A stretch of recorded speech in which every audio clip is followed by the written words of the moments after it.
Okay. Hello, hello, hello. Sorry, my mic settings got screwed up. Um. Okay, just for OBS. Okay, good, good.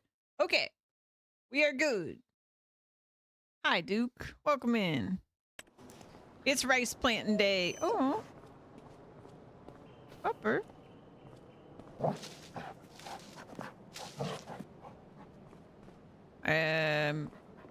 Ooh, we are.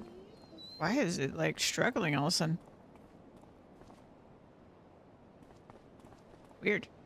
Okay. So I think we're good to go to bed.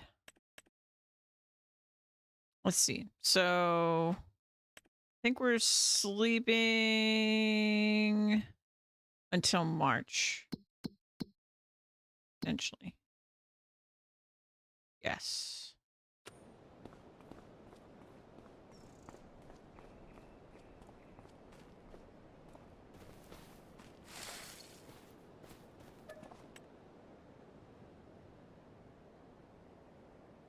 I guess I need to watch the saplings. But other than that, we're good.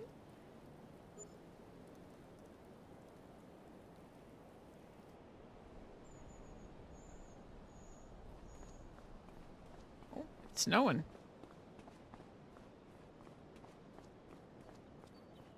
Let's see what we've got going on here. Oh yeah, saplings for dice. Oh right, I forgot that this happened.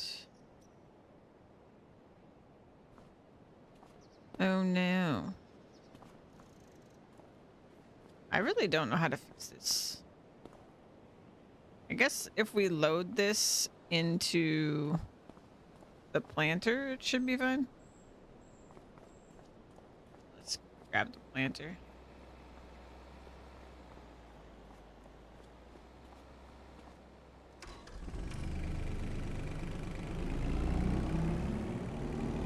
Can I unload? I can't.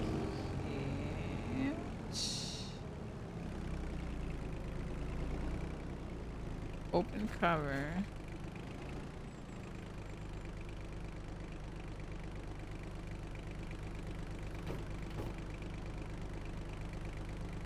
No, I can't unload it. Darn. I think we'll be able to fix it though. So after I use the one that I've loaded,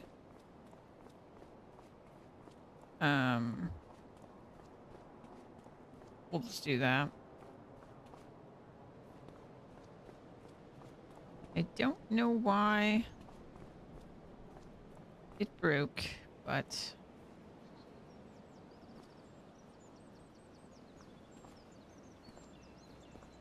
the floor is a suggestion.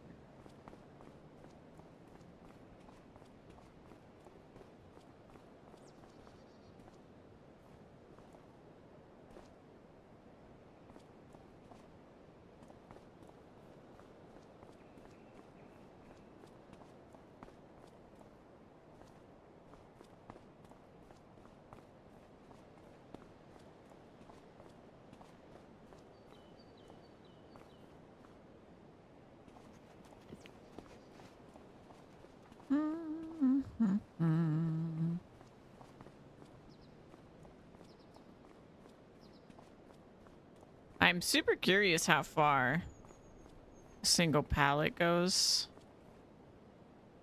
These. If we're gonna need hundreds of pallets or like what's gonna happen?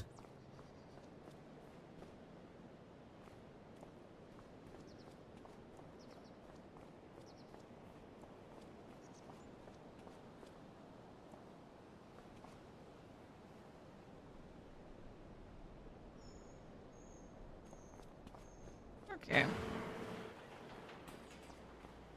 So we're gonna water still. Shouldn't have anything to sell right now. Cool.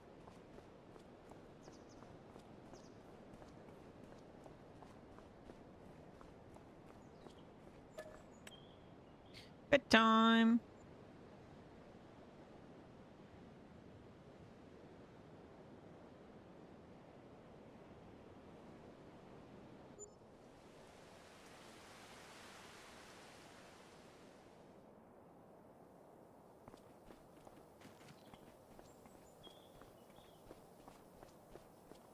Alrighty.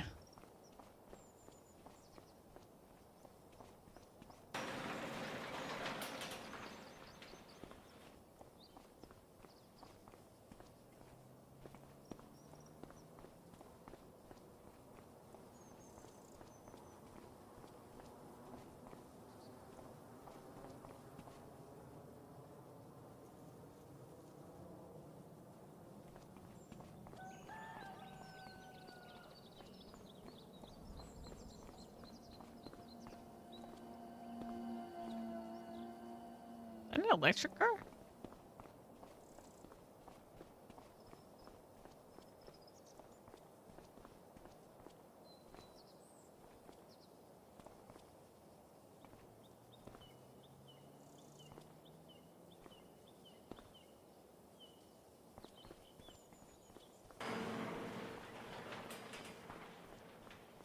All right, and since it's March, we can sell sunflowers.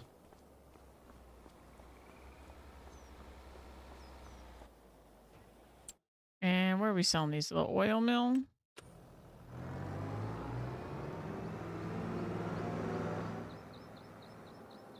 Not too far.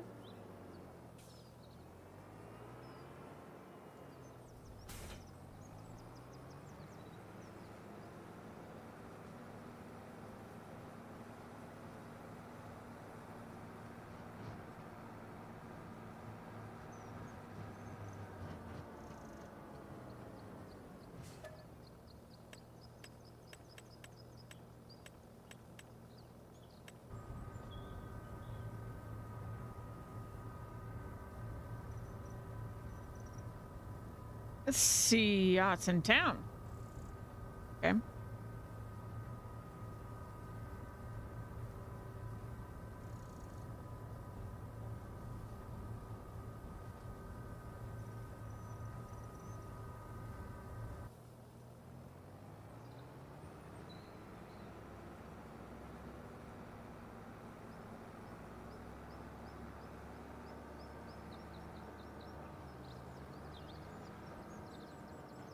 Oh, Fred's gotten older. Looking more like Fred Senior.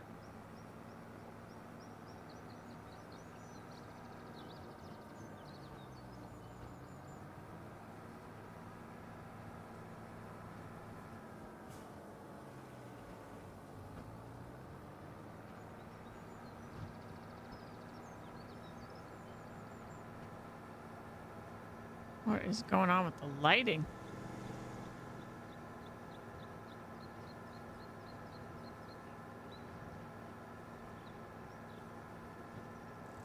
We're starting the day off with some performance problems.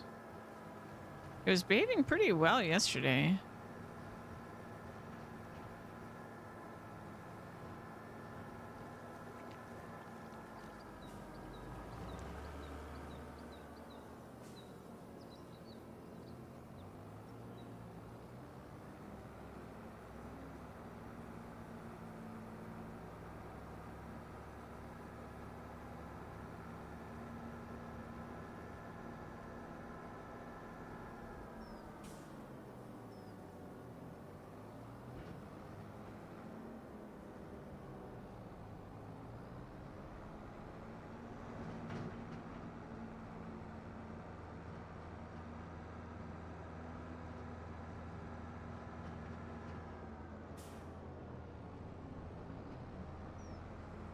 There it is. Whoa. Trailer was flying.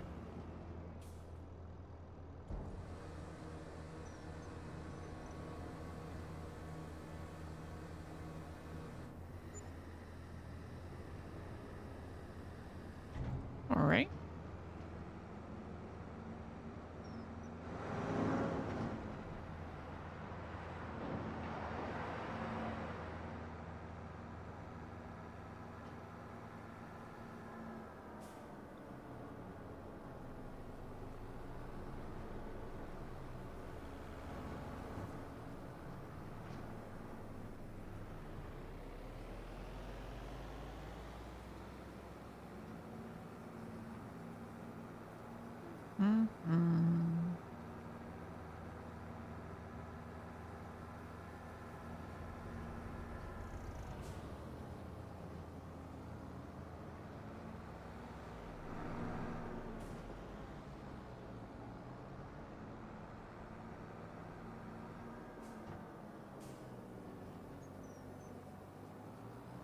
You're supposed to go the opposite direction of the arrows,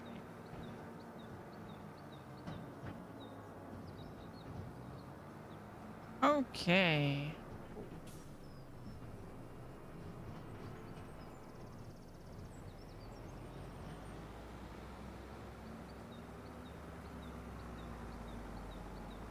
Not a big fan of this trailer, but at least it holds a lot.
May as well refill the water.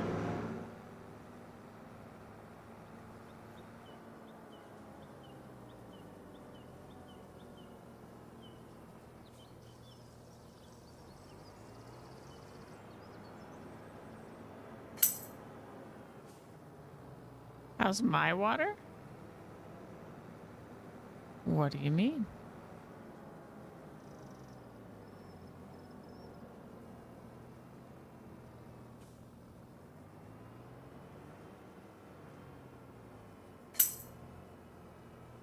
Does my water need a refill? Oh no, I refilled it before stream.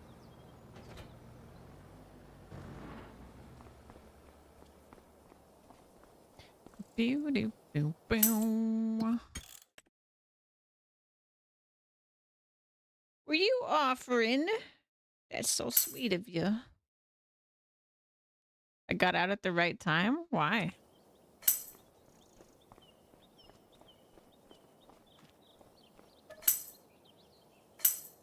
Oh, maybe that's what was happening.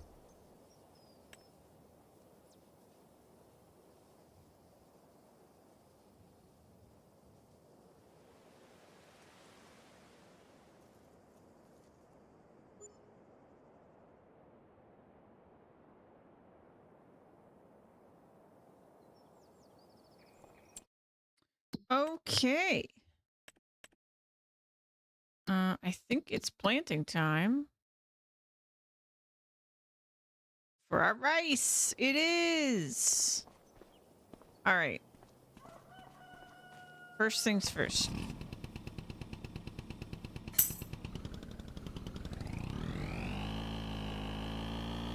It puts a massive bear on the bottom of the screen. Doesn't go away. Yeah, I remember one of the controversies at the time that the game came out was that it was always online and like you couldn't avoid it. So it's kind of a weird game.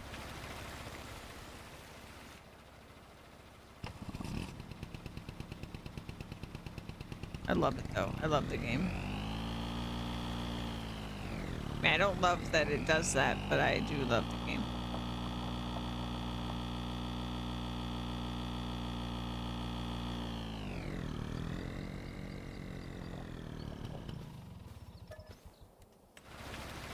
But this field.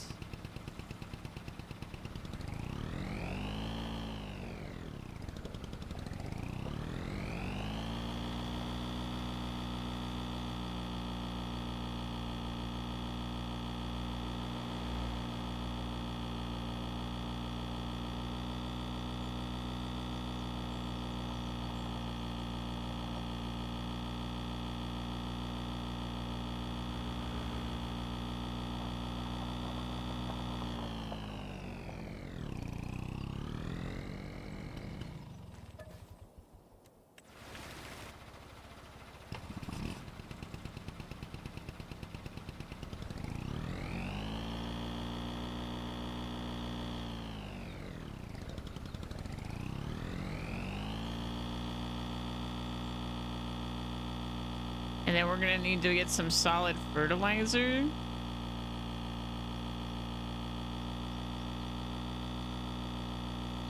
There's one more field I need to flood, though.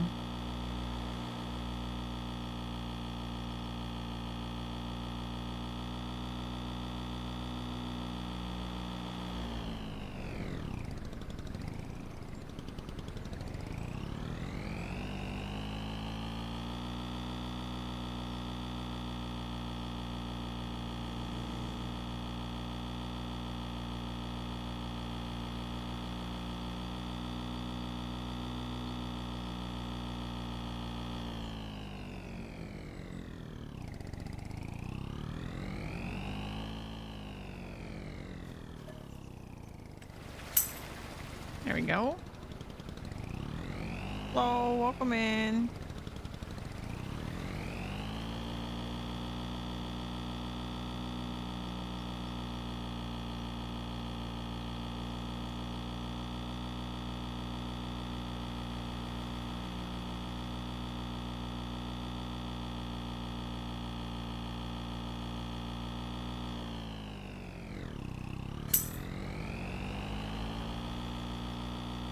I'm finding it pretty good.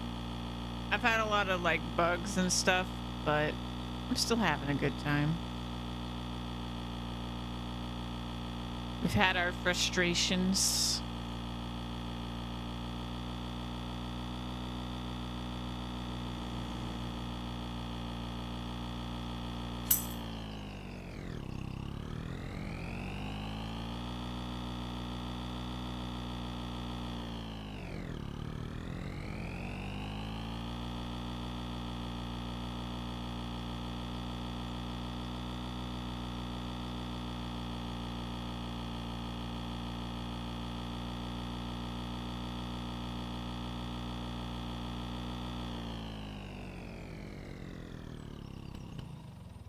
Okay.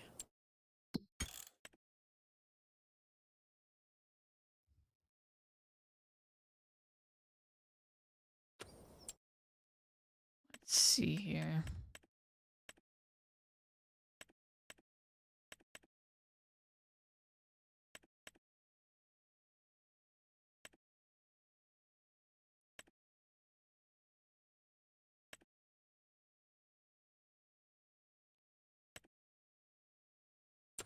It's still... It's the same price now.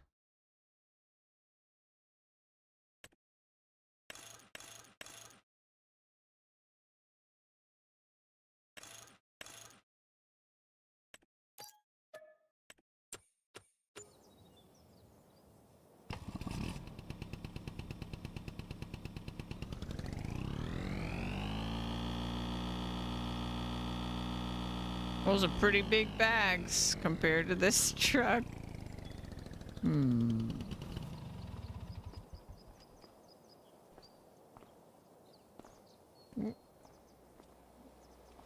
Got this little buddy. Ooh.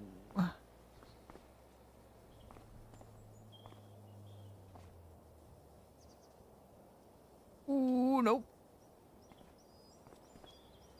One bag at a time it is.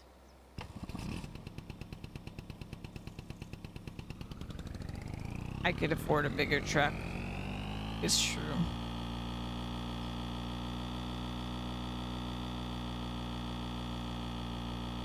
These are way bigger than I realized.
Oh, wow. Can't hold that much. Okay. So can I just plant now, or does it need to be fully filled? How's this work? Here we are.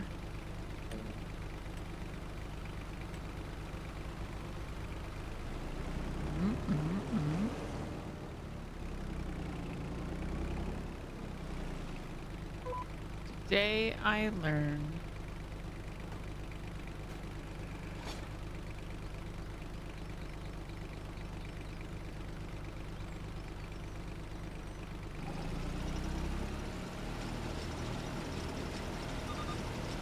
Okay, it looks like it's fine.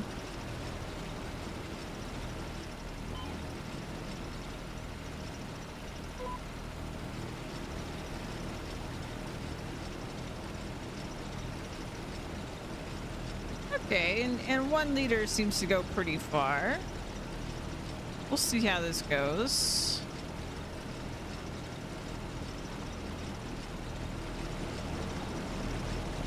Oh, that's cool.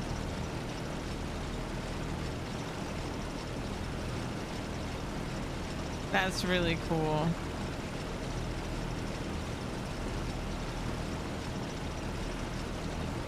Wow.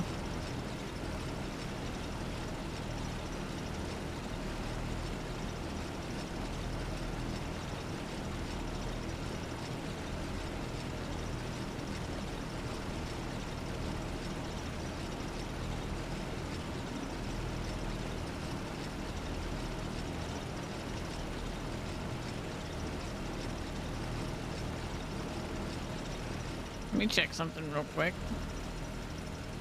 So, fertilized 50%. So maybe there's some way to fertilize it again? Not sure. Like, is it like a regular crop where I could just go through here and spray it? I don't know.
It goes into a much wider area than I would have expected.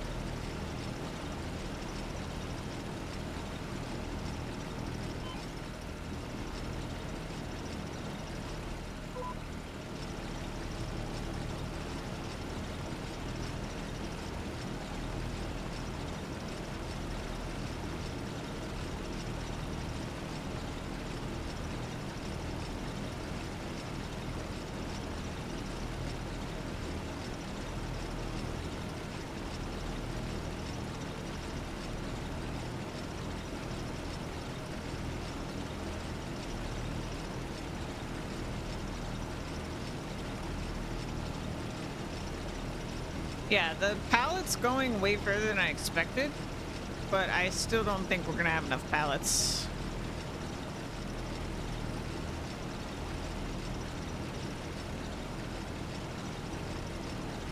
I'm gonna try to keep track of how much we actually use. So this is our first pallet.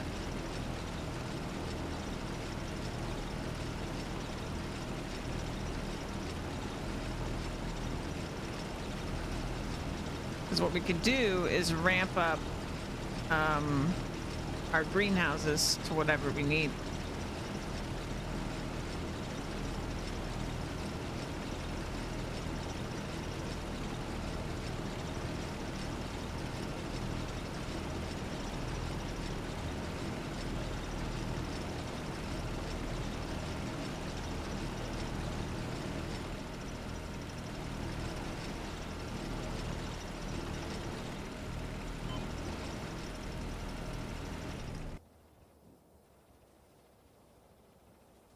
Okay.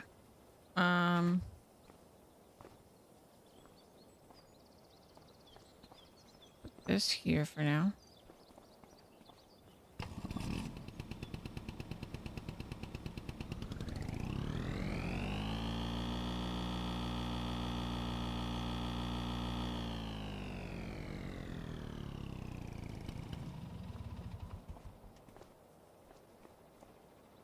Oopsie.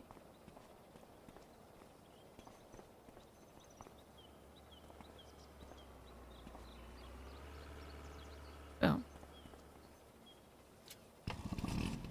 Exactly one pallet.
Wait a minute. You didn't fully load.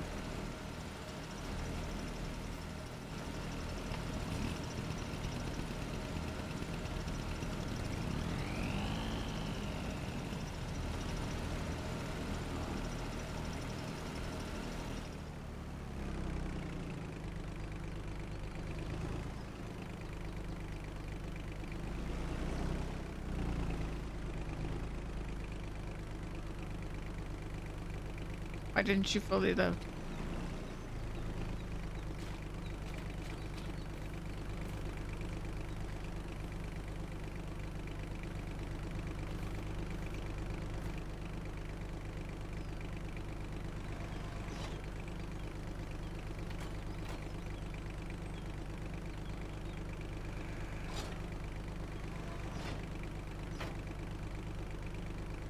Why can't I fully load it?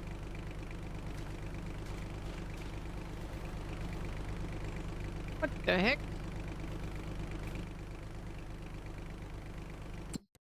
Oops.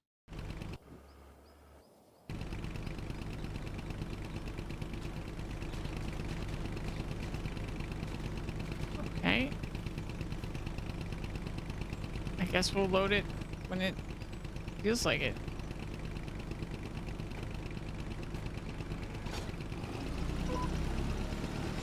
I have no idea.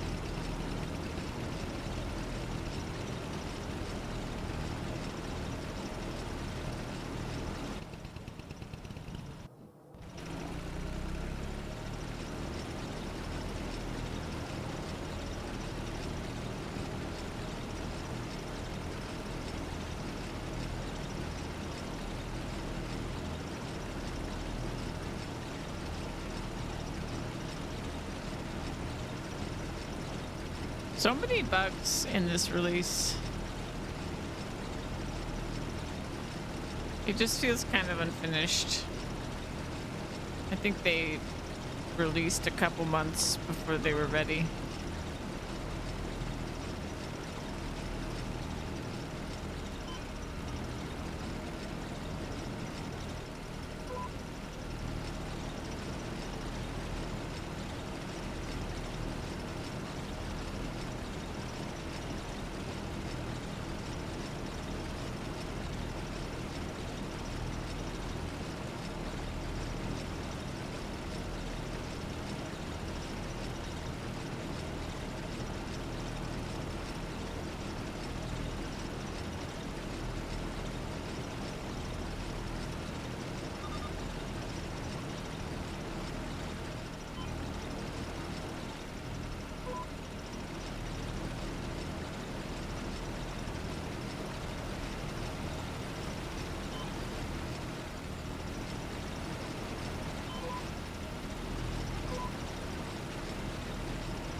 Hey, Fred.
There we go. Okay.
Yeah, this thing is actually zippier than I thought for planting.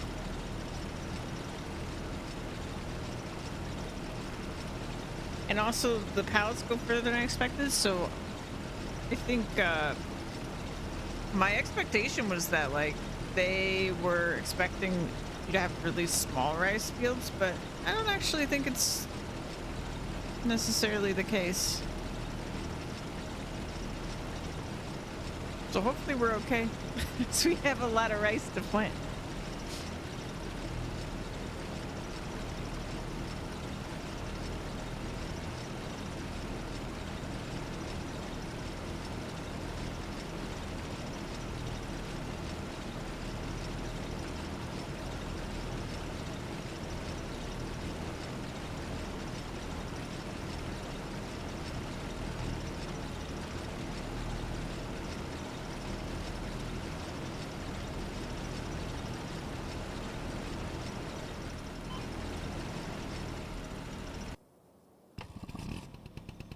All right, that's 2 pallets.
Hey, tights.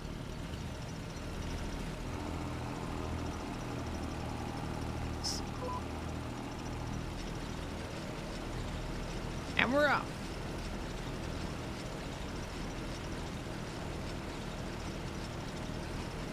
Oh, it's definitely more flooded now. Nice.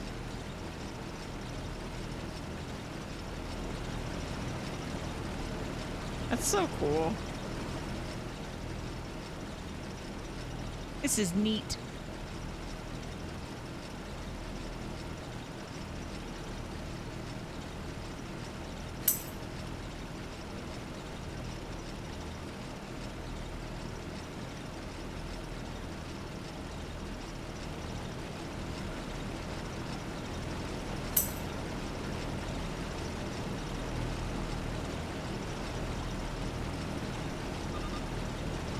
Yeah, very cool machine.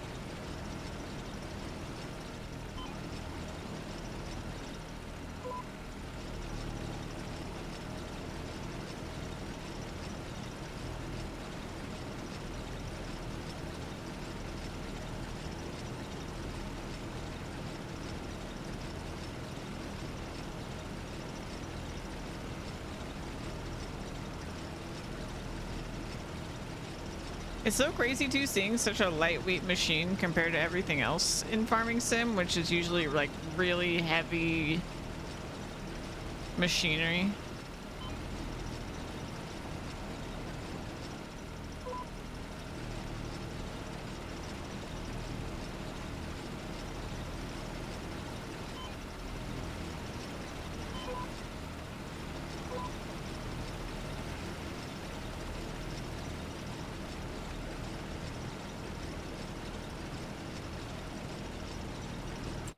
Let's see if help will help us anymore. Yield boost.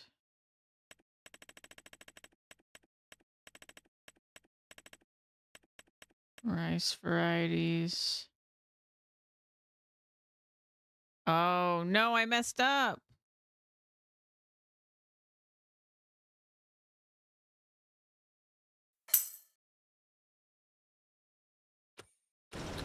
I messed up.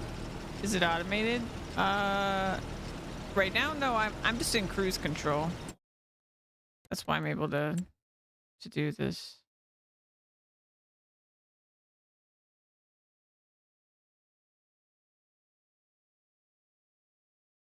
Yeah. Okay.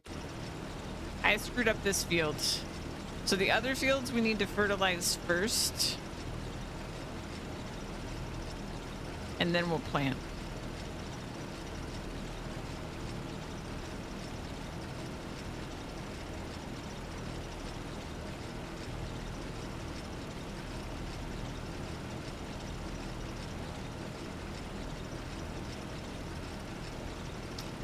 I messed up.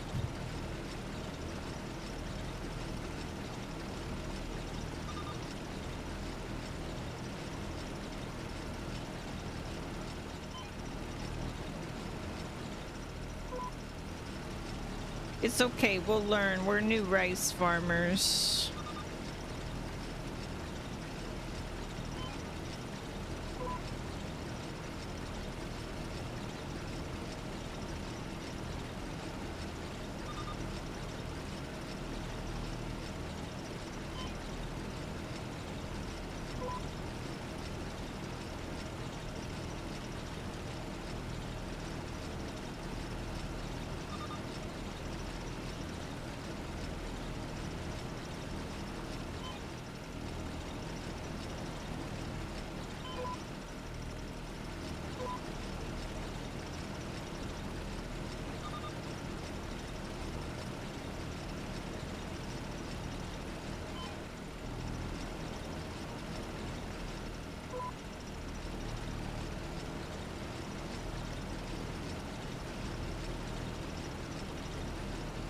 I mean, at least this is one of our smallest fields, if not the smallest. Yeah, I did start with the smallest.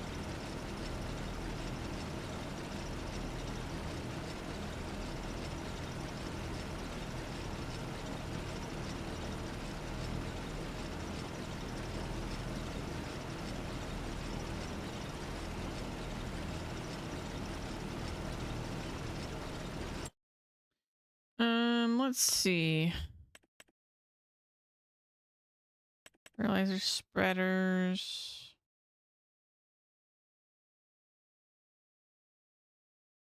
$42 meters, wow.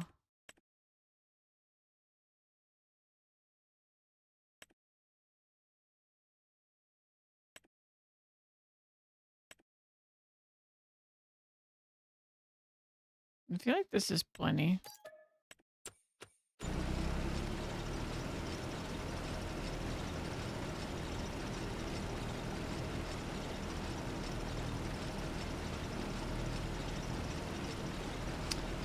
I mean, no, if I drain this, I bet it'll kill the crop. I'm not sure, but it seems like a bad idea.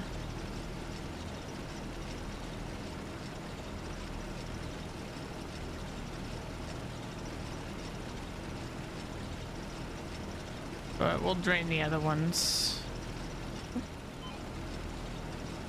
Ran out of seed. All right, so that's our third pallet for this field.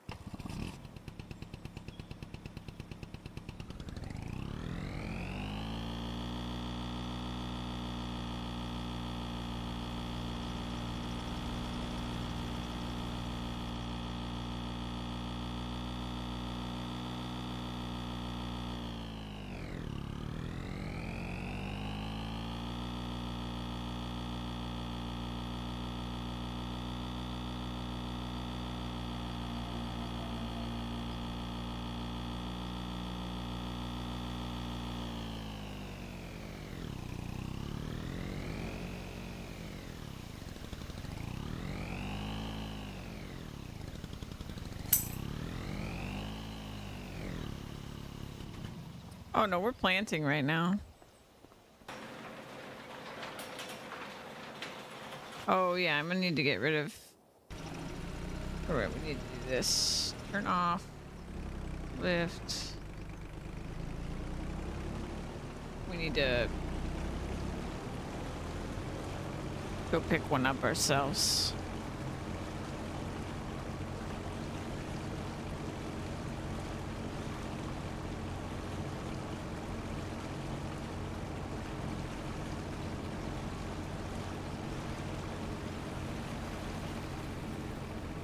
To get it out of the ground.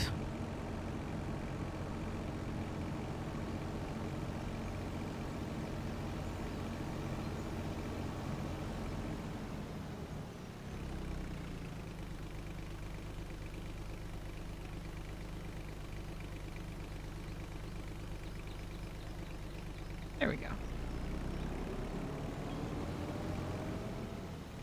Pallet number 3.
Actually gonna go ahead and figure out fertilizing those other fields. We probably need a minute to drain them, I would assume. We'll see.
All right.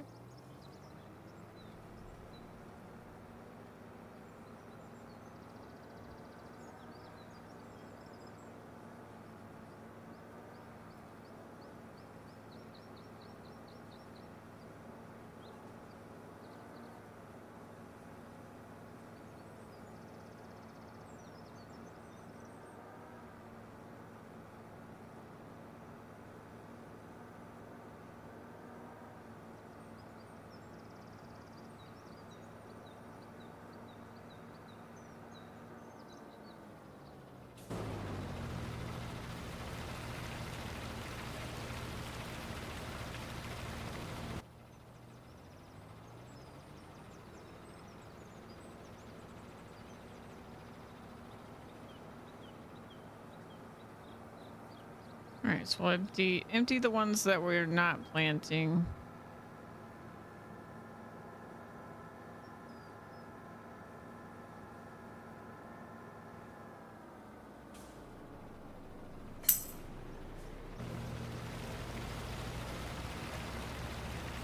And then we can fertilize.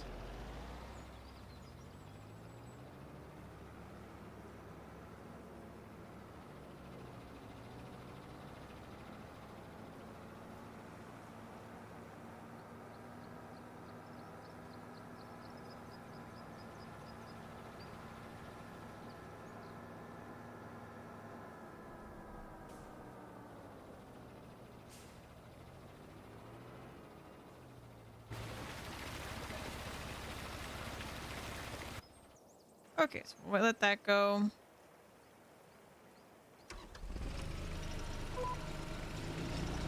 And we'll keep working on planting.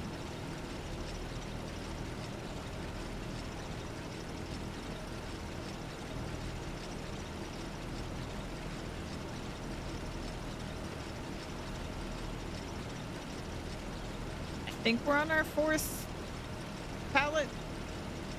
I got distracted.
It looks so tightly packed together.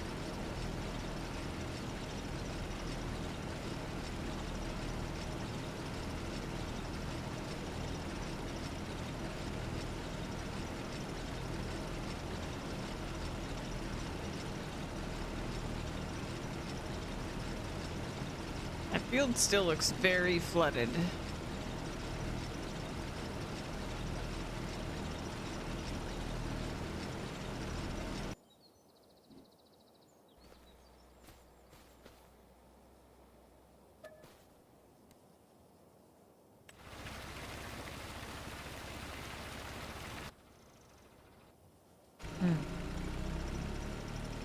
I don't know.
no idea if this is the 5th or 6th pallet anymore.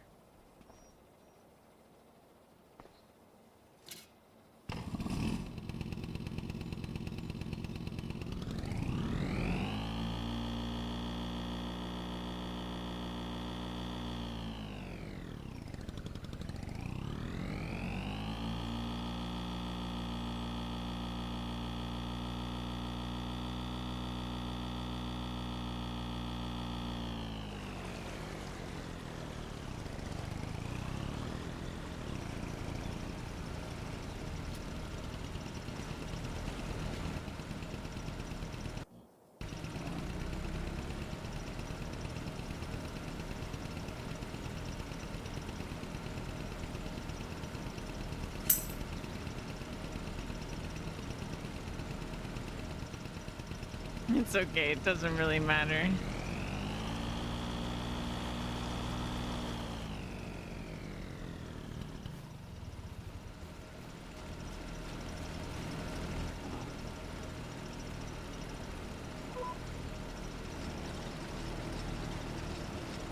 We still will know if, like, whenever we finish off the pallets we made, we can still kind of rough estimate from there, like, how many more greenhouses we need.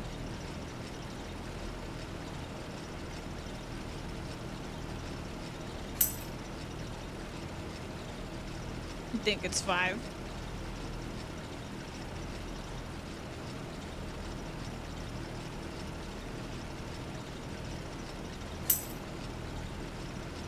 All the greenhouses, yeah. It's a lot of rice fields, so I think we are gonna need quite a few.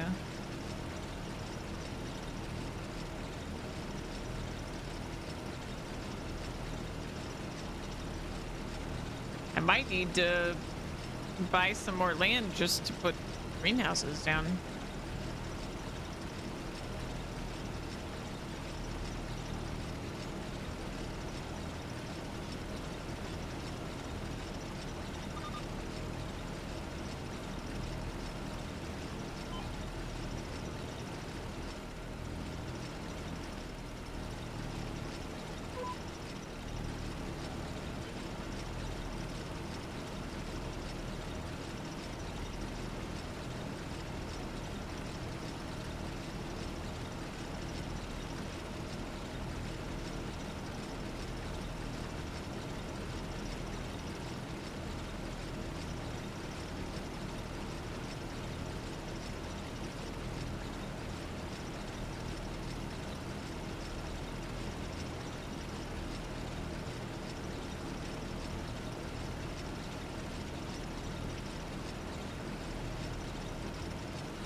Is the field emptying?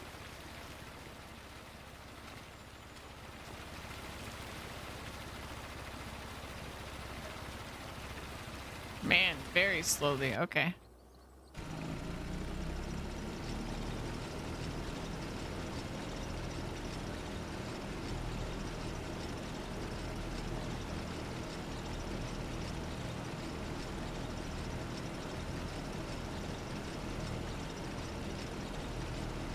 They fill much faster than they empty.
Yeah, honestly, the pallets are going way further than I expected, so that's good. I was worried it'd be more like planting trees when you've got 24 trees, but no, it goes pretty far.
Okay.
We should get some music going. We got a long day ahead of us.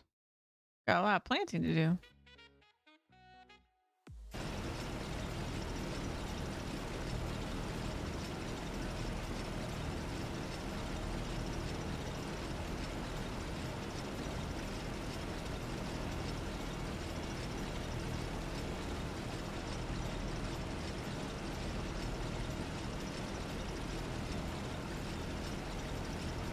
I'm worried those fields just aren't going to drain.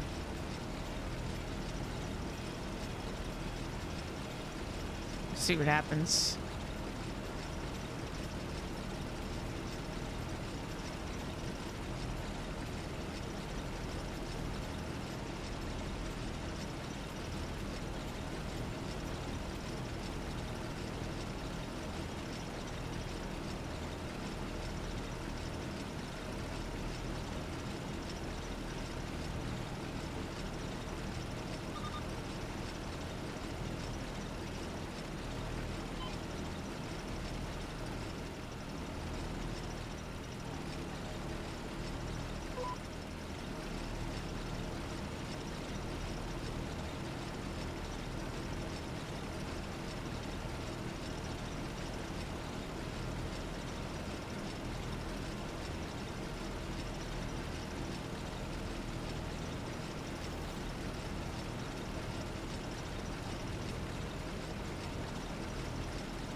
I think we might actually plant this whole field before we run out of rice saplings.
How we doing? Okay, 20%.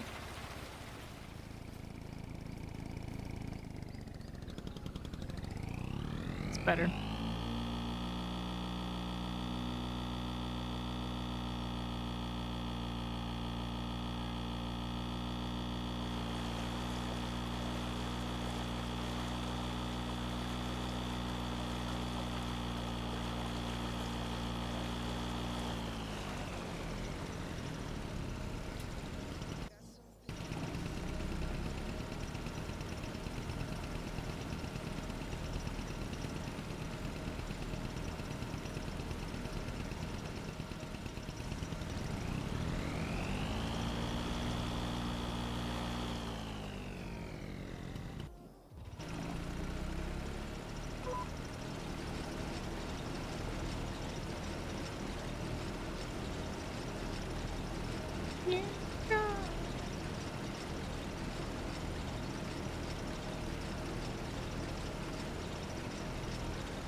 Got an achievement.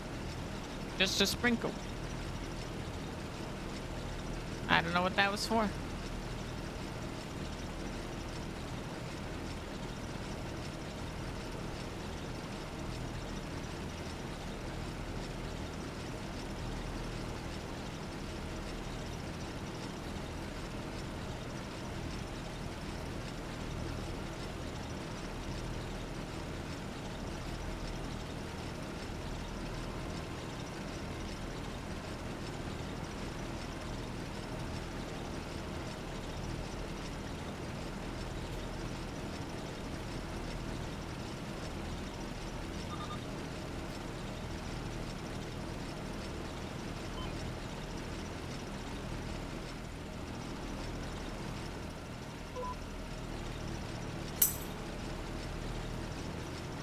So a hectare of land? Okay.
Oops.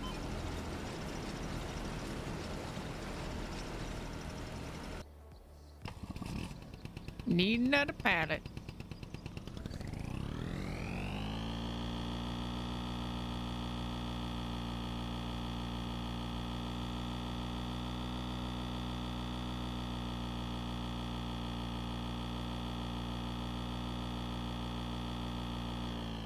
That looks pretty dry.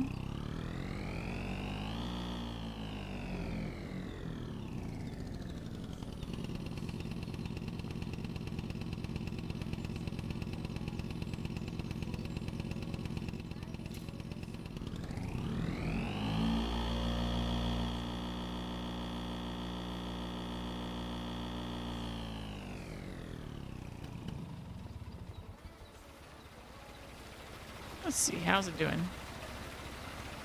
8%. Okay.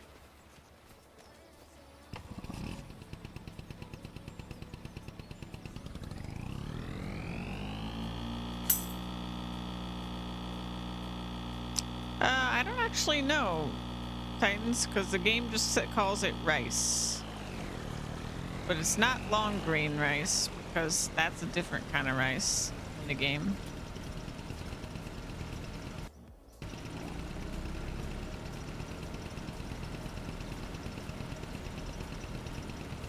Lola was suspecting jasmine rice the other day.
Lola, welcome in.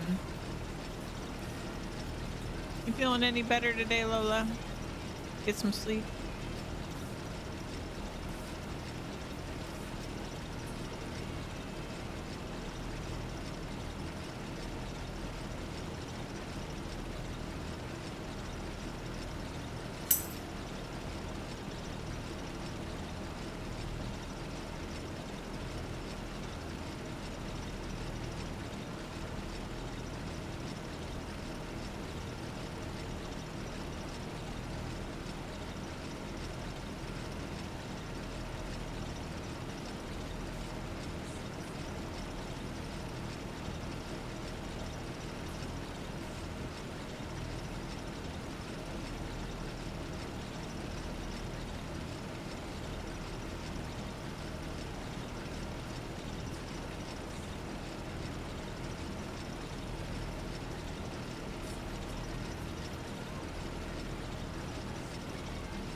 Bit better. Welcome and felt the need to finish Dragon Age Vanguard. Nice.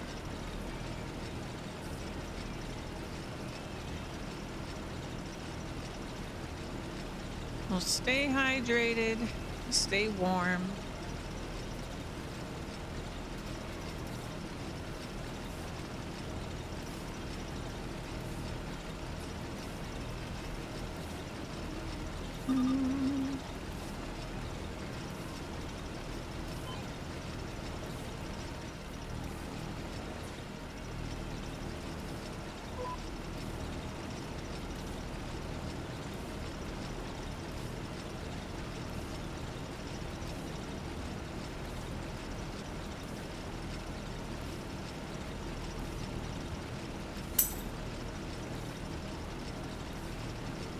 So far, these are the ones we grew. We grew them all year round in our greenhouses. So far, we haven't run out, but I think we will before we plant everything. So I'll probably have to buy some this year. But we'll figure out by how much, how many pallets short we are roughly, and we'll build enough greenhouses for next year.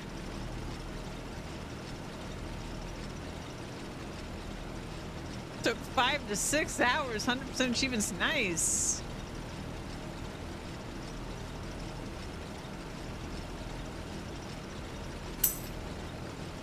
I look forward to playing that one day. It's probably going to be a long time for me.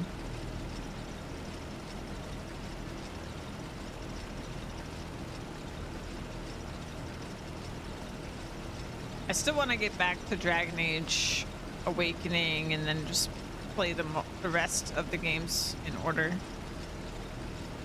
on stream. Be fun.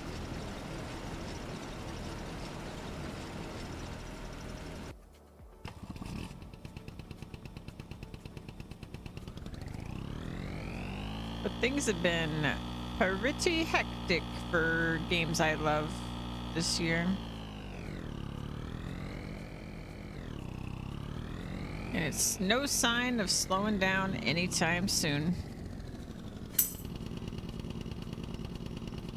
148 hours total. Wow.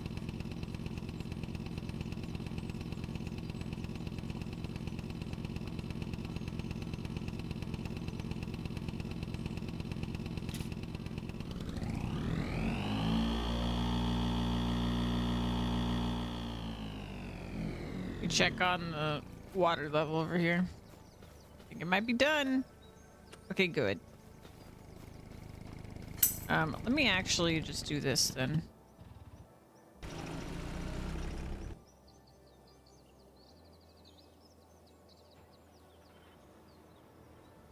So this will be really fun to use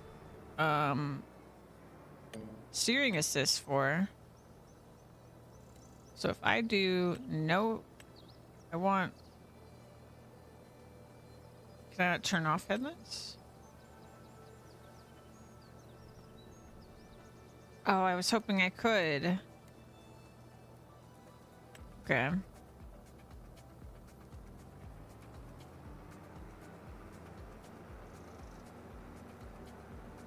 Let's do this first then.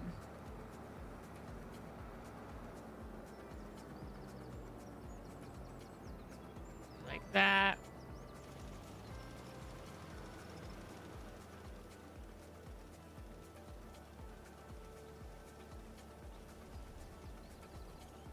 Yeah, this is very nice to have steering assist for because it's very hard to gauge sometimes with how wide it is.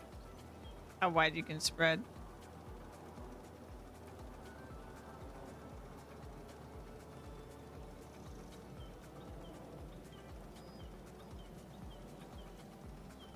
I end up doing a lot of overlap to be like careful.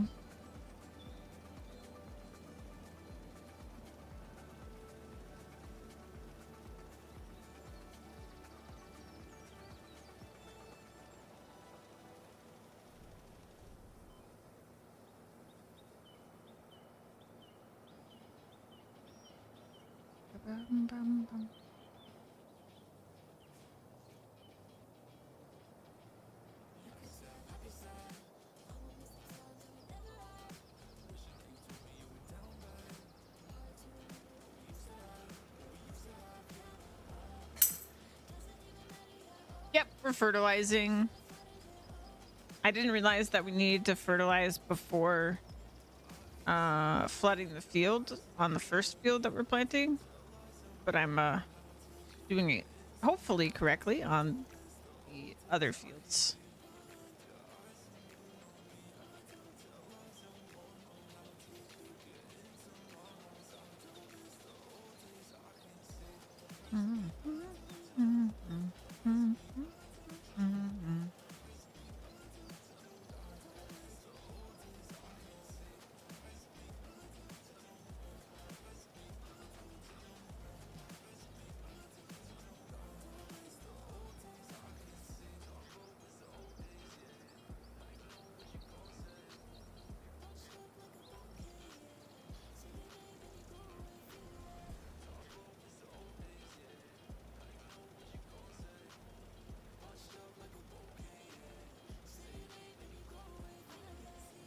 That's nice.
I don't know about that.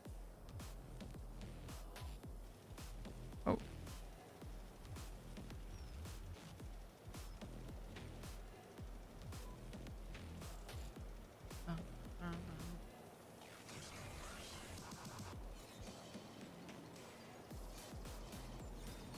Lola's just a gamer. Pro gamer.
Okay. That's at 50%.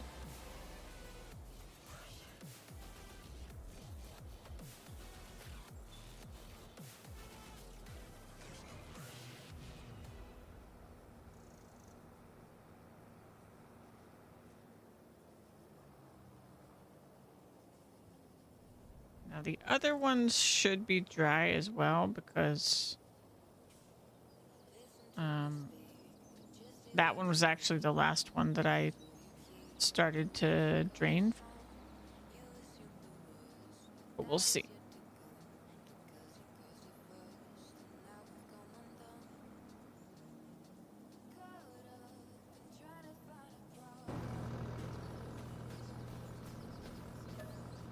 Good.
Is this not where you live? Not yet.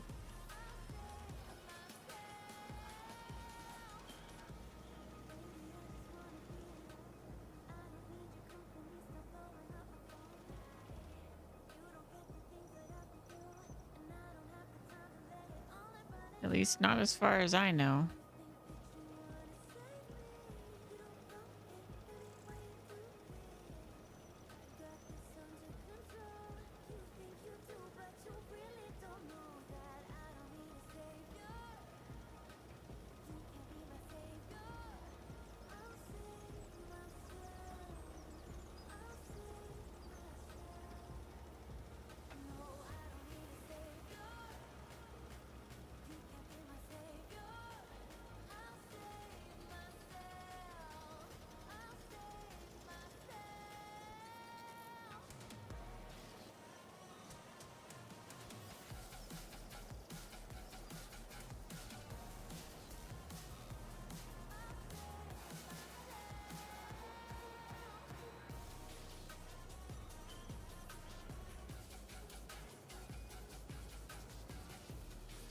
All right, what do we got here?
Zan!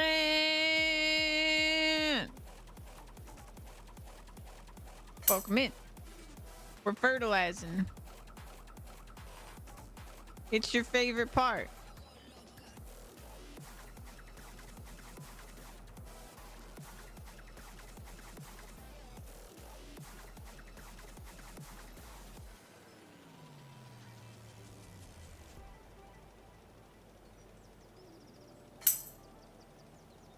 Shitty therapy, let's go.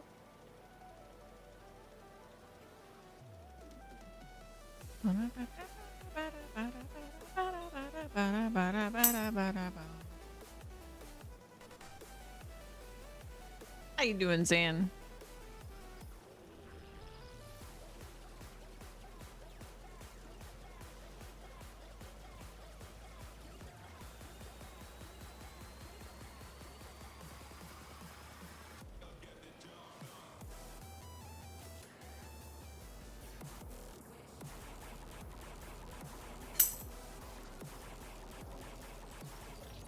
Woke up an hour ago.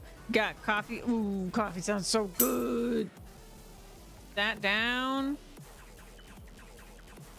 Booted up once human. No, booted up WoW.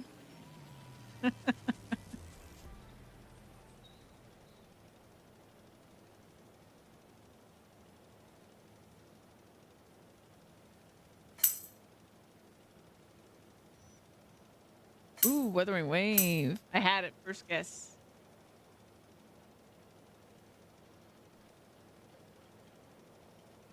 I had it first guess. Yeah, we all so subtle. Yeah, we all know that he playing once human.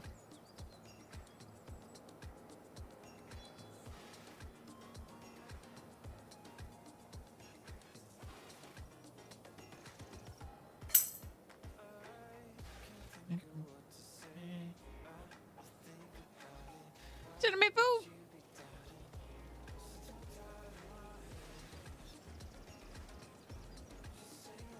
Oh, and Juan sent me $5 so I could get Need for Speed. I'm so excited. I'm gonna play the Need for Speed, the one that released in 2015.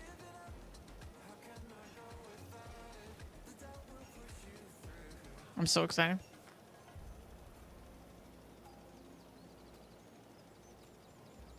I need a avatar that dances when I dance. I've been dancing all morning. Coffee! Let's go. Oh, yes. Coffee, coffee, coffee.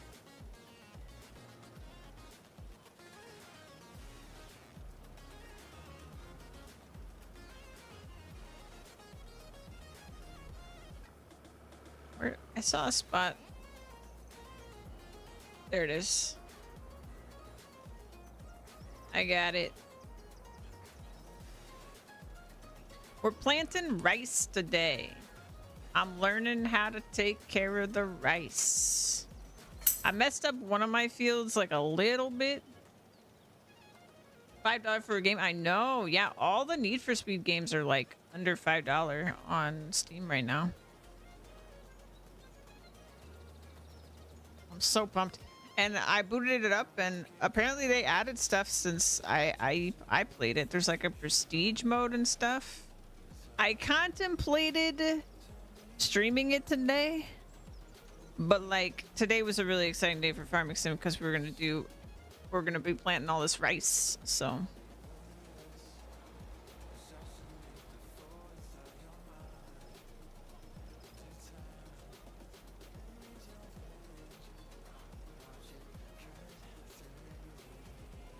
oops, no. Thank you.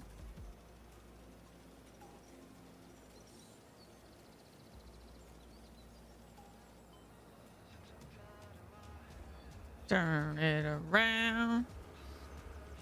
Spread it around.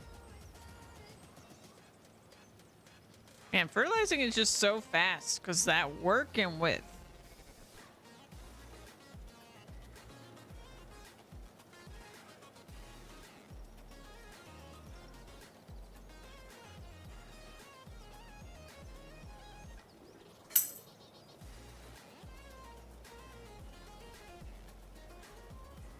Yeah, I didn't remember that I needed to do it before.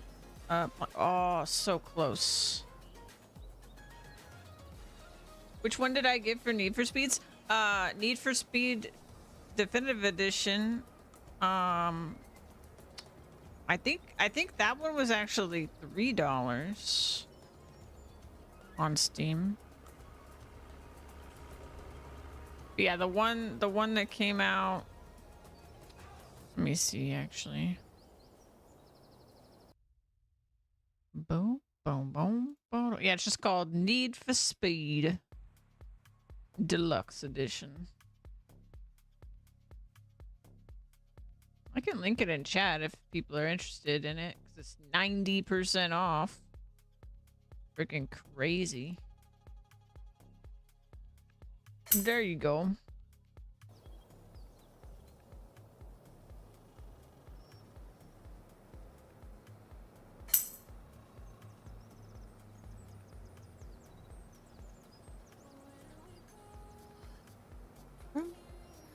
Where do we go? Where do we go?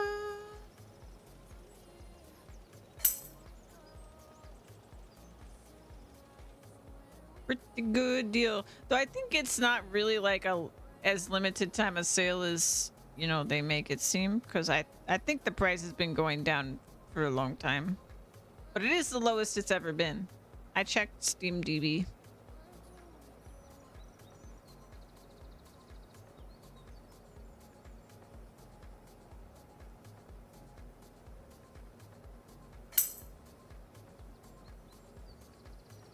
Ooh, nice. You gonna join my crew?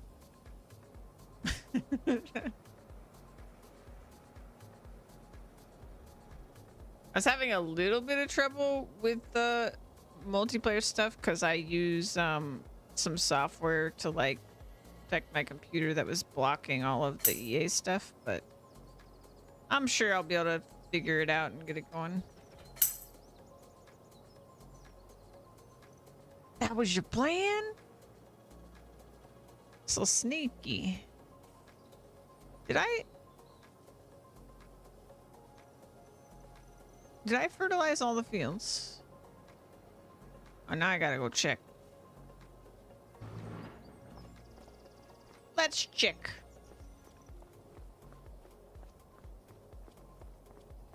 And we'll flood the ones that are fertilized. Fertilized. Flood.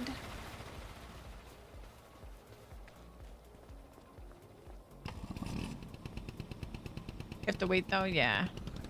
Yeah, I'm gonna be like playing it real hard these next couple days, and then, you know, a certain other game's gonna get here.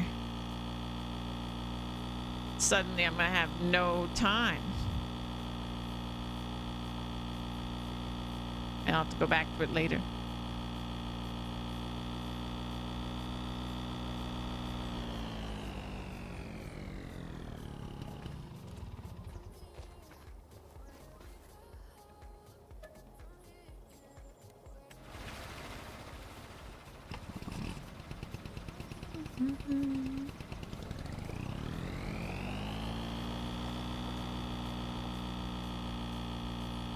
I love Farming Sim.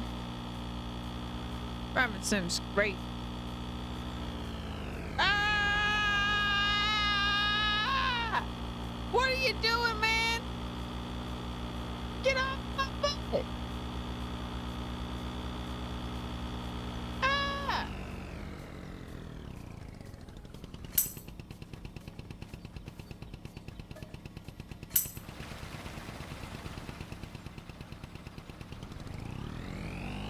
That was insanity.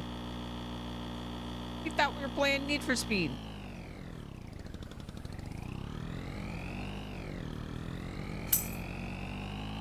Just give me. I thought he was gonna push me.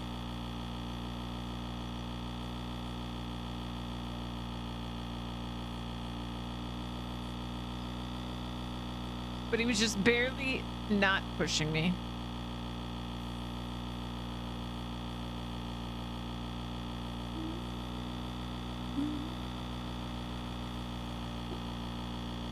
Whoa, whoa, whoa. I was looking at my phone, checking for the coffee. I looked back and I was in the air.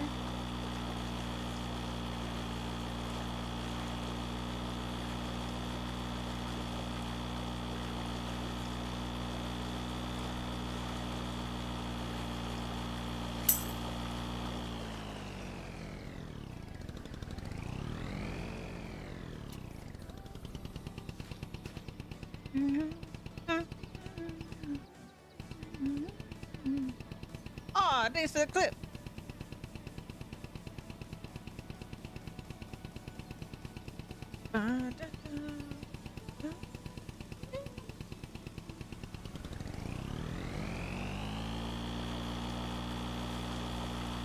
Let's get back to planting.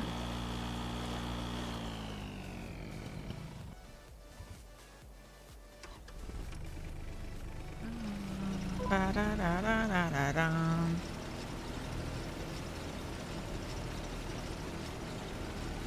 Ba-da-da-da-da-da-da-dum.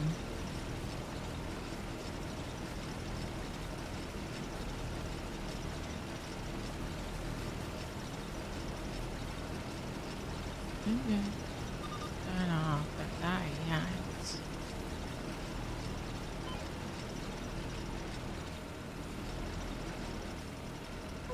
Oh, no, no, no.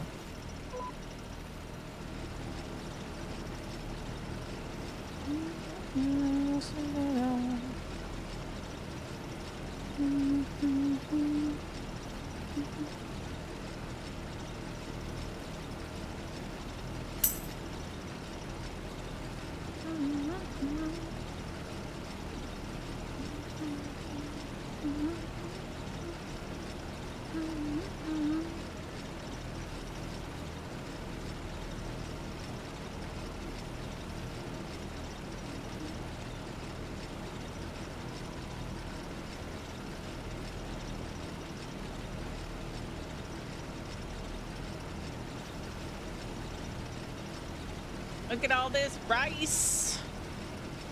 This is our smallest field too.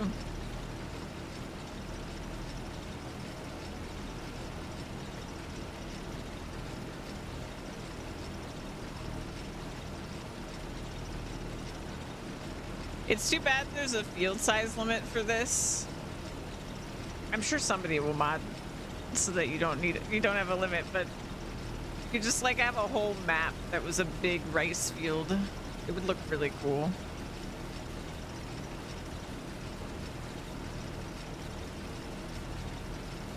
Banana, banana, banana, banana, banana, banana.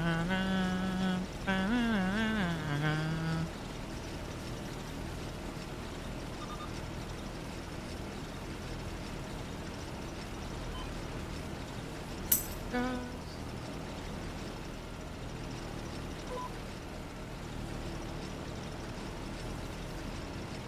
50-meter rice planters. Oh yeah, probably that too. Yeah, people do that for everything. This one has a really wide work width though, like bigger than it should be.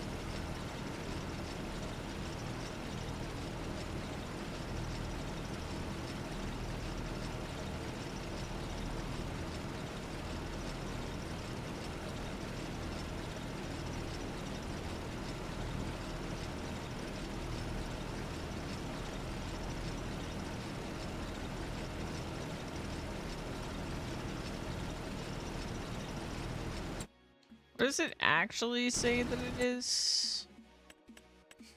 Rice. A rice. Doesn't say.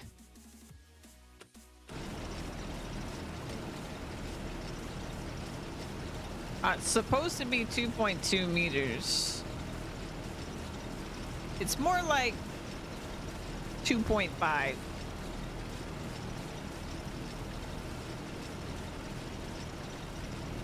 Now you gotta understand when I'm like, it's got a really wide working width.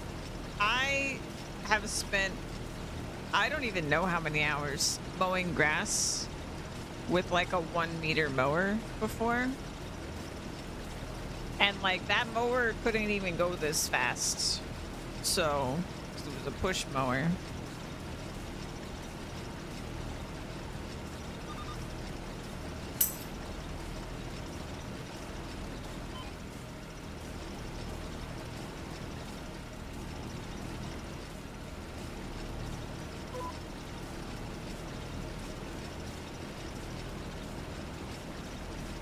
And I did not have any steering assist when I did that.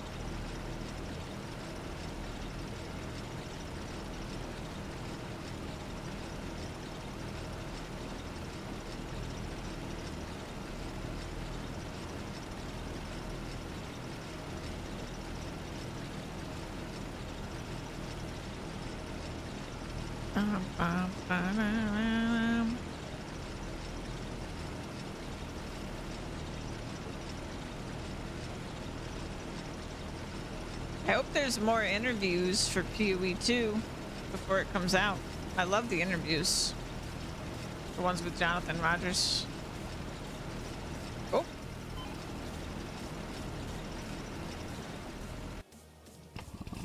We need some more.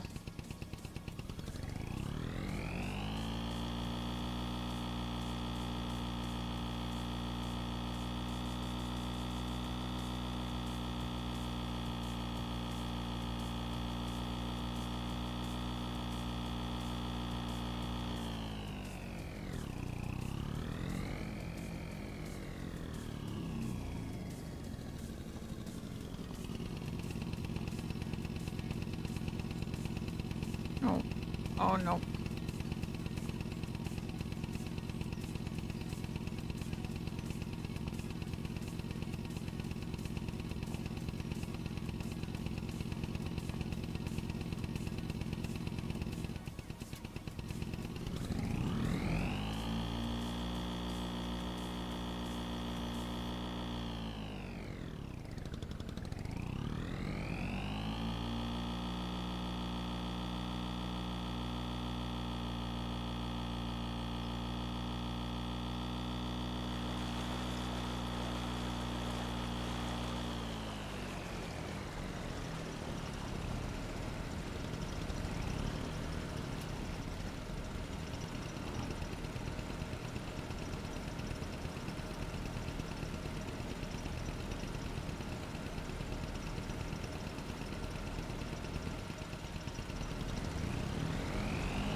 Yeah, I think I'm gonna adjust the working width to be longer than it says it is, because we're like halfway into the next lane every time.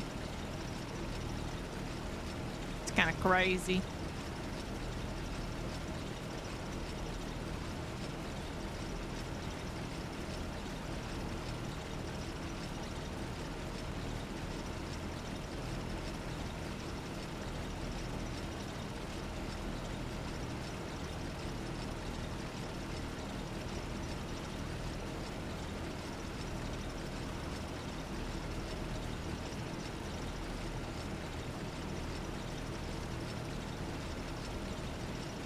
Lola, you're so great for sending me coffee and stuff. Thank you so much.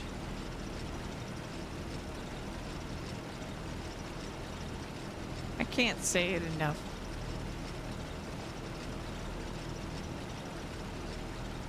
Keep me going.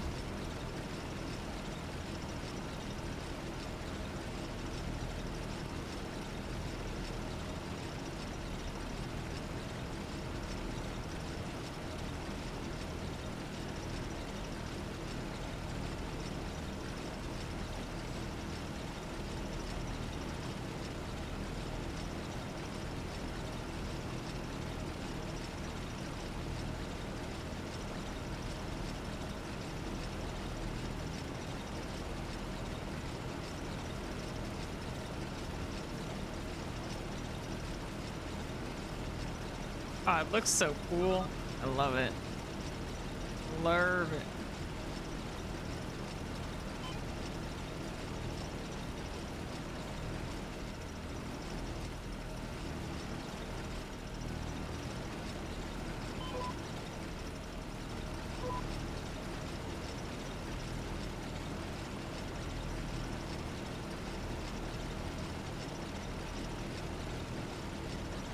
Look at that big ripple.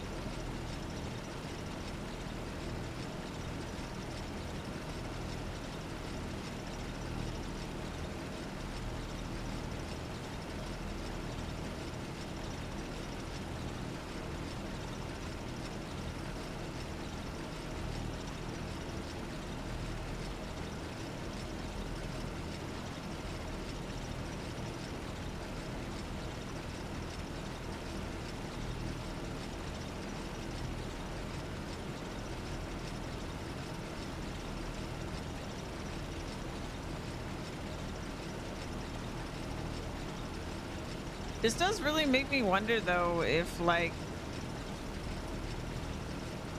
some of the machines that we use to plant other stuff is a little unnecessarily like heavy and huge. Because this thing is like part bike.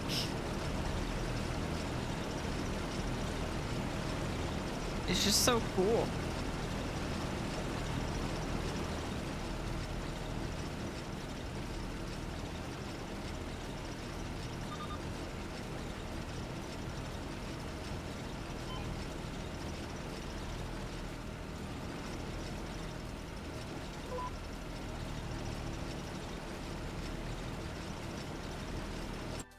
But like you look at like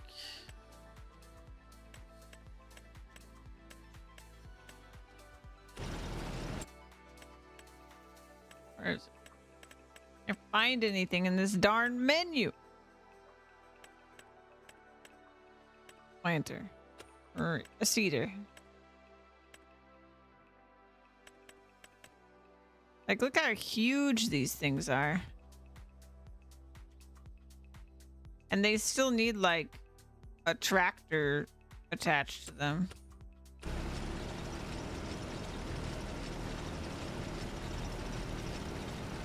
I don't know. Maybe it just doesn't need as much like power because it's going into wet soil.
Is it wishful thinking? I don't know.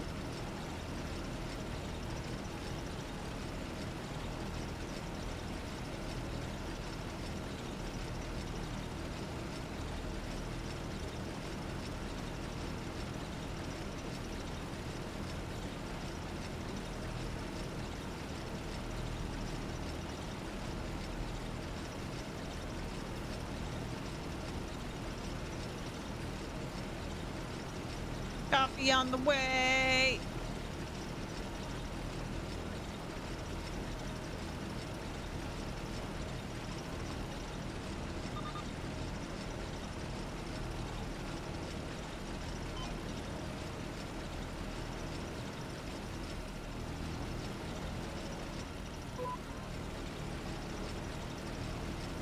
I don't know. But I'm growing all the same.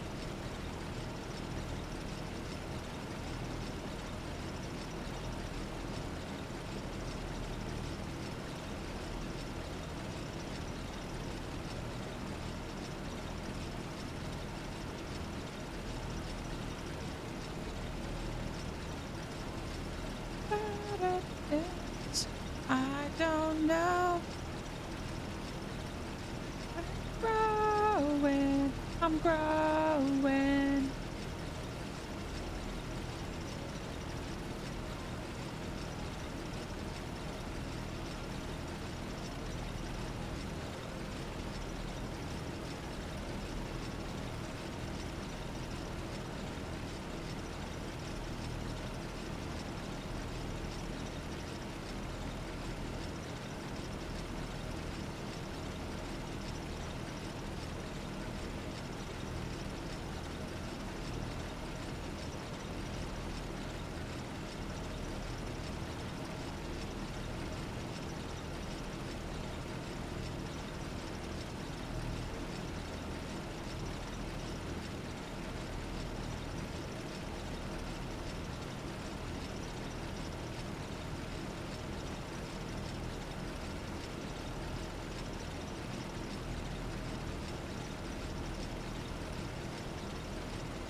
Oh, I was thinking, by the way, I was talking about how, like, maybe the last stream, um, like on Wednesday, when right before I take my break before PoE2 is here,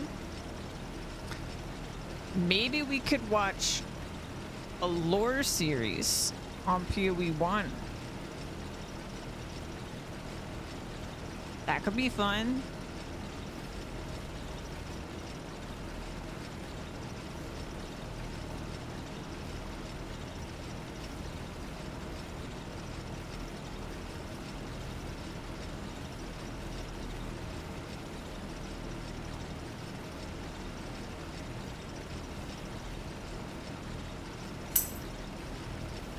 You'd be down? Awesome.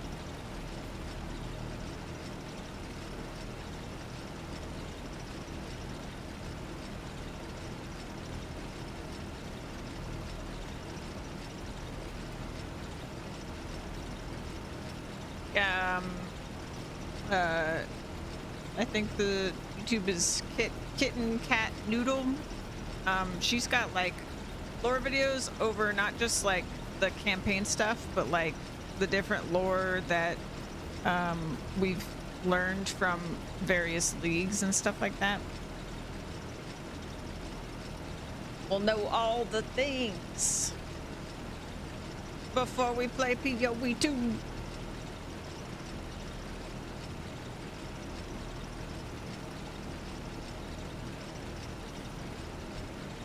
Then we'll all understand all the references and things. Also, I never mentioned this on stream, but when people were like asking me when, like if the stories were related, I was under the impression that PoE2 took place 10 years later, but in the live event, they said 20 years later. So it's a little bit further removed than I thought.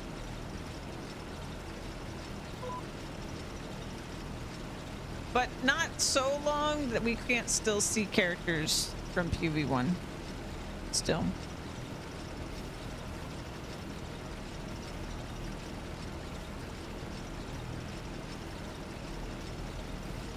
Oop.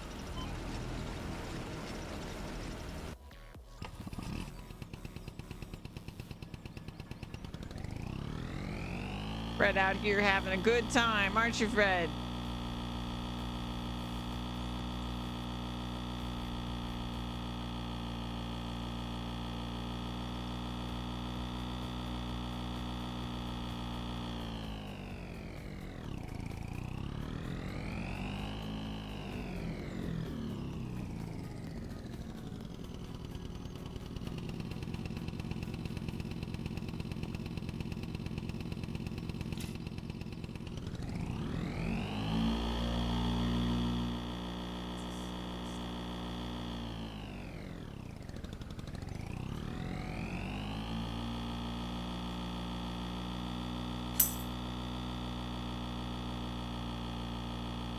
is so strong.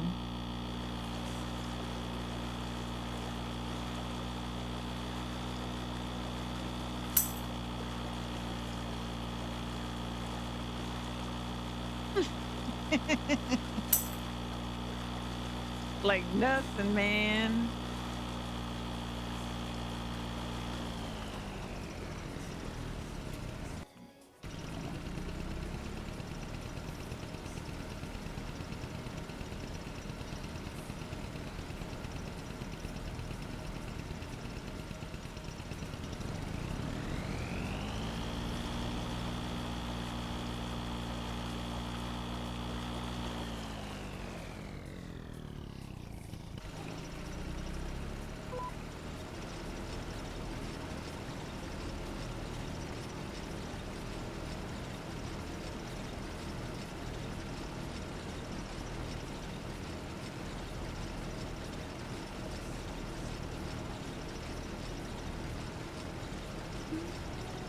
The fertilizer went a long way.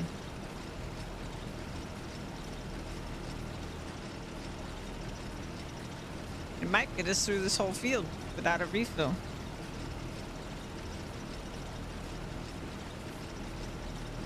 It'll be close.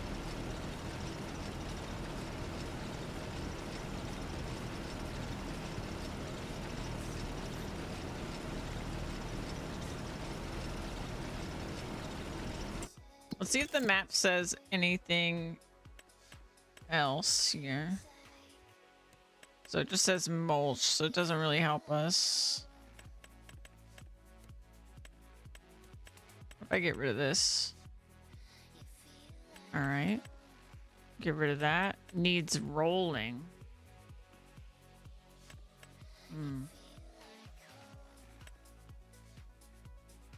No, it doesn't. It's just watered. Okay. Very similar colors. Oh! My coffee's here. I'll be right back.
I just have to say, I love how cold it is outside.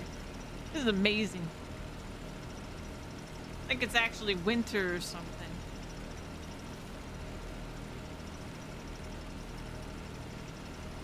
I didn't even know that could happen.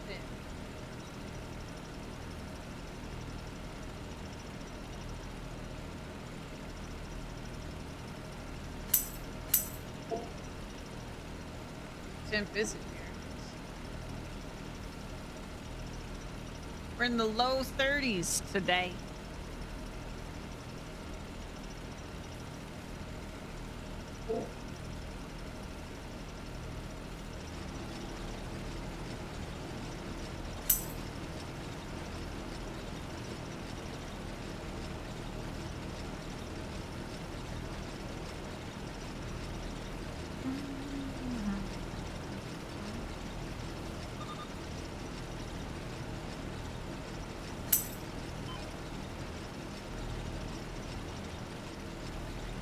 Fahrenheit, nice.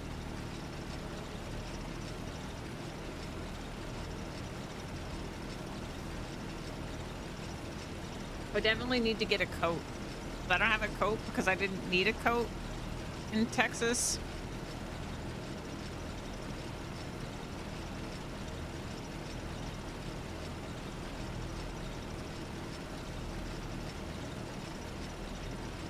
Some slippers would be nice around the house, too.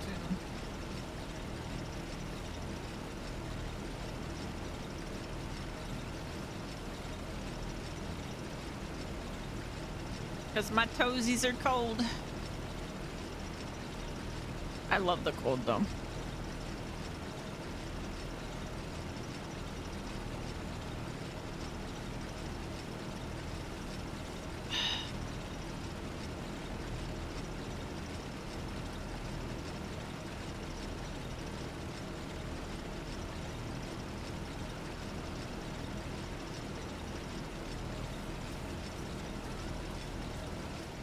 Before this gets cold and stuff, take a break. We'll watch some video.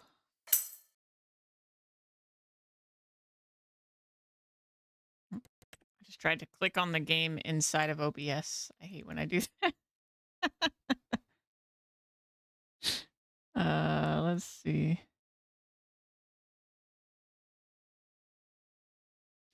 What are we gonna watch today?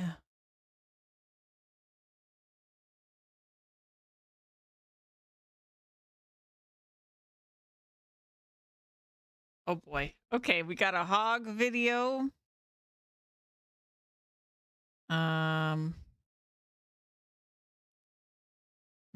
Darth microtransaction. We've got hog. Let's see.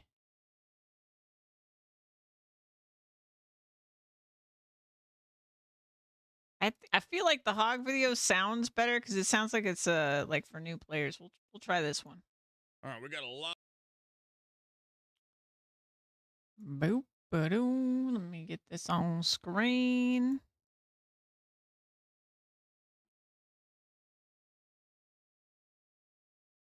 Boo doop boop boo. All right, this is things you should know as a new Path of Exile 2 player. Okay. All right, we got a lot That's of brand all of new us. players that are coming over to Path of Exile 2, and this is absolutely epic. But there's things you need to know about coming over here, some things that'll help you set up for success, Path of Exile 2, and some of these are some just some basic community etiquette stuff that I'll pass along to you. Come on, you piece of We're junk. gonna talk about trade etiquette. That'd be good. It's hog, baby. How about it, y'all? You got hog? Thanks for stopping by. We're at 6 days. I'm going insane. So I'm literally just sitting here staring at my supporter pack cosmetic and my dreadnought hideout. And it got me to thinking I had to learn some things coming into the community, and I've kind of seen some things already that need to be addressed. So if you a new player to Path of Exile 2 and you coming from other ARPGs, just a few things we need to know. First of all, the big thing I want to point out is trade and trade etiquette. Yeah, okay, this is a good thing So to talk trade's about. a big thing in Path of Exile and Path of Exile 2. It will be Because the the game same. doesn't tell you. This is just a community It's one thing. of the pillars of the ARPG successful building blocks things that Jonathan was talking about the other day. A couple things. If you are buying something from somebody, if you are the buyer, you go to the seller. If you are the seller, the buyer comes to you. Always remember that. If you're buying something, you go to the seller. If you're selling something, the buyer comes to you. That is well established. That's not something that and it's to their hideout. You need to kind of balk at and do your own thing. That is the established etiquette in the community. So if you if you are buying something and you're waiting around in your hideout for that guy to come to you, he's just going to drop the party and not trade with you because you're not doing the right thing. Okay? So yeah. So there oftentimes there's not really actual communication isn't really expected. So like when you're on the website for trade, by pressing the button that like you want the item, the system will automatically whisper the player that you want the item, right? But beyond that, there is no expectation for you to actually communicate with the person. That's not the trading etiquette. Everyone's just supposed to know if you're buying, you go to their hideout. And also another thing that normally happens is that you'll get a party invite from the seller, because that makes it easier for you to go to their hideout. Because if you get the party invite, you can just like right click on them in your party or whatever and say you want to go to their hideout. So yeah, that's one of those things that's just like it's just the etiquette. You can technically trade anywhere, like you could trade in a town or whatever. But like it's just how if you're actually trading with someone who's played PoE, they're gonna expect that, and they will straight up like not trade with you if you don't follow the normal procedure because they're gonna think that you changed your mind. So just good to know. Also, this might seem a little silly, but make sure you say thank you for trade or T for T or something like that, because some Yeah, guys yeah. get kind of butthurt about that, and it's just again proper etiquette. Okay. Number two, revolving trade. Please do not price check in general chat. There are many tools. Um, they might not be out on release, but they'll be out pretty soon. There are many tools in the community to use for price checking. Use those tools. Don't just spam in general chat. What's this price? How much is this? How much is this? That's a real fast way to get you on the ignore list and people not help you out. So we all know how some of these communities can be. This is a great community, but that's one of the things that will get people to be annoyed at you real quick is spamming price checks. A few times is fine, but in general chat, spamming it, help me out. I've never had an issue with someone being like rude to me in trade. When I was new, my early experience, I actually asked questions sometimes to the person I was buying from, and they were totally chill about it. Um, but yeah, I never spam something in general chat, so I don't know about any of that. I need a price check. What's this worth? Tell me what it's worth. It's not going to get you Plus, anywhere apparently, I mean, the fast. community is probably The about to most double, important thing so that I can say, obviously the do community is not going to change spend your if you need gold to. immediately. Okay. And by gold, I mean your in game gold, your 300 gold that you got if you bought the base supporter pack. You're going to use that gold to get your stash tabs. So when the game opens up, I know the first thing everybody wants to do is get MTX with that 300 gold. Wait. There's a couple of tabs. The main tab that you need before anything else is the currency tab. Yep, currency tab. Now, again, you don't need the tabs to play the game. It's a convenience thing, but trust me, you're going to need the currency tab It's a because big there's a lot of convenience. currency that you're going to have to sort, and it's automatically sorted over to that Yeah, particular tab. totally. I would also highly advise that you wait and see if there's a stash tab sale before you go spend your gold in game. Uh, There will be a stash tab sale. I looked this up because it's on a schedule. It's every 3 weeks. It's supposed to fall starting on the 6th. So the day that early access starts is when the stash sale starts, and it should last for a couple days. So if you don't want to worry about it on day one because you just want to play the game, you still have a few days. Don't worry about it. And I would honestly recommend you play a little bit just so that you know what you're getting. Like, yeah, you could watch a video and whatever, them telling you what the best stash ups are, but ultimately, you're going to know what you want. So just play like a little bit of the game with your free ones and then go and look at the store and get some stash tabs and just make sure you always get them on sale because it's a pretty significant discount when they're on sale. And honestly, the $30 worth of points is enough to get you everything you need to be totally comfortable with your stash.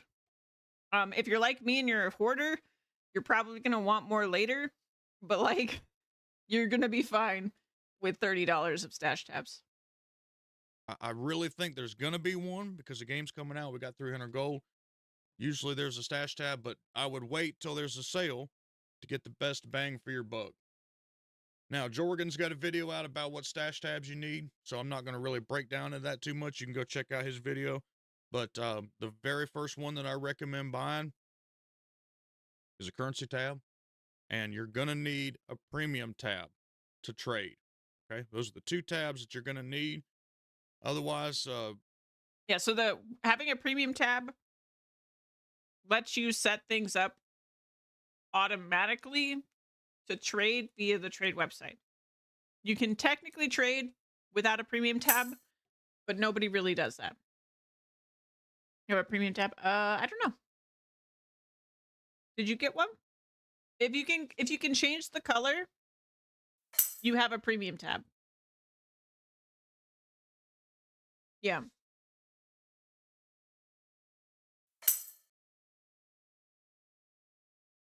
Oh no, you can hear my chat. Okay, let me turn that off. I'm so sorry. Um,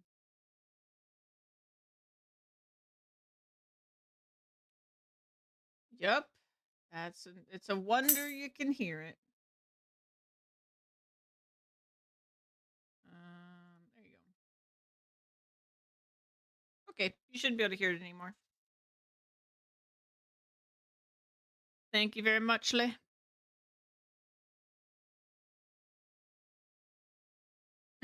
I'm sorry, Louise. Yeah, no, it's me.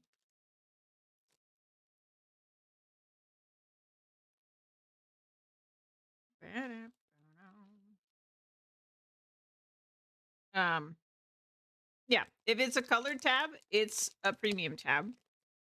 Like if you can change the color.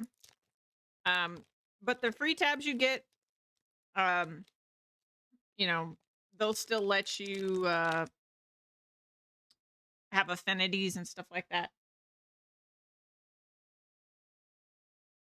But yeah, if you can color it, that's a premium tab. And premium tabs have an option to let you make them public and then set prices for items that are in them so that you can trade. So basically the bare minimum, and I completely agree with Hog here, the bare minimum to like make sure you're not just having a worse time for no good reason is a currency tab and one premium tab. Just make sure you get those two tabs. Everything else is more just like personal preference. You can get a dump tab, which is basically 4 tabs in one, where you can dump stuff, coming out of maps Dump or tabs are whatever. nice. But the rest is up to you. But definitely gonna need a currency tab, and definitely gonna need a premium tab. Okay. Your MTX, which is monetization, transfers over from PoE 1. So if you happen to play PoE 1, years ago, or you dabbled in a little bit, or you've got 10,000, 20,000 hours in the game, unless you're was it PS5? If you're a Sony guy, okay, Sony's being a little butthurt and won't let all that MTX transfer over. But everybody else, all of your stuff that you paid for, it transfers over.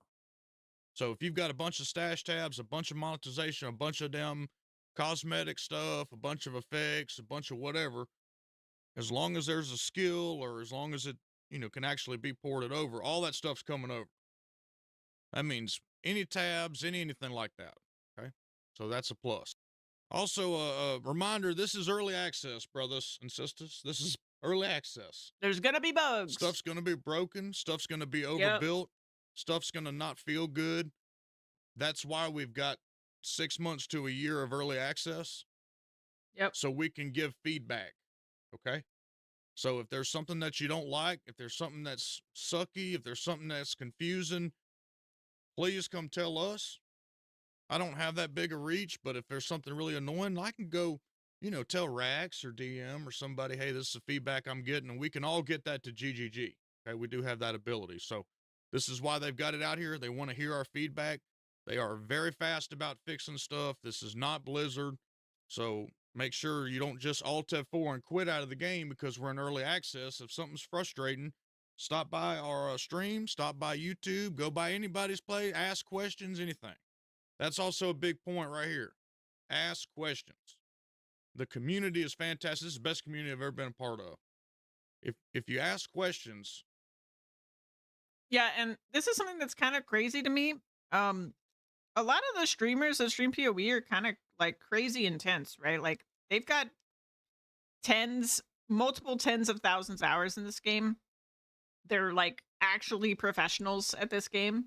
And they are super chill. Like if you go to their streams and you just ask them a dumb question, like a noob question, They're totally chill about it. They're so happy to answer questions. I mean, it's a very shared experience to come into PoE and be overwhelmed, but also excited to like learn about all the things. And pretty much every single PoE streamer will say this. Even those people, they'll say it all the time. They're like, I don't know everything about PoE. And it's just because it's such a big game and you don't have to know everything. So, and depending on what you're playing or like what your kind of favorite kind of builds are or your favorite kind of content is, you just might not know everything. And they're also pretty like tight knit community. Like a lot of the different content creators and stuff know each other. So, if you talk to one and they don't know something, they'll direct you to someone who does. Like if you were gonna play a righteous fire build, they would all send you to Pox and like they know that they're gonna send you to like the right place and everything. Like if you're interested in lore, they're gonna send you to somebody like they know each other, they support each other, and they work together a lot, even though they're not technically uh part of the same business or anything, right? Like they're technically competitors, but they're all really nice amongst each other. So yeah, they're really great. And honestly, I've never jumped into a big PoE streamer stream and not had a great time. So And listen to what you're, which I'm not great at listening sometimes, but if you ask questions and listen to what the people are telling you and try it, you usually get over any kind of hurdle that you have. The best way to play Path of Exile 2 is to look at the game as a journey. This is not an ARPG that's designed to get you to level 100 in 2 hours and 22 minutes. It's not this thing. It's not an ARPG that will let you go kill the pinnacle boss in one shot. This is not an ARPG that wants to get 100 hours of your time and then ask for more money. This is an ARPG that wants you to take a journey through an awesome storyline, through an awesome world, through awesome characters, awesome skill effects, all of that, into an in-game content that's infinite, where you grow and learn and grow and find better items and grow and learn. Everybody right now is so obsessed with finding the best build, the most powerful keystone, the most this, the best that, because to be honest with y'all, you're not used to playing a good game. This game has secrets. This game has areas that are waiting to be found that could give you all kind of stuff that Diablo 4 didn't even dream about having. you don't need to So name drop it. It's take your okay. time, slow down, enjoy the journey, because that's what Path to Exile 2 is. It's a journey. Don't feel bad if you watch a streamer who's blasting ass and you're halfway through the game and he's in the end game. Who cares? There's no race. There's no secret room, whatever, full of loot and treasure and godliness and all this shit. None of that's there. Just enjoy the game. If you have questions, ask. Okay? That's the biggest thing that I can stress. Please. And then the final thing that I need to say, even if you're doing this joking around, it's not going to make you friends in the community.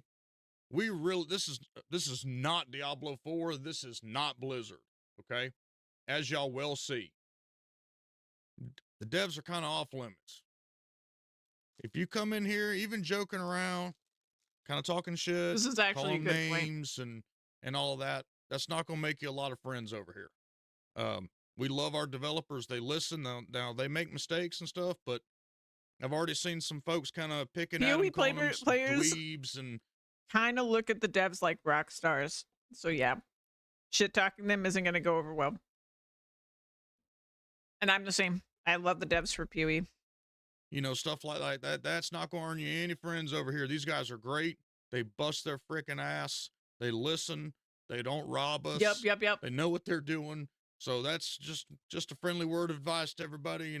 That's not going to earn you friends or help in the game or in the community at all. So, Yep. I know everyone's doing kind of a centipede content farm right now, so hopefully I can contribute to this a little bit, but I know we've got lots and lots and lots and lots and lots of players that are coming over here that this will kind of help them out. I want to set y'all up for success. I was a Diablo player for 20 damn years. I've been playing Path to Exile. I've got 1,400 hours in it now, and that's still rookie status. So I feel like I'd at least, as the kind of the Moses of the D4 refugees, I parted the sea for y'all a while ago. Come on in, take this advice. If you have any questions, come by stream. We've been having a blast over there. There's been a lot of y'all coming by. I really appreciate that. We're giving away a key a day up until early access, so come on and get in the giveaway. Hit like and subscribe for more Path to Exile 2 content. See y'all next time. That was a great video. Hawk is usually kind of starting stuff, so I was a little worried when we clicked on this.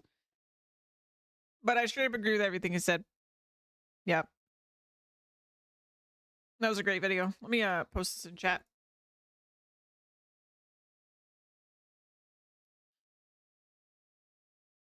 That hog, man.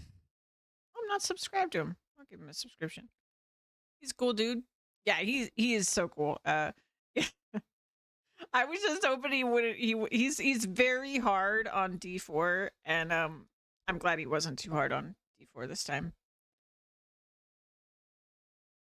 But yeah, he's cool. And all that stuff was super great stuff. Like when you're getting for new people to know.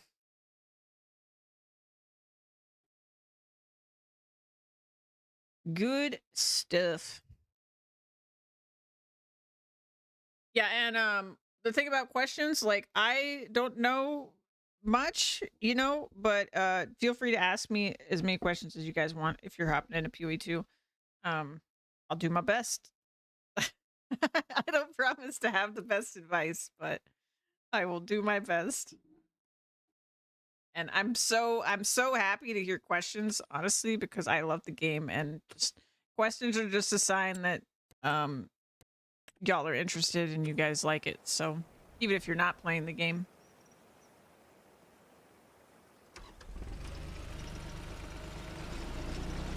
Get back to our rice. Lola, thank you again for the coffee. That was delicious.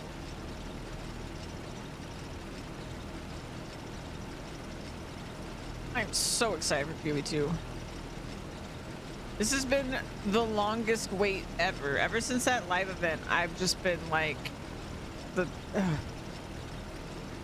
I look at the timer and I'm just like, it hasn't moved.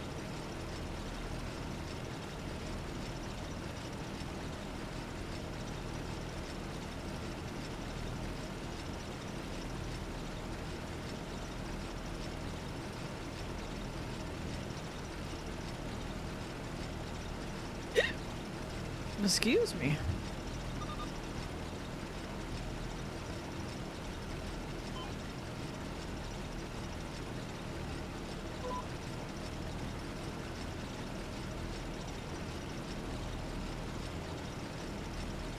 Yeah, it looks like we had enough fertilizer for this field, so that's good. Yeah.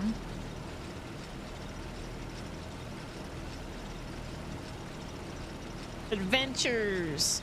I'm so glad Hog mentioned that part about it being a journey, because I think a lot of times with games in this space, like where it's sort of massively multiplayer and it's a really big game, and like when you think of like MMOs or other ARPGs, there's so much of a culture around like blasting through the content as fast as possible, and that culture does sort of exist in PoE, especially with like the early parts of the game for people that have played it a long time.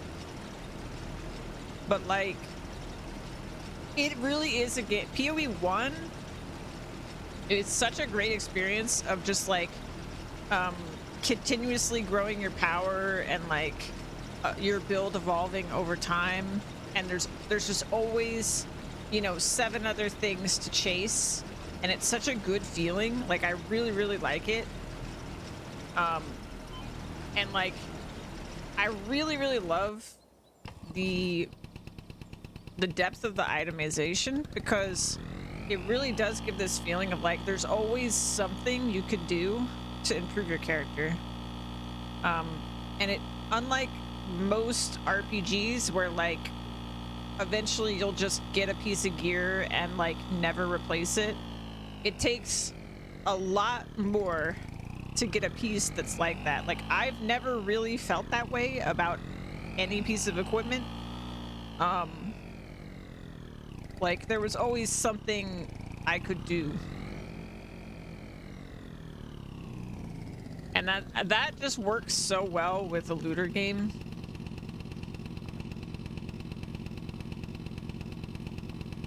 As long as you still have meaningful upgrades, that's the big thing. Like, if it's not a meaningful upgrade, it doesn't really matter, but like, yeah, the upgrades in PoE have always felt super meaningful to me. And it looks like PoE 2 is only gonna do that better, so here's hoping.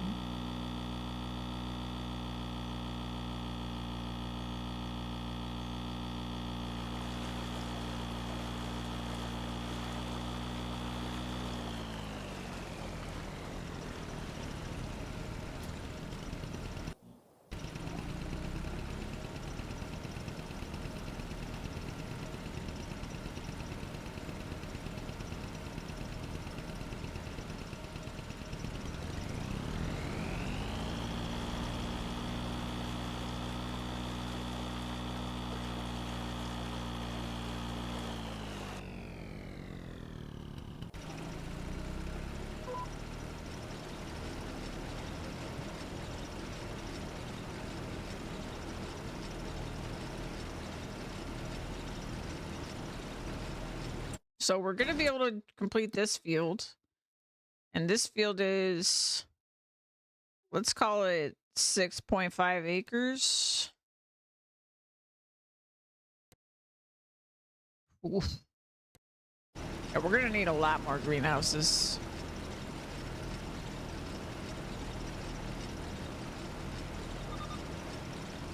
If we're going to actually grow all of our own saplings, we're going to need so many more greenhouses. So, let's see. That's 20, 28. Whew. Yeah. So what is that? That's like, let's just call it 40. Like 46 acres. Get about 7 per, so that's 3.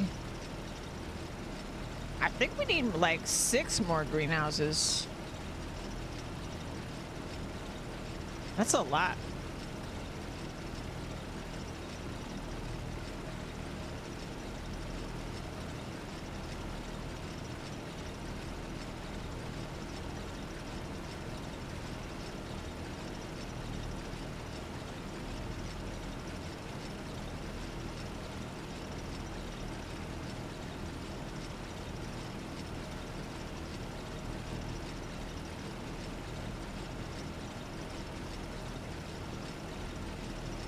That is a lot.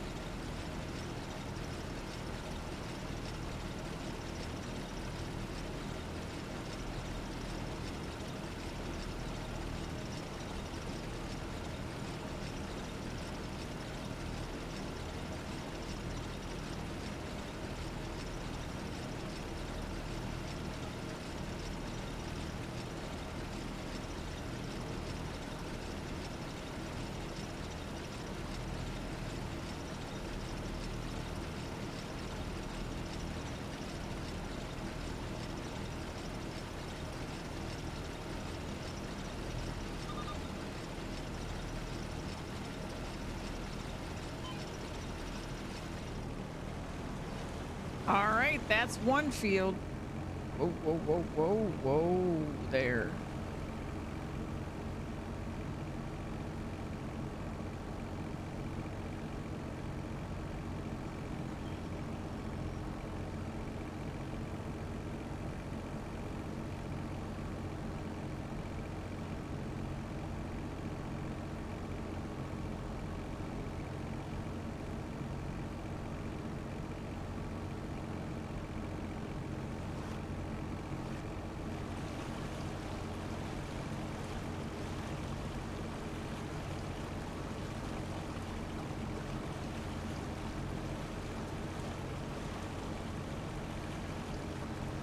Probably refill the fertilizer.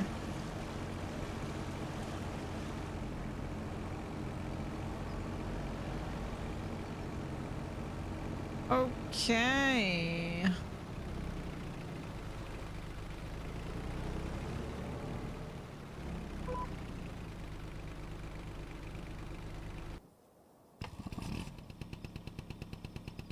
Go get some fertilizer from the shop.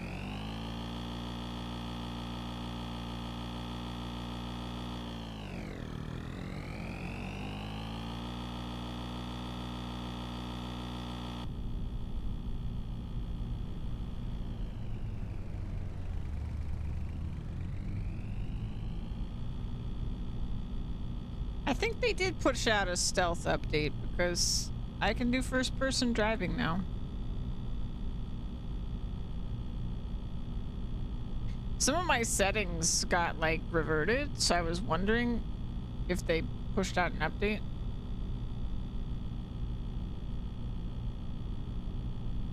I think they did.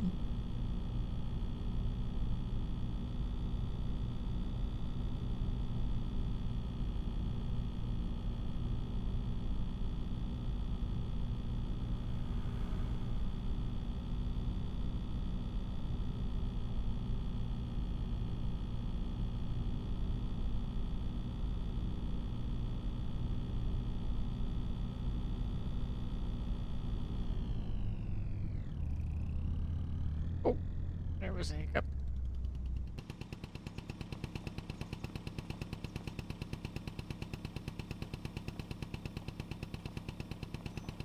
So huge. Look at that thing. It's humongous. It's as big as me.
Boo-doo-boo-boom.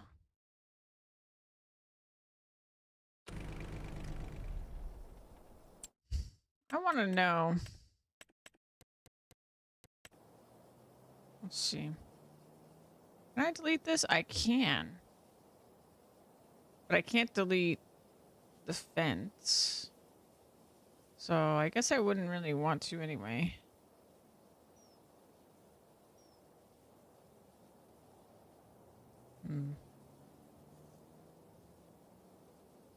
If we deleted this... No.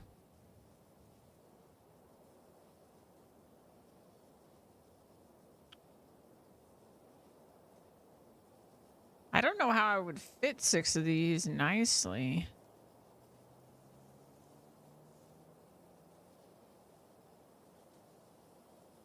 I mean, if I just buy one of these other fields, it's going to be so expensive.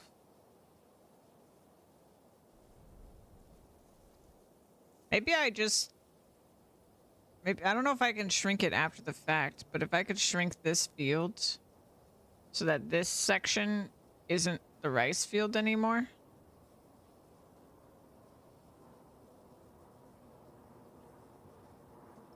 That would be pretty nice.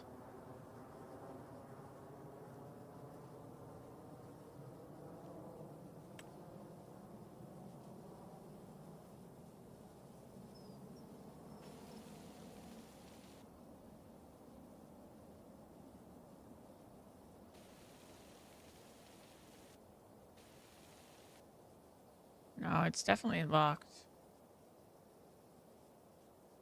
Hmm.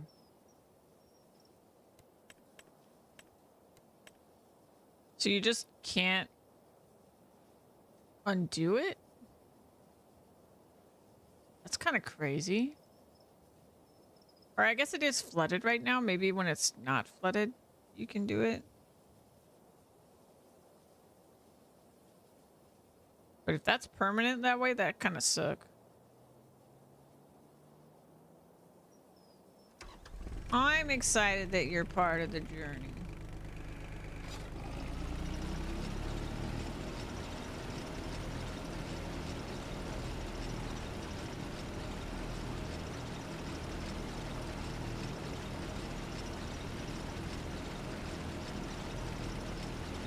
I just hope you love it. I just hope you love it.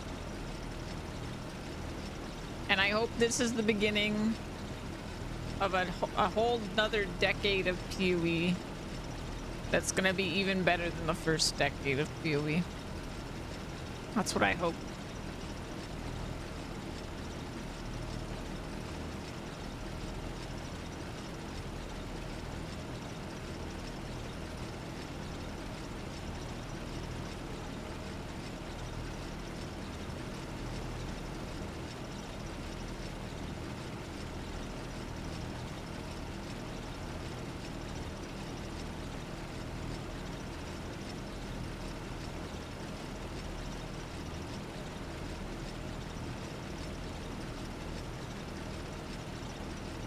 I played Diablo 4, that should say enough.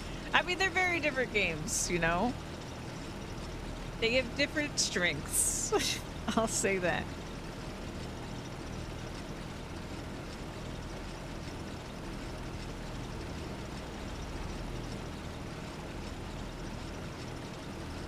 But clearly there is an appeal that, or there's something about them that appeals to a lot of the same people. Because like there's plenty of people, especially like content creators, that played both games, so there is definitely overlap there.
Only 2 pallets left.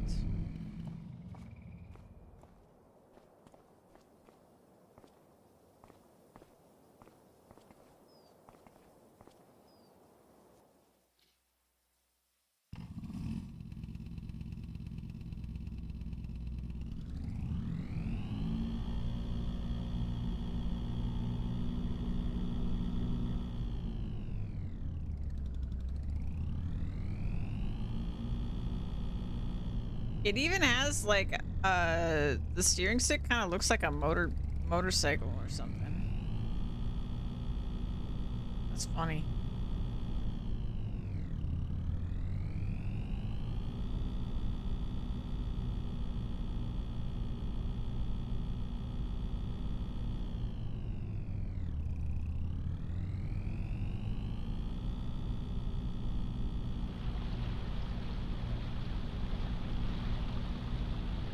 Oh God, it's a boat now.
Driving on top of the water, yeah.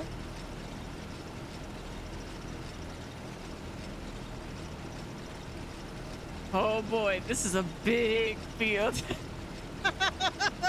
Here we go. We're gonna be here a while.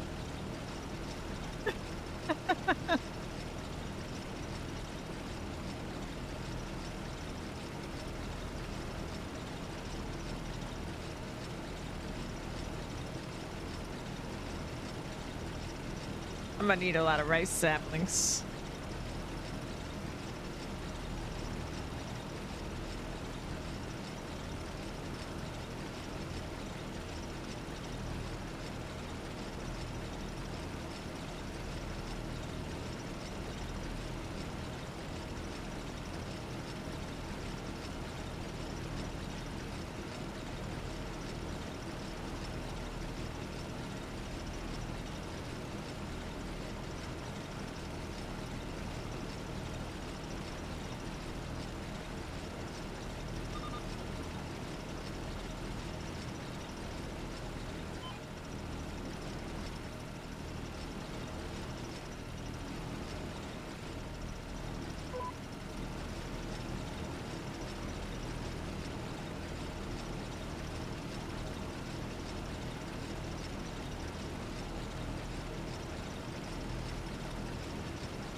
How expensive are they?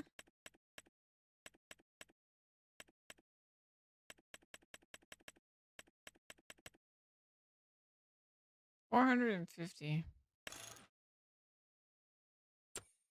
Hmm.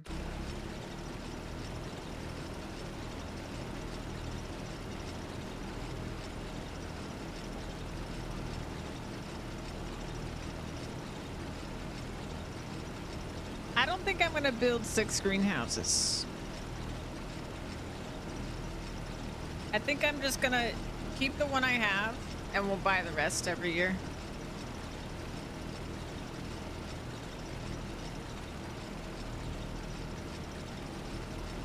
I think it's fine.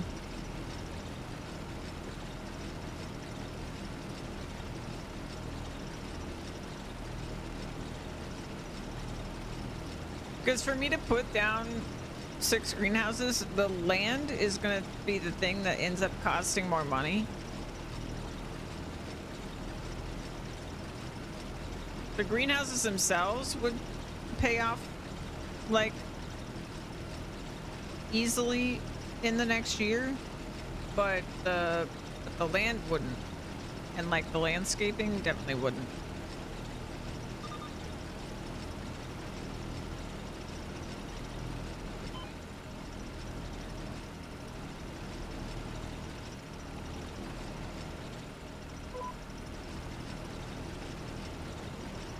Oh, I'm out.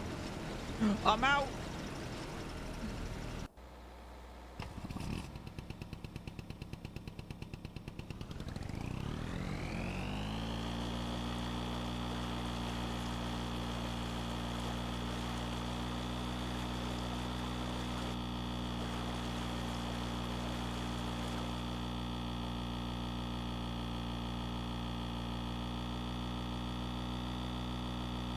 That rice field's looking pretty good.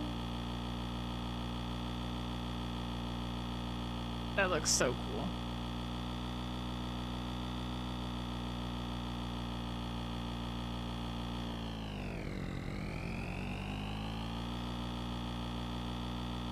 I love it. Yeah, I wish I could have just like almost a completely flat map, just like house in the middle, you know, bunch of greenhouses in the middle and all that stuff, and then just surrounded by flatlands that are one giant rice field. That'd be pretty cool.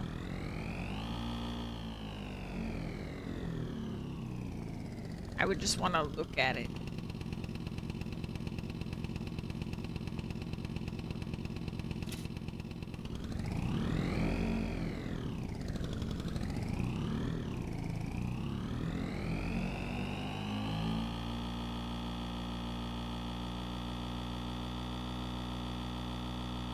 And then get like 50 planters and 50 harvesters and just AI worker.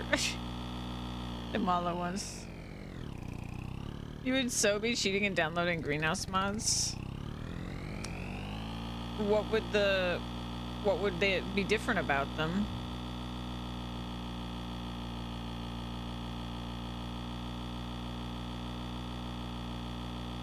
Than like the base game ones.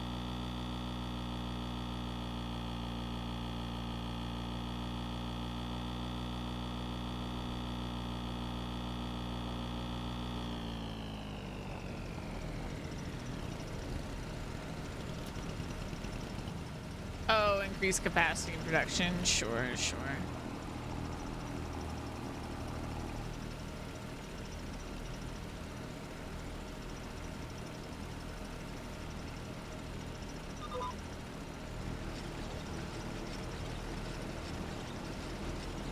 I mean, seeing how much it produced, I feel like when I do my everything playthrough, I'm not even gonna need more than one rice sapling greenhouse, because it really did go very far. Like we still haven't bought any. Like maybe I could do 2 greenhouses and that would cover like having a really big rice field, but like we got a lot out of it.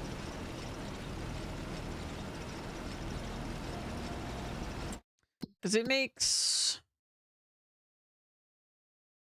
yeah, it makes 2 pallets every month, so it makes 24 pallets per year. That goes a long way.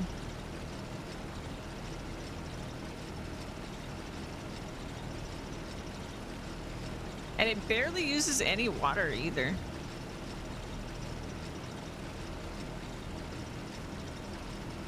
Like out of all the productions, I think it's been the most like reasonable for actually using it.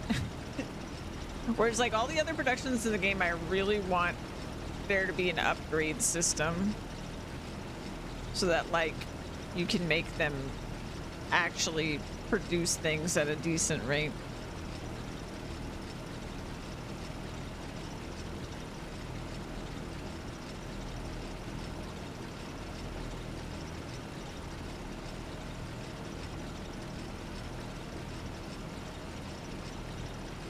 Like regular greenhouses for like all those crops or whatever, like they don't produce things fast enough for it to be exciting. Even if you like were focusing on like productions of things that needed ingredients from a greenhouse, like you needed cabbage or whatever, like it does not produce it fast enough, in my opinion.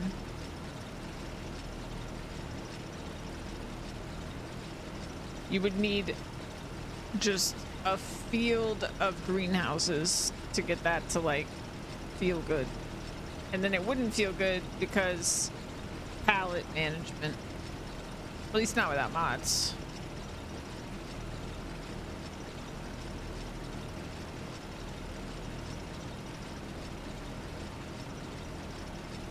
I also wish that for the distribution mode that you can put it in, that it would tell you more information about how distribution actually worked. Like, when does it happen? How much does it cost? You know, all that kind of stuff.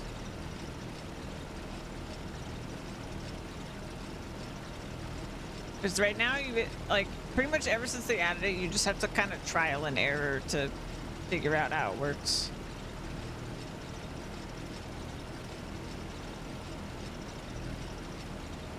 Yeah, when, where, and how much. Yep.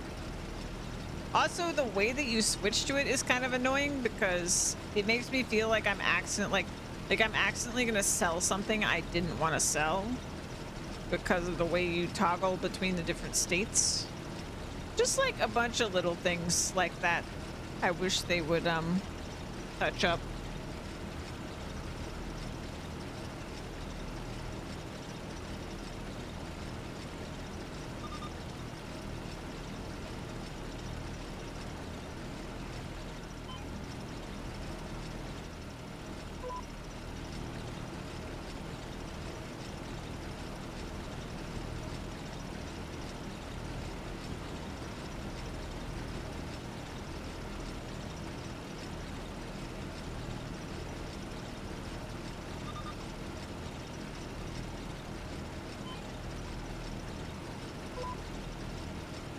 But there really is like so much I would like from mods right now that like if PoE 2 wasn't coming out in less than 6 days, I would seriously be trying to get into modding again. So that I could make a bunch of mods just because I want them.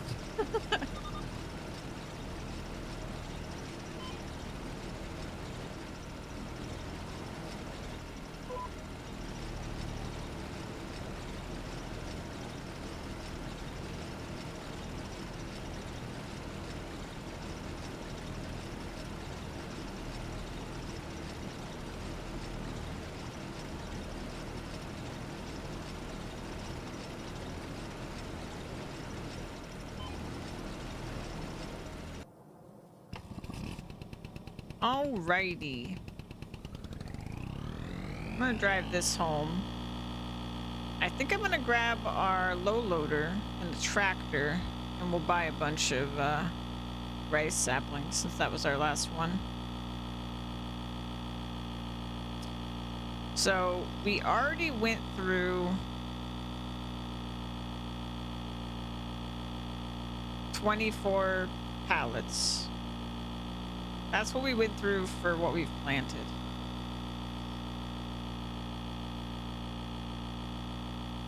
And what I can do, just in case I change my mind about the greenhouses, is I'm just gonna buy 24 at a time. Because each 24 will represent a greenhouse over the course of the year.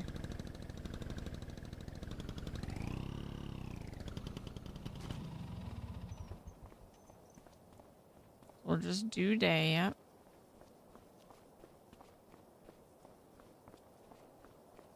Close the garage.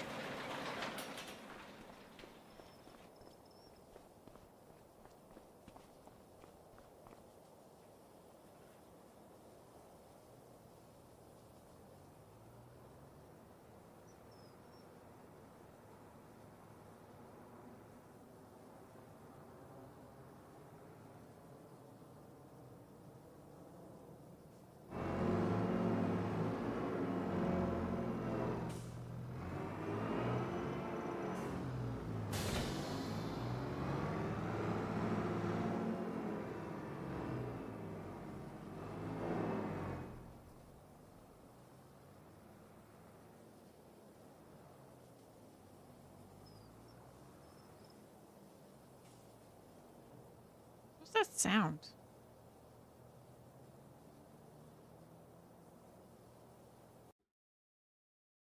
I'm gonna turn on some music.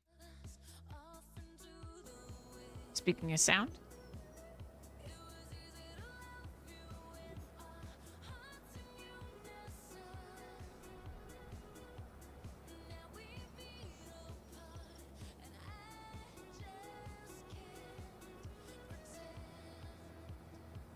Also, Universal Autoload is out on the webs, even though it's not in the mod hub yet.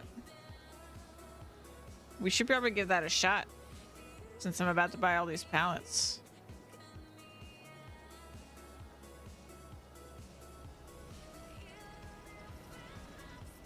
Oops. I am the best driver.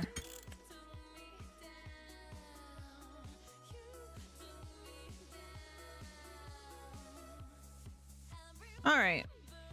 Let me get this installed. I don't know what it's gonna work on or not work on. I don't really remember what it worked on and didn't work on in 22. I'll check the official mod hub first. But there shouldn't be anything new today. Yeah. Nothing new today.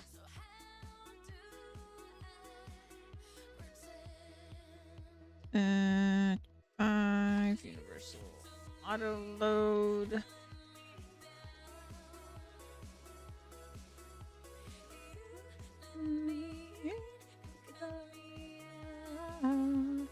Let's see. Any new or existing trailers on your farm?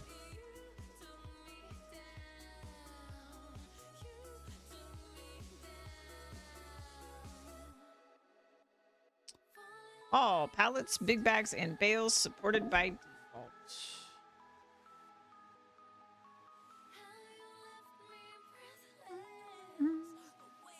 Let's see. I don't think it's going to be loaded for, or it's going to work for this one. But maybe.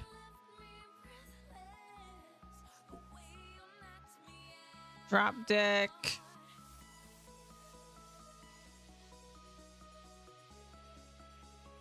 Oh, maybe. It's on some of the load loaders. Bum bum bum bum ba da ba dum ba dum bum bum bum bum bum bum ba dum ba dum bum bum bum bum bum bum. Let me up, let me down.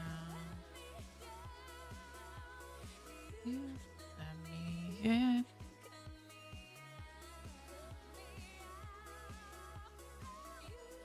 Let me up, let me down.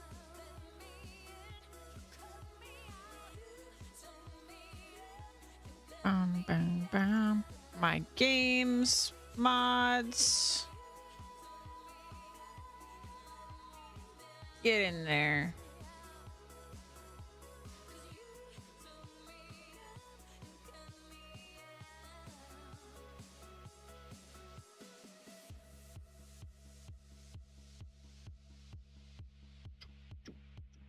I think I need to unzip it, but I don't know.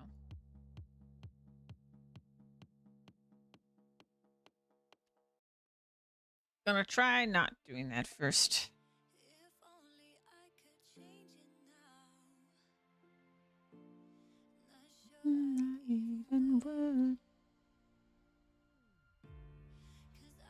Sorry. My face. Yeah, no, I think I need to unzip it.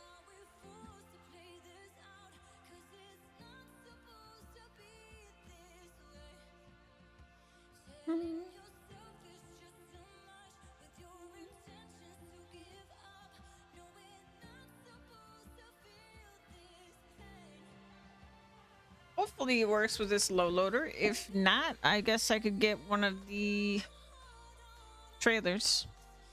It's not like I don't have the money.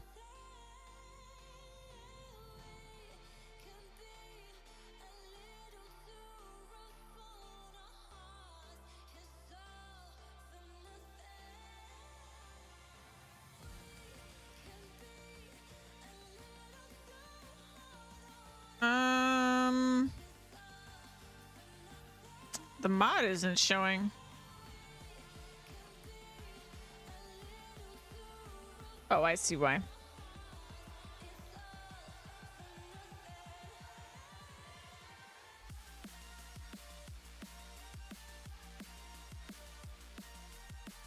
Ba-dum, ba-dum, ba-dum.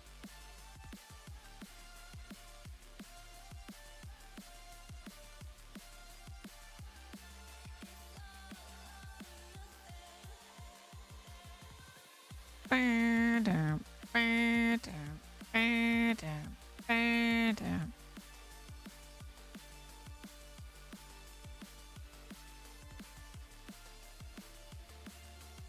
I wonder if this is ever going to go on the mod hub, or if they're not going to submit it.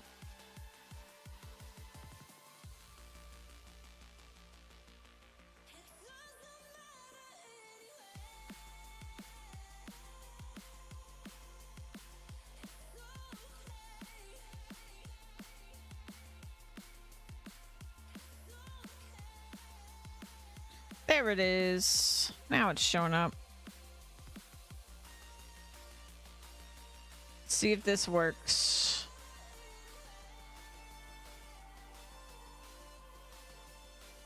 It's okay. Why's the game not showing?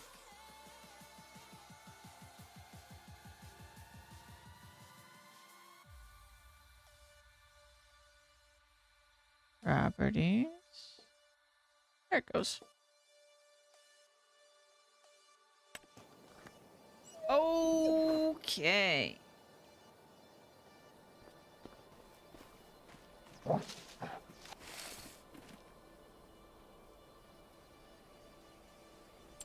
buy some pallets.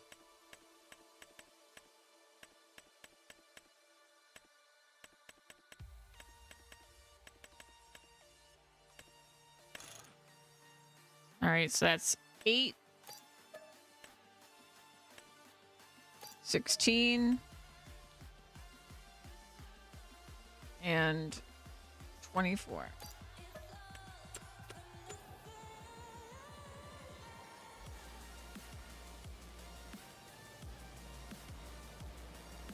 You know, I don't even know the keybind.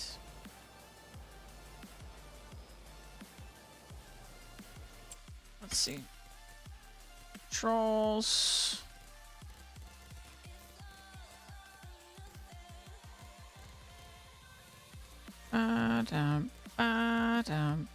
Here it is.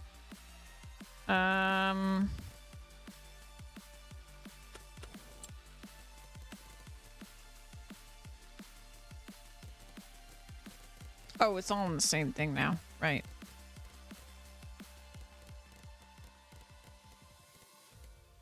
Toggle loading.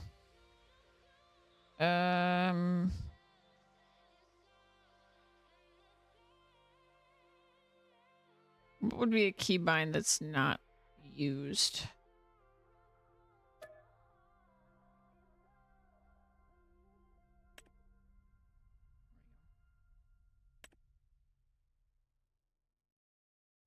And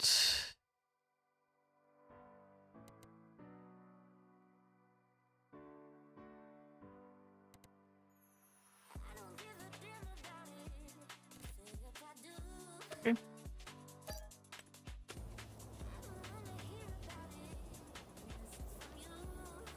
It shows up in the menus. That's good.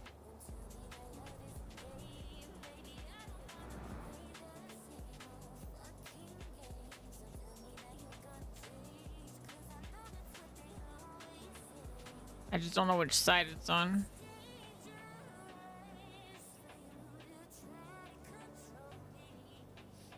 Come on. Just in case, what was the...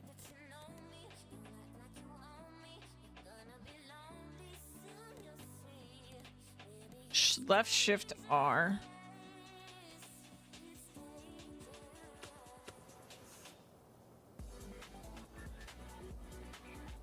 And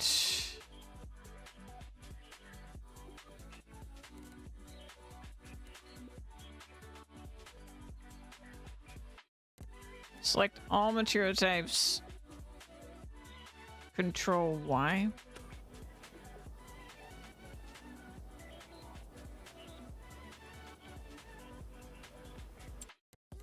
Why you not working?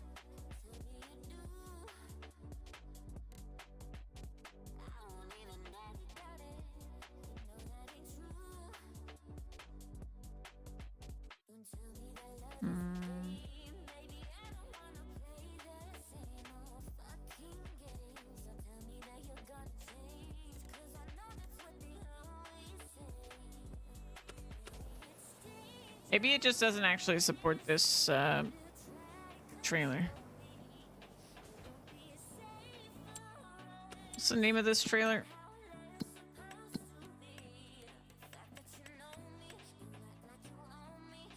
Legal.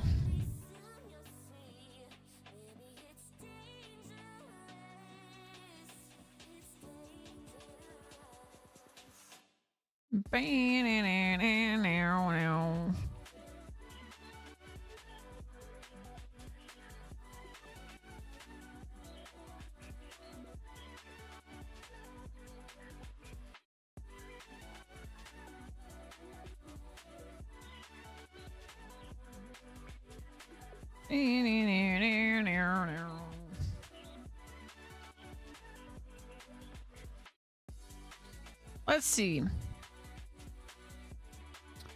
Support legal DTS 5.9. Yep, that's the one. Okay, so I'm just doing something wrong.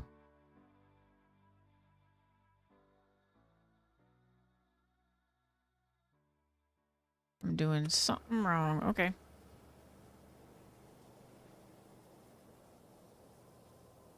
Maybe I need the flap down or something?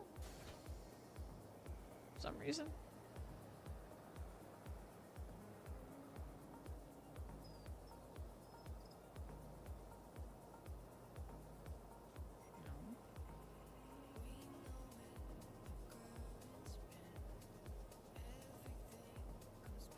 Shift R.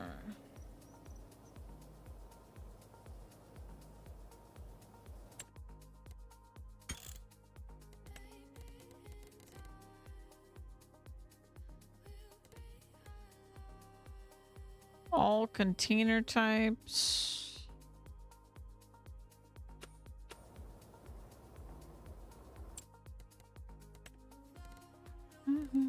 The water, over the water. All right, let's see.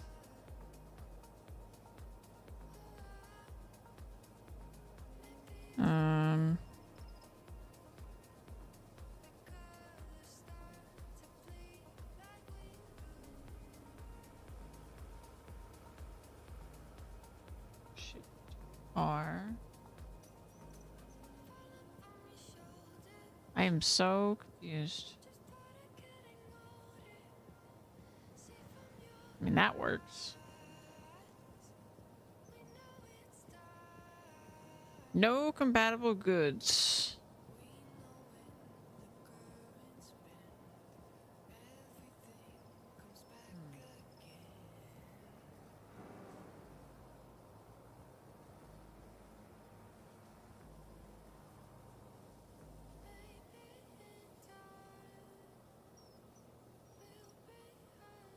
CT. Why?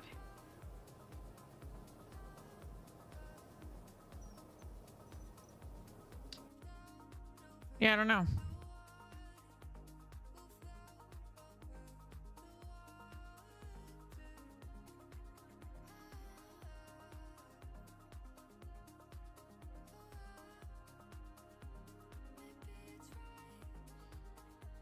Universal autoload.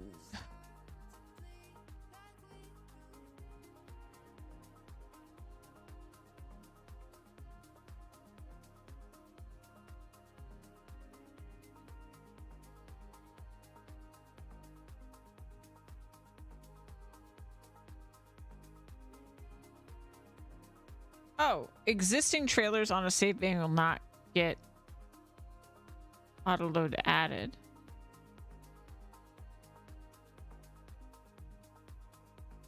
Oh.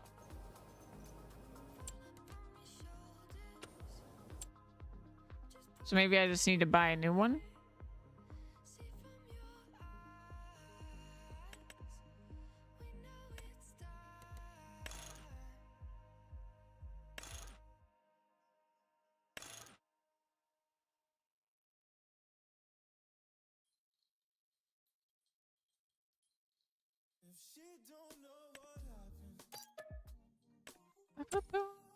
Yeah, and I can see the little bounding box thing.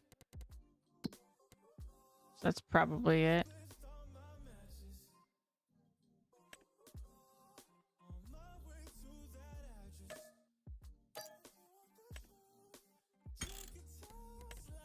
All right, let's go back to gamepad.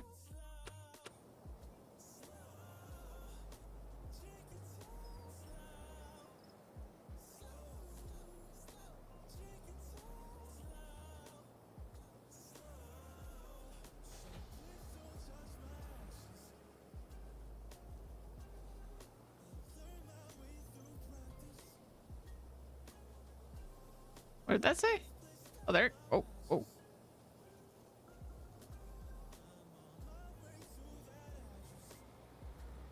Yike.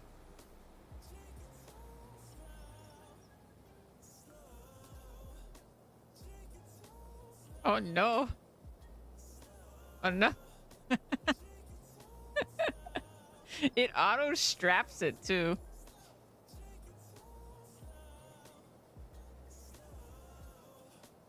Wow, it's beautiful. Hold on. Let me do a... Where's my unload? Unload. We'll do... Whoop! Didn't click it. Oh, it's gone. What is happening? Here we go.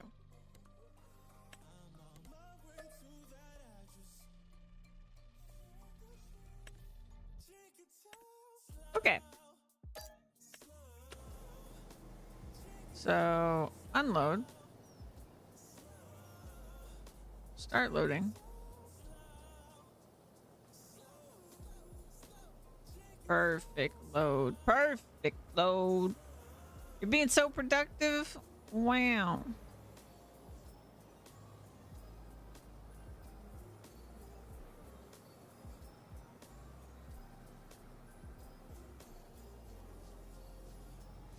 This feels like way more pallets than I produced. Am I crazy? We didn't have this many pallets. No way.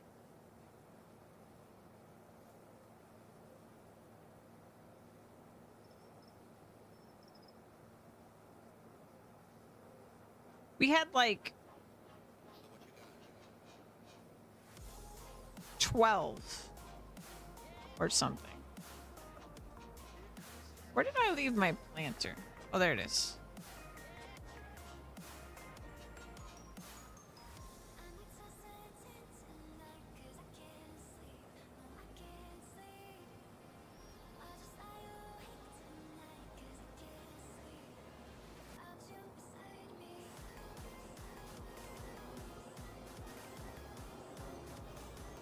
Gosh, imagine if I had had auto load in that other playthrough we did. Would have been a different playthrough.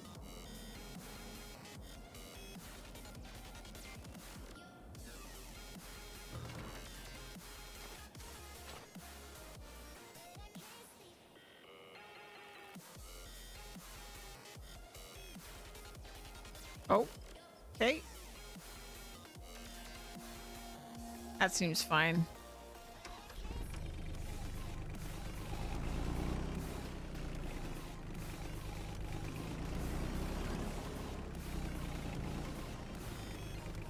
Uh...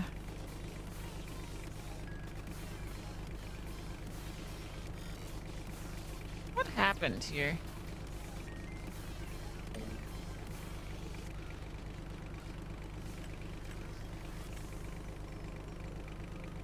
There we go.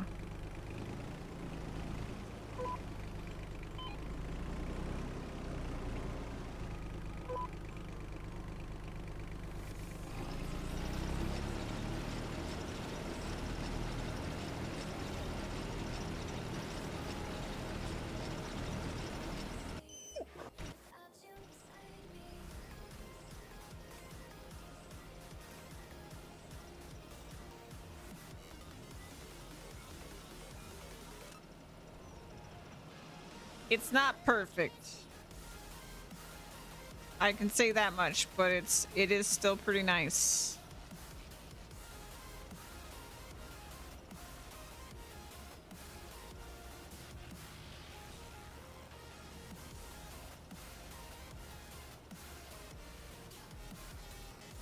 Yeah, I don't know why it doesn't want to pick that one up.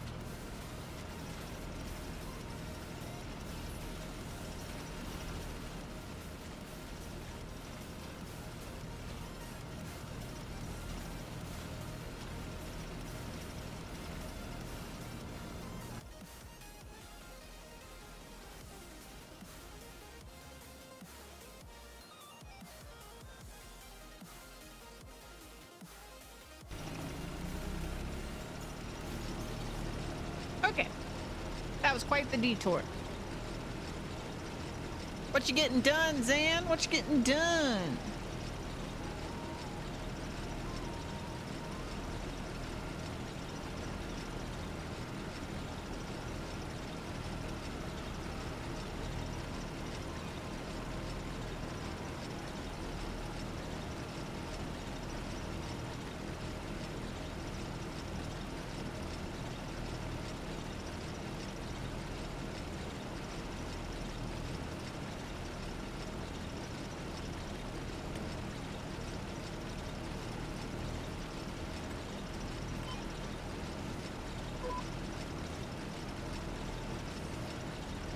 Upload things on the clock app. Wow.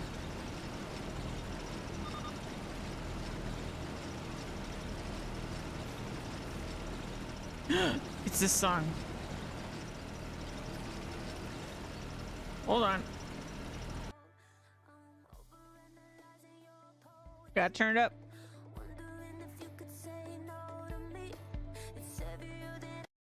Starting over.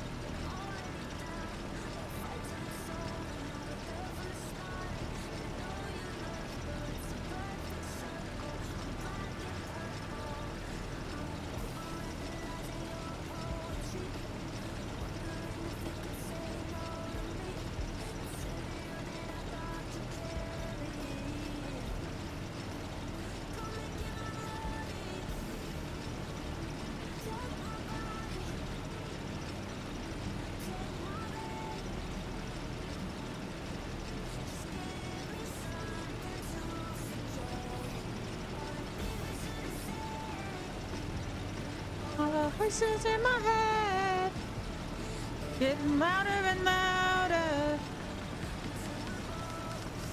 Nice, Dan.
This is in my heart.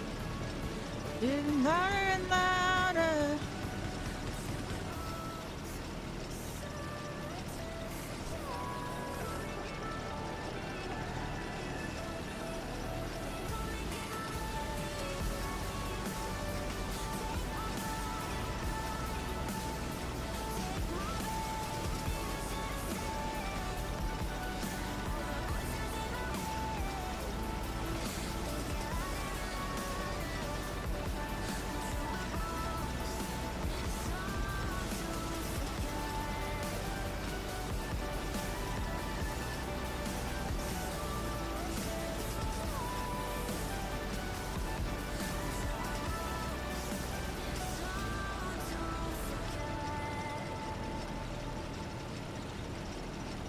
I really like this song.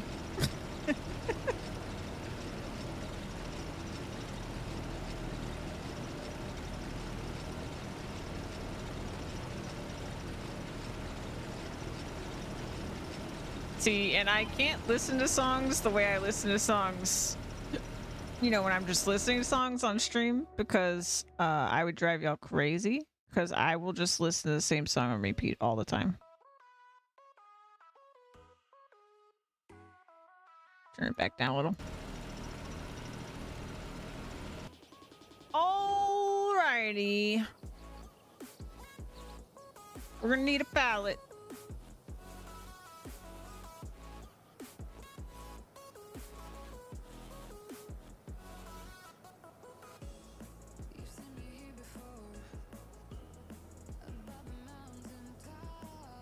And look at them water effects.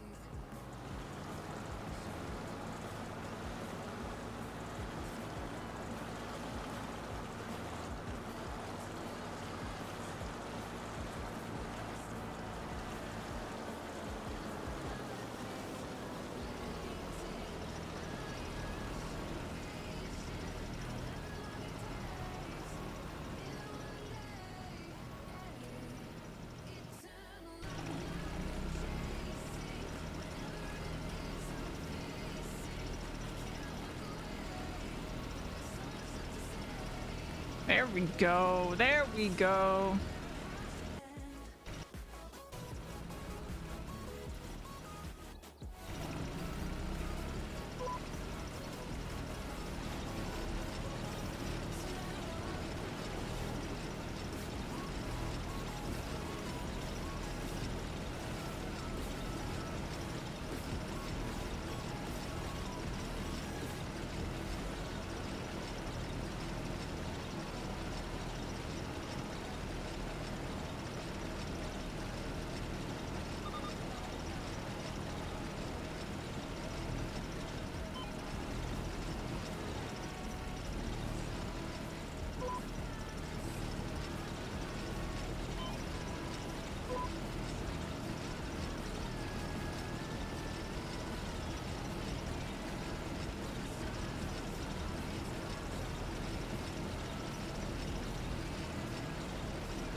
Yeah, 2.5 meter, adjusting to 2.5 meter is working fine.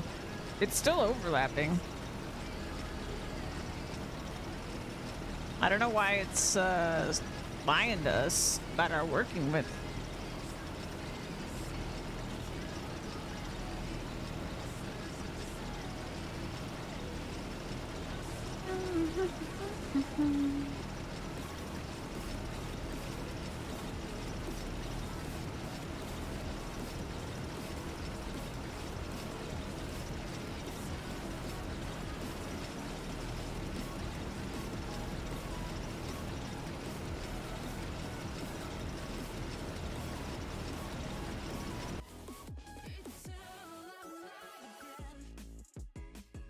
Turn the music down a little more.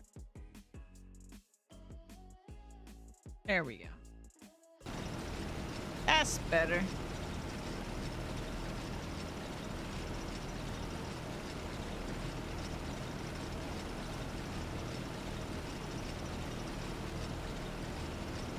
Yeah, this crop's a really cool addition to the game.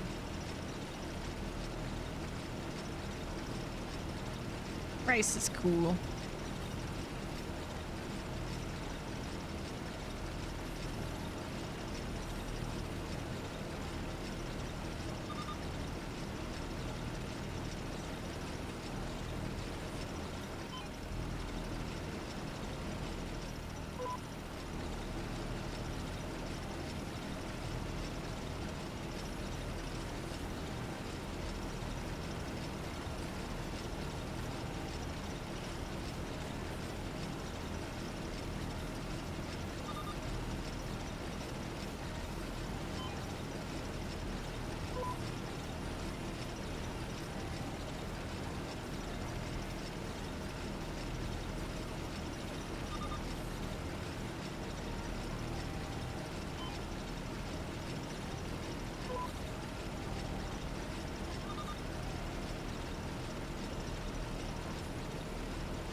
It's like it gets wider. I'm so confused by the word went.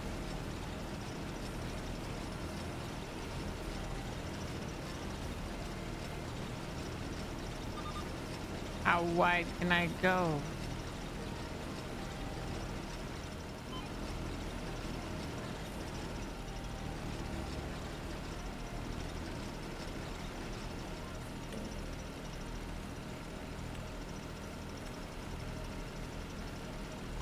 Is it just not changing it?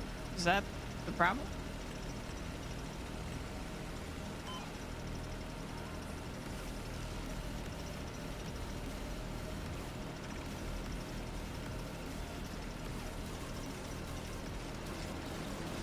We're going to do a test.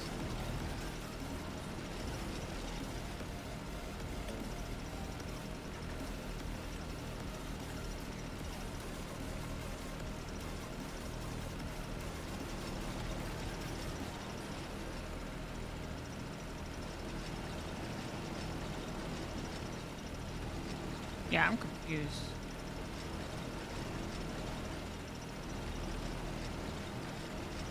Yeah, I don't think it's changing. What if I leave the field?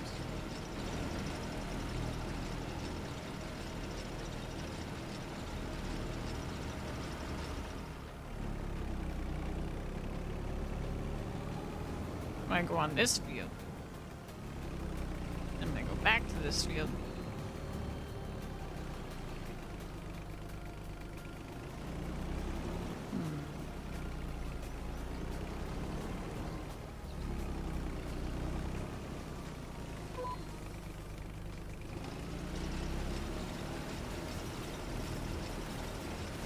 Yeah, I don't know.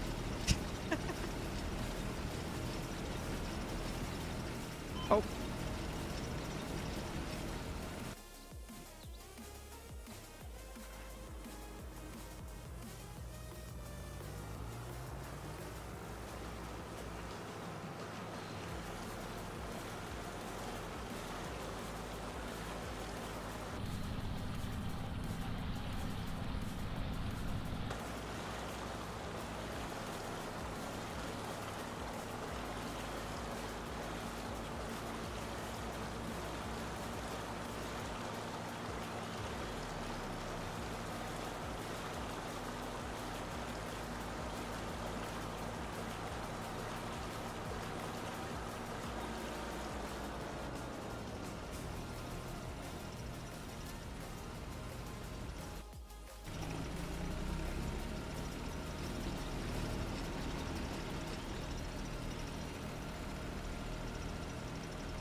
Look at all that rice. Yup.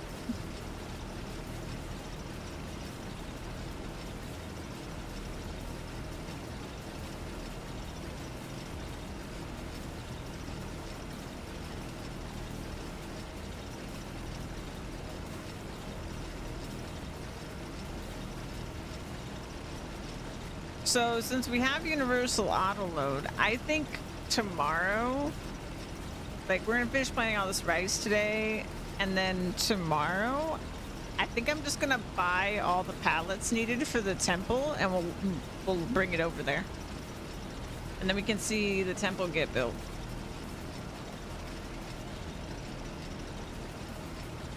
Could be fun.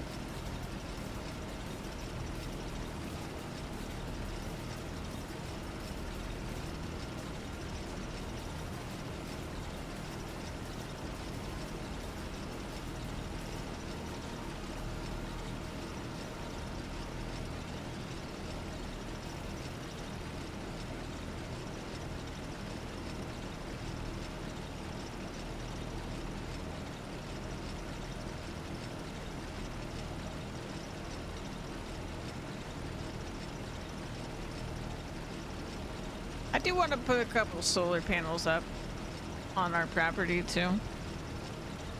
You just got some empty space over there. We'll probably never make the money back from the solar panels, but whatever.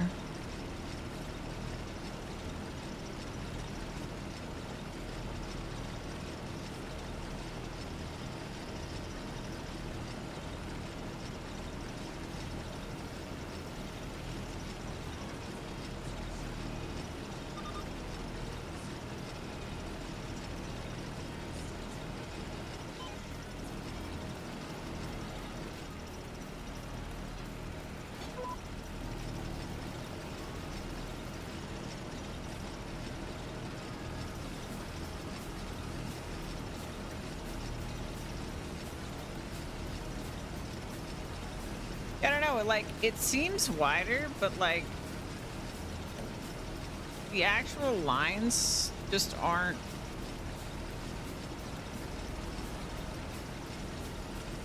I don't know. There's a lot of overlap. We'll see what happens when I'm not doing the headlands anymore, because that's where it'll actually be like new. Yeah, I feel like I went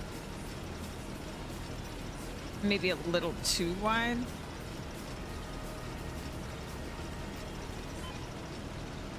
There we go.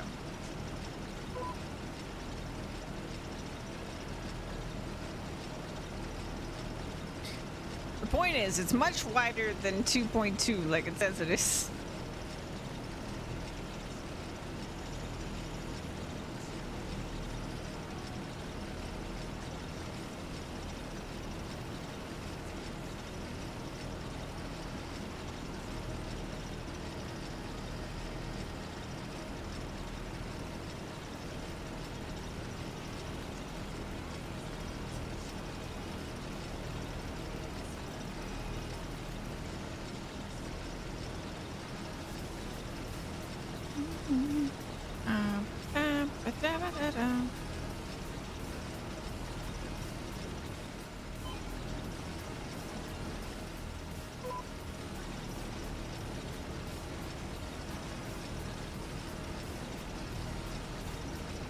Yeah, I think that's.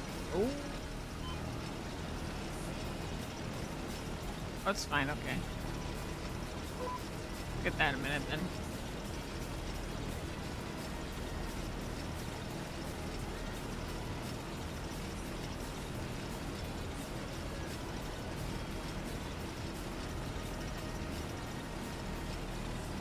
None of these fields are straight.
I think they both take a year.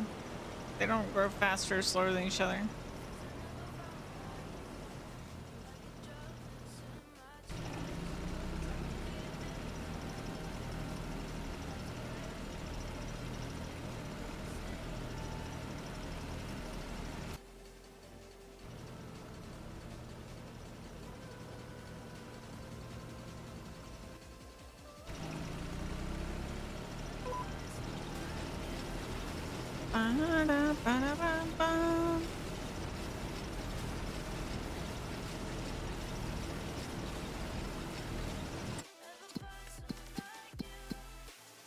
Well, Actually, no, no, I'm sorry.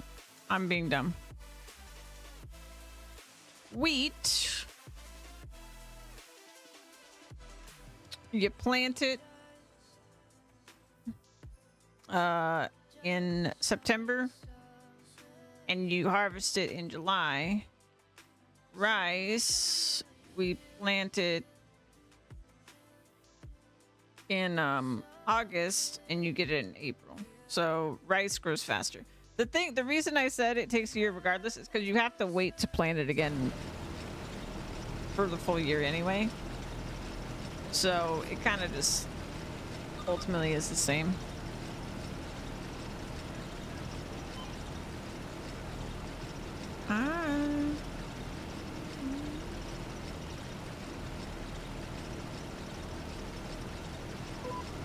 No.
We sell in July.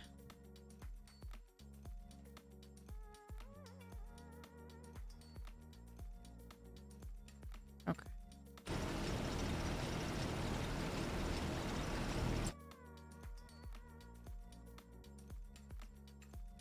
Oh, I just said it like super backwards for rice too. I just realized.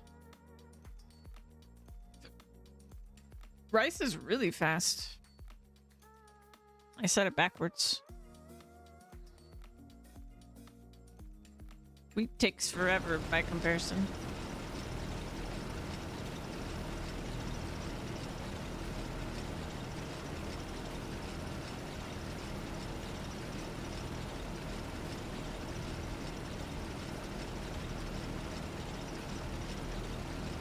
I'm just a wealth of misinformation.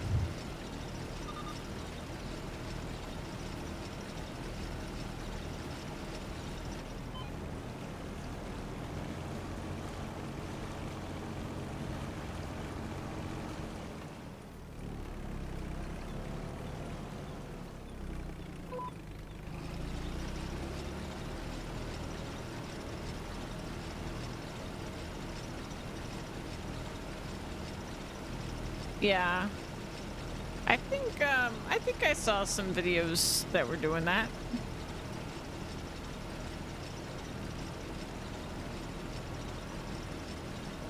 Farmer Cop and people like that.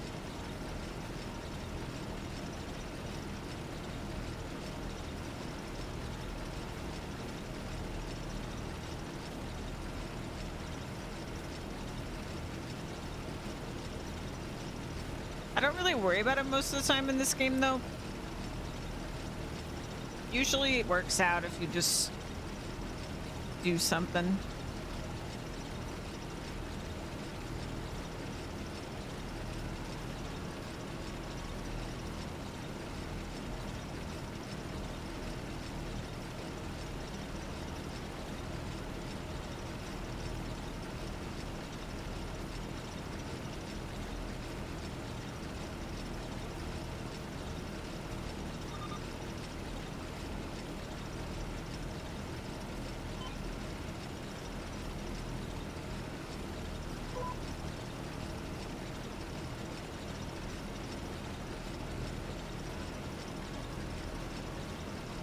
I saw some that were just profits from the crops on the costs that went into them. Yeah, it is a little tricky though, because you'd have to tackle it from a couple different angles, because I think there's some crops where I don't know if they accounted for leasing, it'd be kind of weird. And then, like, are you using the fastest equipment or like the best equipment that's like bigger? Like there's kind of a lot of factors.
So I guess you would have to, like, maybe if you use AI workers, then you could, like, actually measure the time it took for the same size field,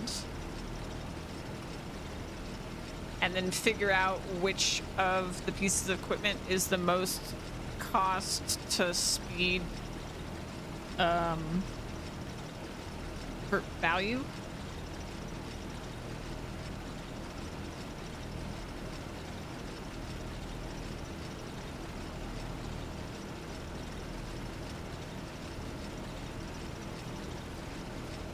I guess that's one way you could do it.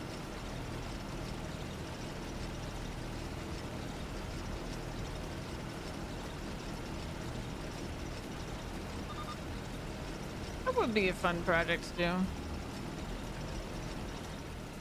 Sounds like it involves a spreadsheet.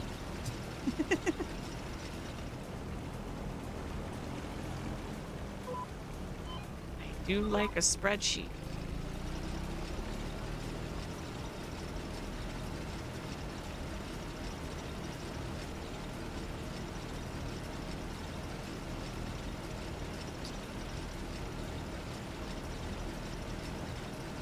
But you'd have to do a pretty big field to make sure that you were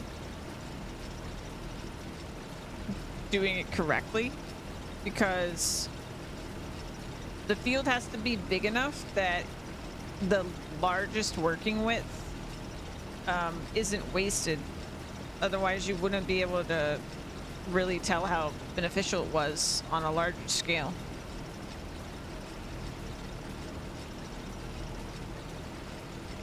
So you'd pretty much just have to figure out which piece of equipment, which probably it's a fertilized spreader, has the biggest working width, and then make sure that your field is at least actually exactly that wide, maybe? Maybe? I don't know. Maybe, wouldn't that mean there's going to be some weird situations where, like, if something was 42 meters working width, and so you did a 42 meter field, but then there was something else that was 41 meters working width, it would make the 41 meters working width look really bad.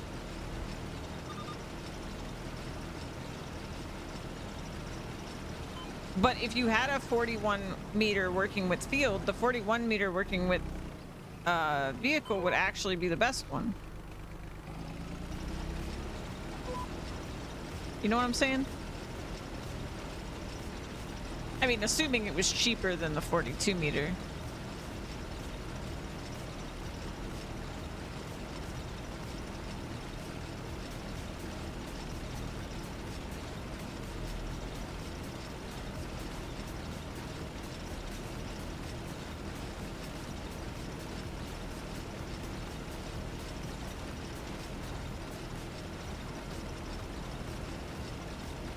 I feel like you would have to sort of like preface the data with like for this size field. I think you would have to. Or do it for a range of sizes of fields.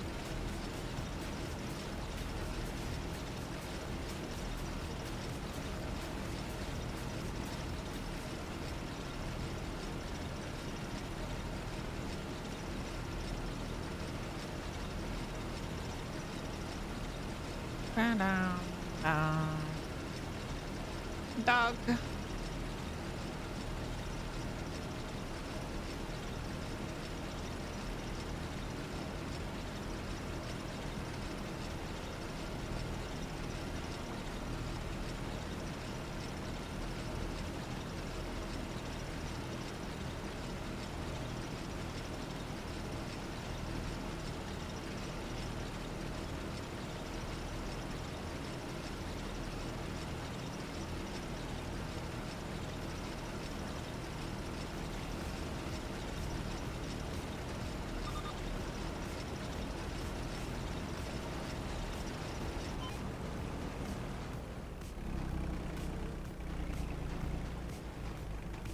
Why is there so much overlap? I don't understand. I feel like it's not listening to me. Let me just make it like 5 meters. If it doesn't change at all, then... I mean, that does change.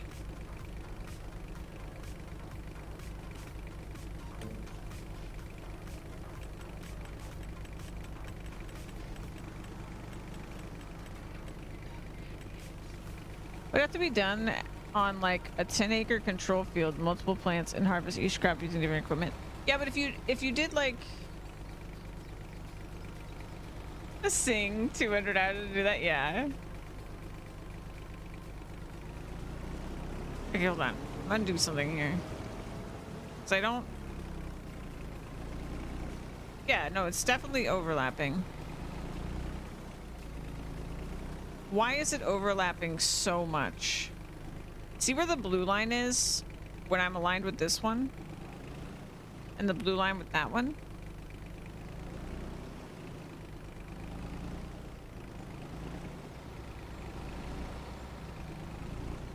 I don't get it. Why is it doing that? What if I do this?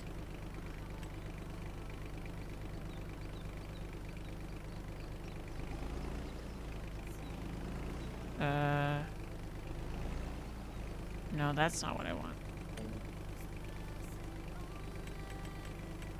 Yeah, it's a whole meter of overlap, like... Oh no, now what's wrong?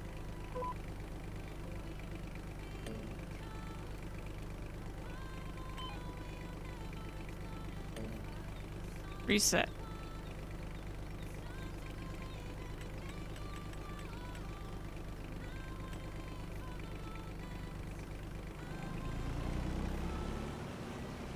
This is broken.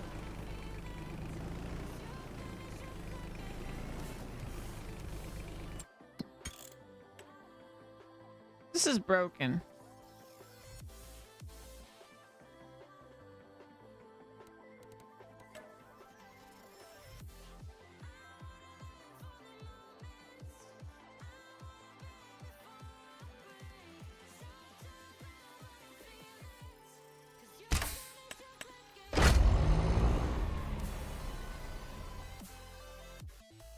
I'm just gonna see if a reset fixes it.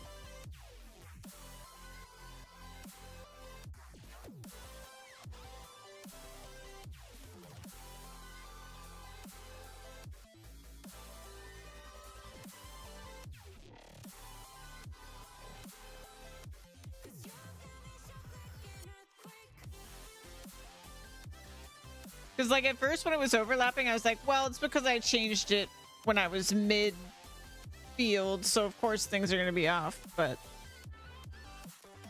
No. No, it was just broken.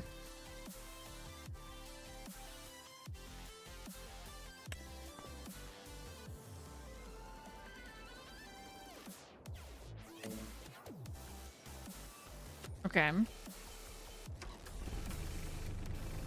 That's better.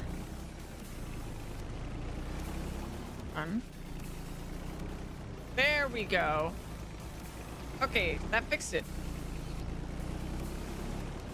Now I can figure out if I actually did the right meters, which I'm not sure. I think I have to redo this line a little bit.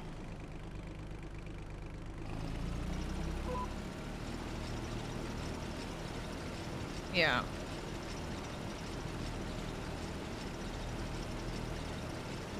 Because it was broken.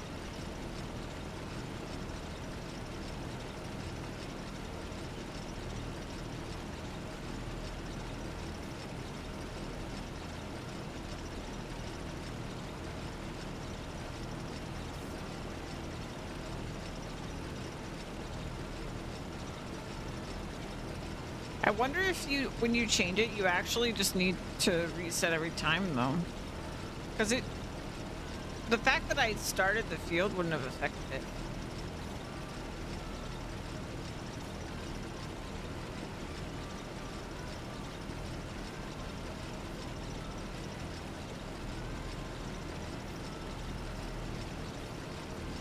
Oh, it's definitely broken.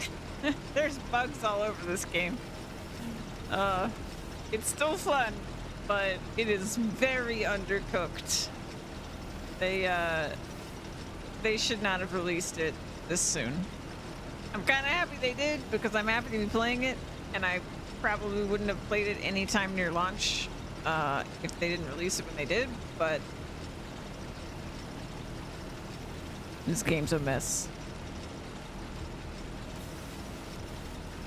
At least they got rid of the flickering.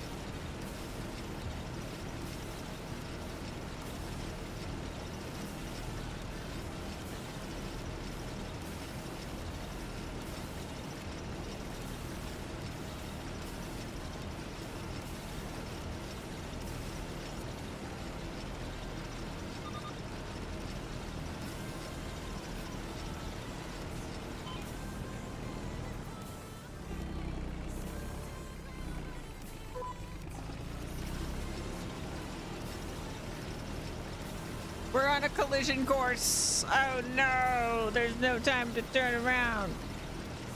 We can't brake in time.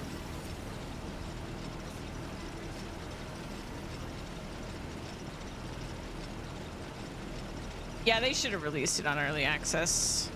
That's basically what they've done. They just didn't say that that's what they did.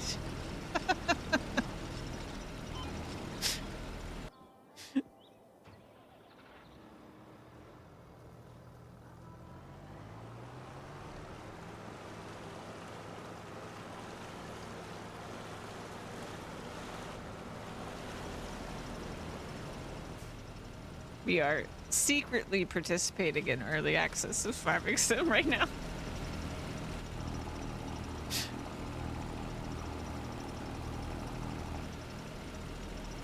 If they were like being very consumer friendly, if I were them, but like you still needed to release this thing because money, right? Release it early access, make it like $10 cheaper than it will be when it comes out, and communicate that, but communicate that it is going to have bugs, and then when it's cooked, you release it and you raise the price by $10. Bam.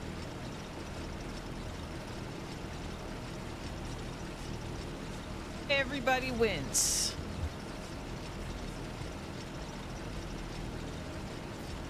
Transparency is great.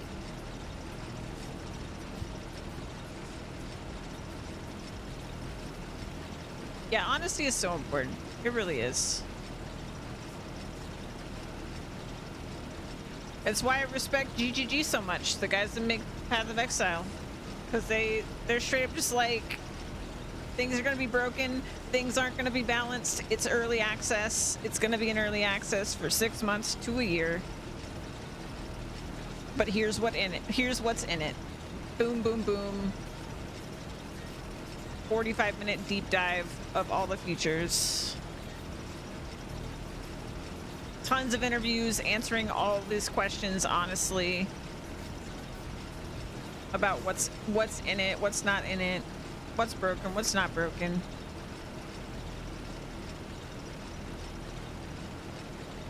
Oh yeah, dude, that sounded great. I heard about that.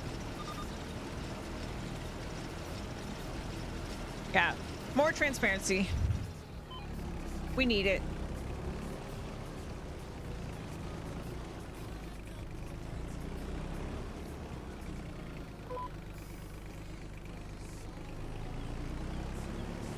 Oops. Connect us. Sleep alone. And honestly, it's why, like, so many of the games that I champion them. Like, Satisfactory is the same way. They're super transparent. But GGG is the best that I know of in terms of transparency. They're almost transparent to a fault because they'll do their interviews and, like, they'll straight up talk about, like, things they're thinking about doing, and, like, they'll have a very open dialogue with the community, and sometimes that does hurt them because people, like, there'll be people that'll be like, oh, they said this was going to be in the game, because they weren't listening to the conversation very well. But I think overall, it's a good thing for them. Okay, there definitely was a missing gap there. I might need to... Oh. I'm cutting it a little close with this working with. I really am.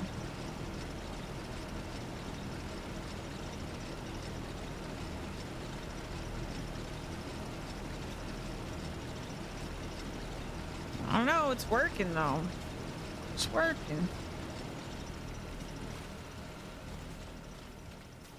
Then there's Ubisoft trying to get Steam to hide their player counts due to flop games. Yeah, I saw that there was a rumor about that. I wonder if that's actually true.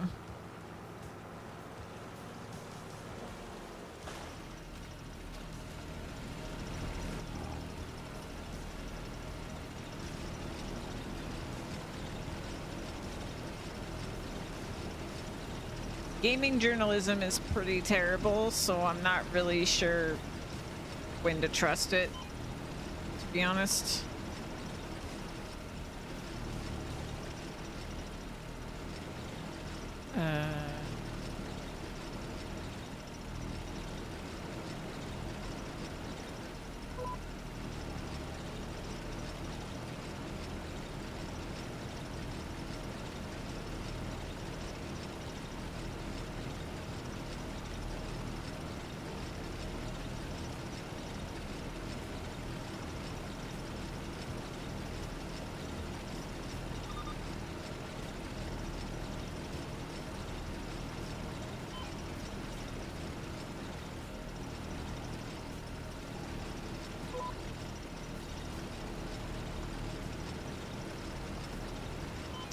Yeah, I think I'm gonna have to dial it back a little bit. Unfortunately, I thought I had it, like, it nailed it, but I think I need to go to, like, 2.8.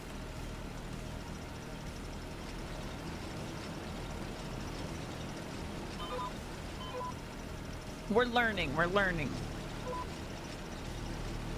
Alright, so let me fix it. But look how much that 0.1 meters makes a difference across all these rows, you know?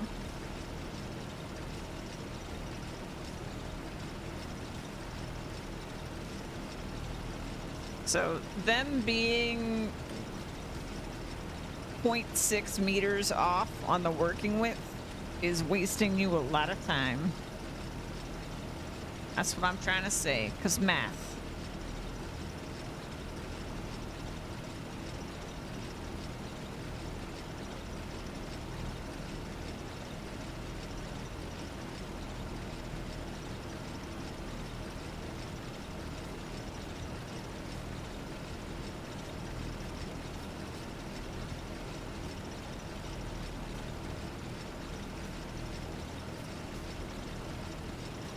Yeah, we'll see if 2.8 meters is right on the money or not. But I think it kind of is, because if you look at the little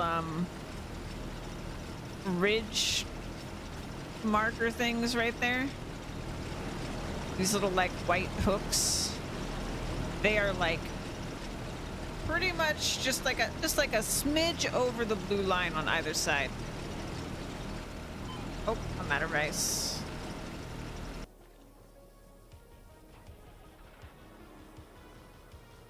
I'm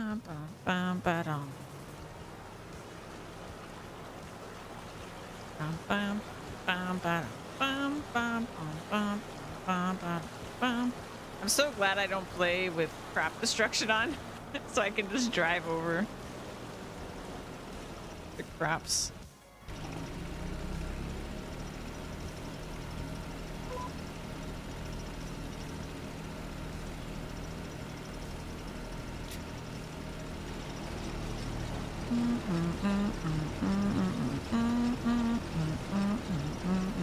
I love this machine though.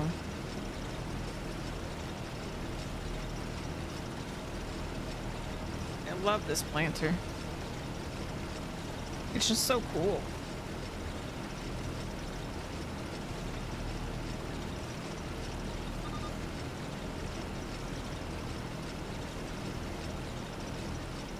It just looks like it doesn't have anything that it doesn't need. It just looks so bare bones that I really like it.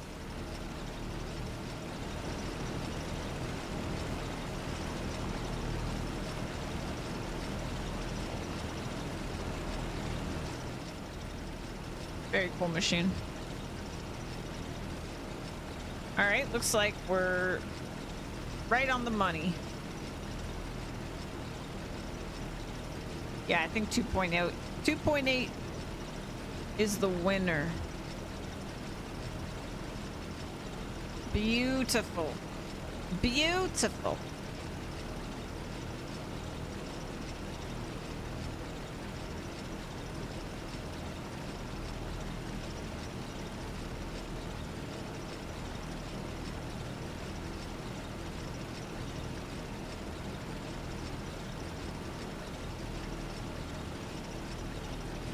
And that time it readjusted without me having to reload the save, so it doesn't happen every time.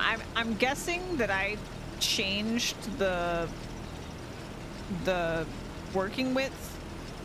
I changed it once, and then I probably changed it again before it reloaded, and then it broke it. That would be my guess what happened. In fact, you know what? For the sake of science, I'm gonna break it. Let's do some testing. So I'm gonna do this. Boom. Boom. Yep. I just broke it. Because now it's not changing. Found it. There you go, giants. There's your steps to reproduce.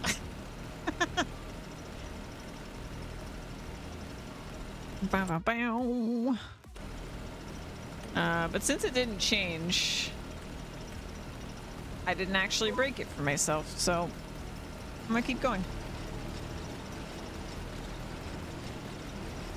Bow, bow, bow, bow, bow, bow, bow, bow.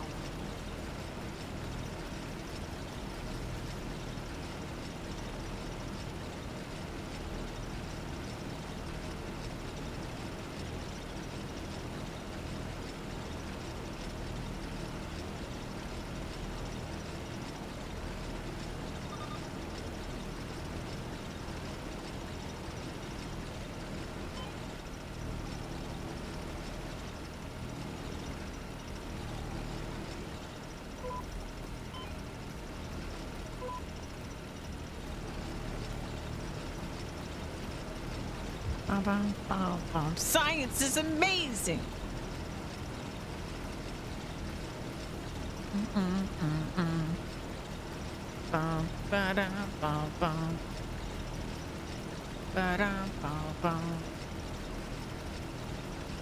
I tell you, I have so much energy today, and I have no idea why.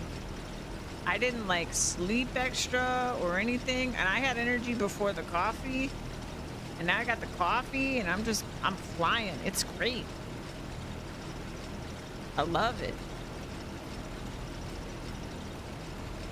Bum, bum, bum. Bum, bum, bum. Maybe it's because I started my day playing Need for Speed. I got all that adrenaline going.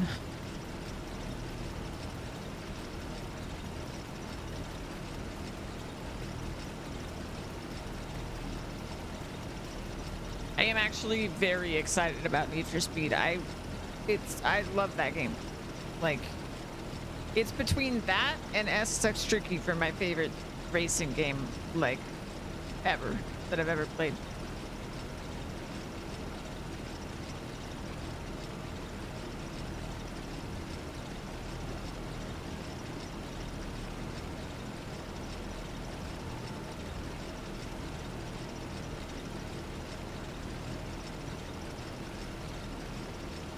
And it's just a good time, you know? Like, we've got Farming Sim, we had Satisfactory so recently, Monster Hunter's on the horizon, PoE 2 is gonna be here in less than 6 days.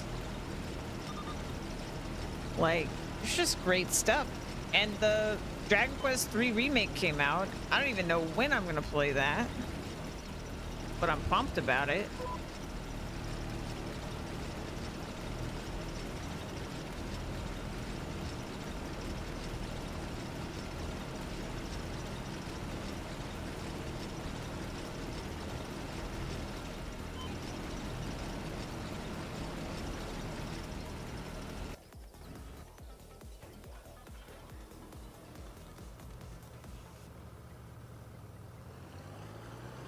And with this game, like, I'm so pumped to come back to this game when, like, they fix some of the bugs and there's a bunch of mods and, like, all that stuff. Like, it's just gonna be so good. Because we're already starting at a really fun baseline with the stuff that's been added.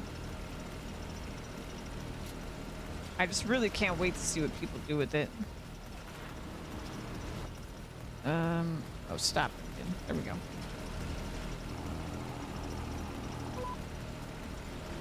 I don't know how I feel about Monster Hunter. All I've watched of it, it just doesn't feel like it is for me. That's okay.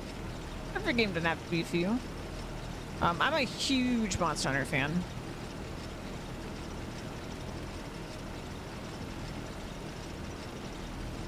I have put like, I mean, I've definitely put thousands of hours into the series.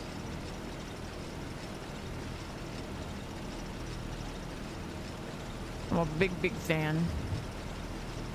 And everything they've shown from Wilds and the demo I played, it is shaping up to be the best Monster Hunter yet, for me at least. But we'll see. The one to beat for me is actually Monster Hunter Generations Ultimate. That is the game that they just have never topped for me. It's my favorite Monster Hunter that I've played. And I've played 3 Ultimate, 4 Ultimate, Worlds, Rise, Sunbreak, Iceborne. I played a little bit of Freedom Unite, I think it was. I haven't played the first Monster Hunter though.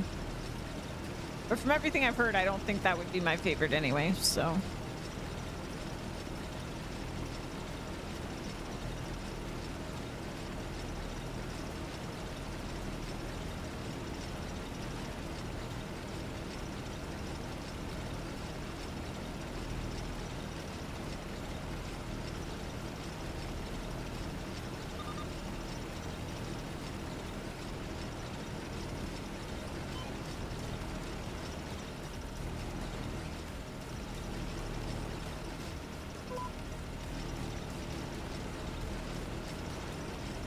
I do really hope that one day we get a Monster Hunter like Generations again that has just almost every previous monster from every previous Monster Hunter game, because it was incredible. It was just incredible.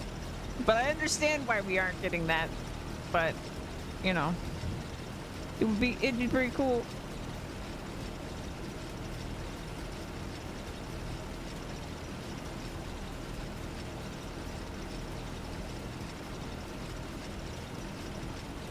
I also really want them to bring back a system like the Deviant system, because I loved the Deviants in Gen Ultimate.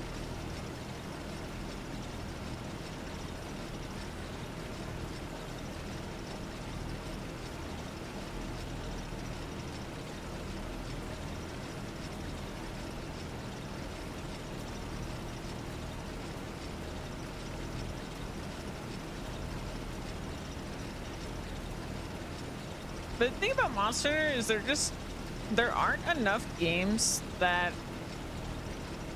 are as much fun in co-op as Monster Hunter is for me. Like, it's drop in, drop out.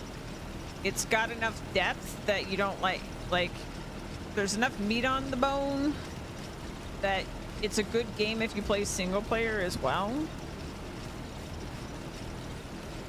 And like, there's plenty to do with your friends, and it's not really an issue if you like play a bunch on your own and with your friends. I don't know, it's just great.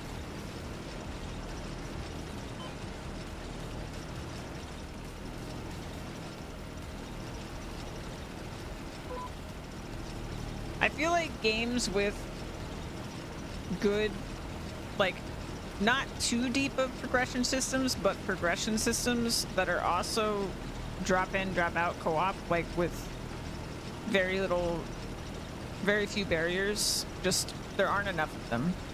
Like, I love playing Souls games in co-op, but the way that you connect to your friends is a pain in the butt.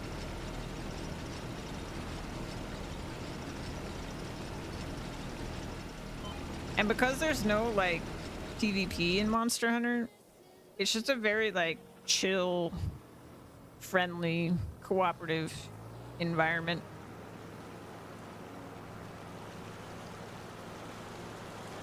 I mean, don't get me wrong, I've enjoyed PvP in games before, but I just think it's nice. I hate Souls games.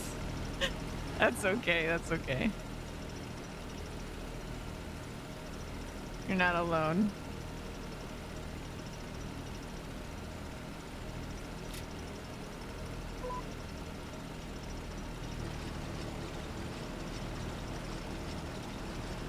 And then, like, I have friends like Ratch, like, he's not really a fan of Souls games, but he loves Monster Hunter. But I think for very different reasons than me. Like, I do like the, like, just the boss battle of it all, and, like, I will get into the stuff that's, like, really punishing. But yeah, it's really good action gameplay. I mean, it's got like some of the best action gameplay in a game. Like, ever. I don't know. I don't think I've played anything that comes even close.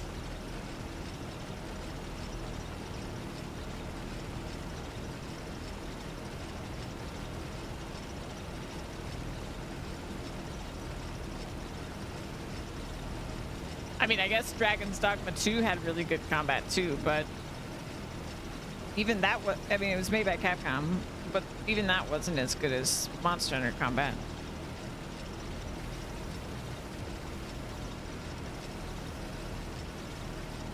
Bam, bam, bam.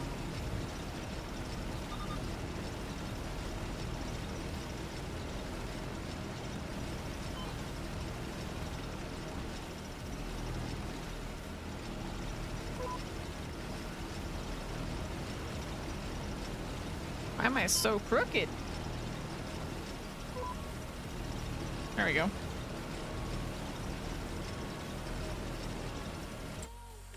Hold on. I'm gonna take a quick stretch break. I just realized it's been like over 4 hours here. Valheim's the closest you got to the Souls-like game. Oh yeah, I played a little bit of Valheim. It's a good game. Alright, I'll be right back, guys. Stretch, get water, all that good stuff. Look at you cooking. It's so cute. No. That looked like it was rare.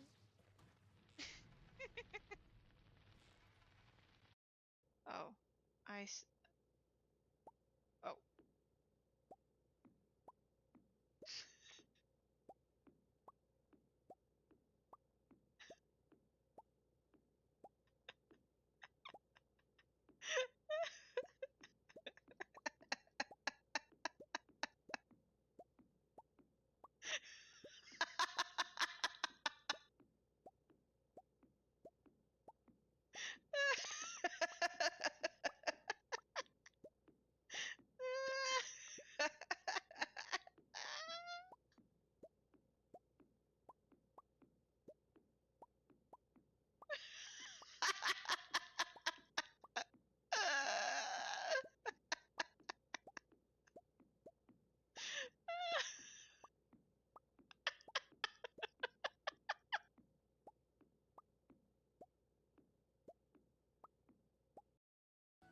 Oh my gosh, look at you! You look like a hitman for hire. Or a very cool repairman with your tool belt. I love it. Sleeps, you're in the way.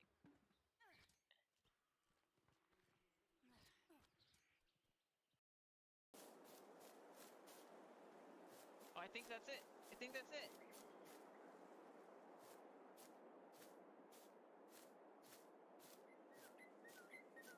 Wow.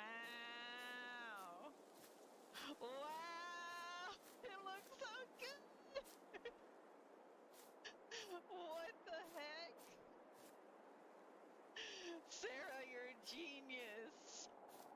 I wish Sarah was here right now. She is a genius. This looks so cool. What the heck?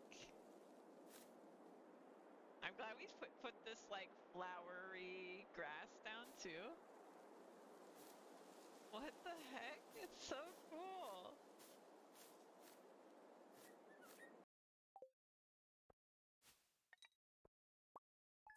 Whoa!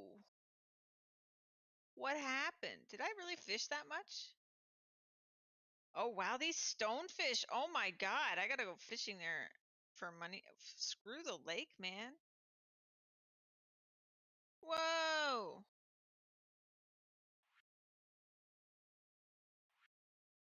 Whoa! And also just talking about life. Hi, Sarah. Hi, Gabe. And Sarah's here too. I love you too. But let's go. You cheated! Yeah, Sarah!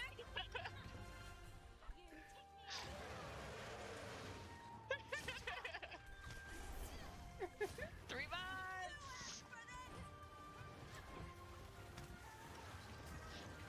You got the I love you too, but let me go! This is the end of the line for you. Rising, rising, come to see you rising. It's been a while, and by that I mean less than 24 hours. Aren't you happy you got some Rising. sleep? Rising, rising. There, it's rising. Rising. It's over here.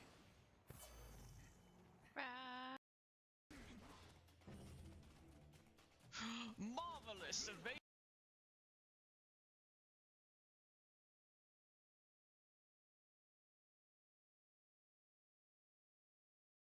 Oh, you talking about Monster Hunter Duke, or are you talking about Souls?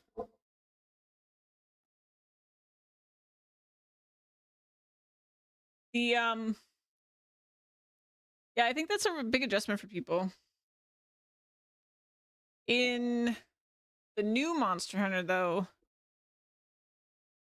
you can actually turn after you start an attack, which is cool. Oh, and Valheim. I didn't remember Valheim worked the same way.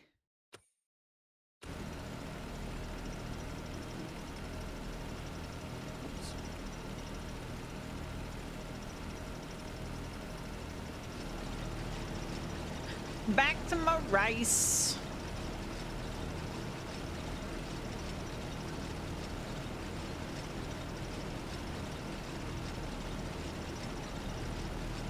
Hello. I hope you slept well, Lola. You died so many times because of that. Yeah. Yeah, it's definitely an adjustment with certain action games where like there's a level of commitment when you do an attack.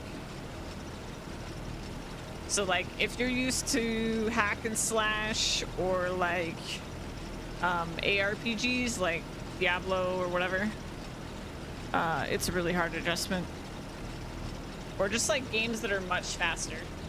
It's one of the reasons why Bloodborne was so popular with people that didn't really like Dark Souls, because it was faster. Just over 40 hours worth of level grinding. Oof.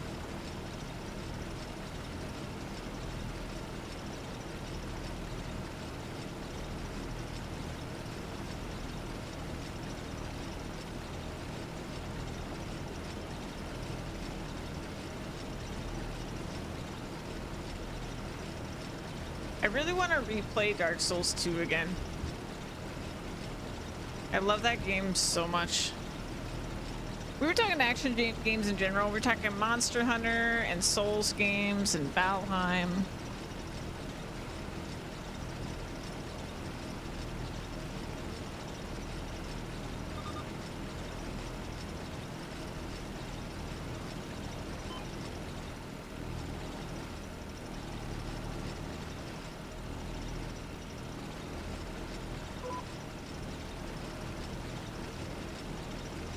Because Duke was saying they don't really like Souls likes, or they didn't think Monster Hunter was for them. Which definitely based on the like not really liking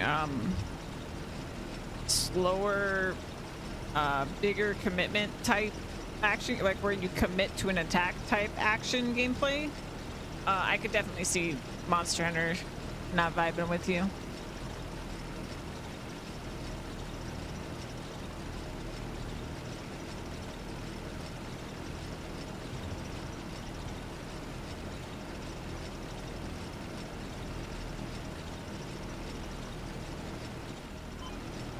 Woke up briefly to the words colored and premium tab.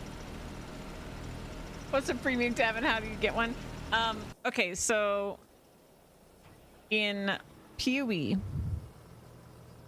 the one pay to win / convenience thing you can buy is stash tabs with like real money. And we were watching a video that was talking about like the stash tabs you should get, which by the way, wait until there's a sale on stash tabs because there's one every 3 weeks. And the ones you should get are the currency stash tab for sure, and one premium tab. So premium tabs, they let you rename them and give them a color. But the more important thing that they do is that you can set prices. You can turn that tab to public and then set prices to the items in that tab to more conveniently sell things to people on the GGG website.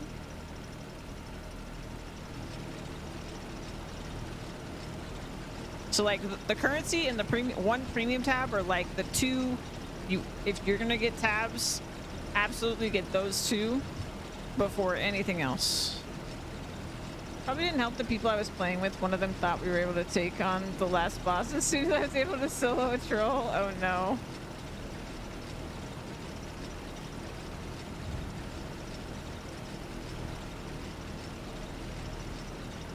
Where do you buy them? You buy them on the PoE website. There's a shop tab.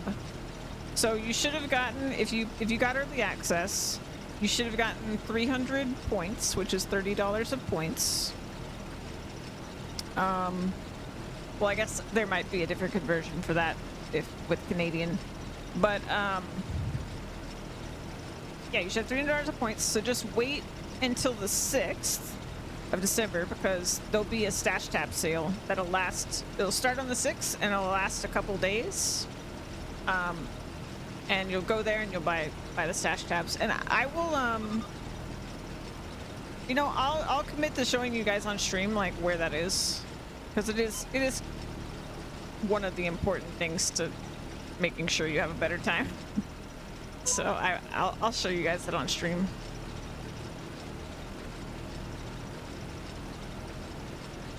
And I'll probably show it a couple times whenever people come in and they're asking about it, just to make sure that people know.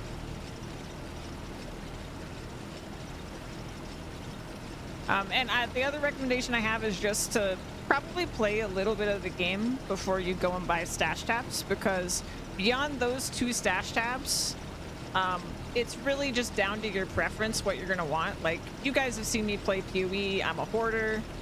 I could have infinite tabs and I would use all of them. Like, I hoard everything. Not everyone's like that. Like,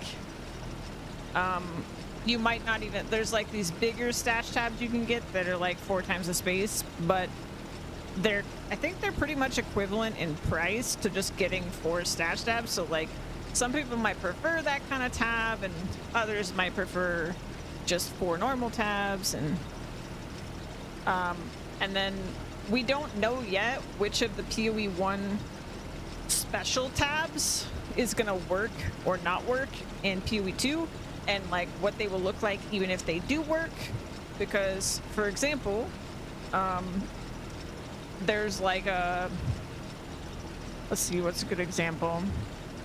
There's a tab right now in PoE 1 that holds catalysts, and catalysts we know will be in PoE 2, but catalysts in PoE 1 come from a completely different mechanic, and the mechanic is the name of the tab. So we don't really know how any of that's going to translate.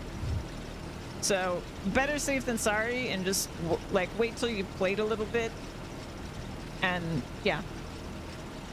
And even if you miss the sale that happens, it should be, I think they last like 3 days.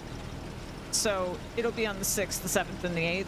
Even if you miss that, they happen consistently every 3 weeks. So you can just wait till the next one. It's no big deal.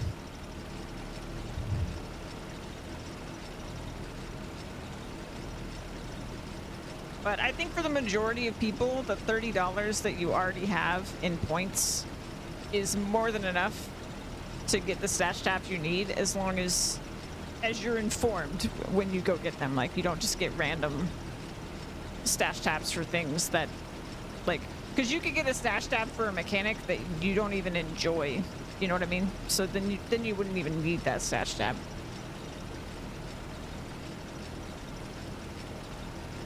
And there might be new stash tab types when PoE 2 is here. We just don't know. So.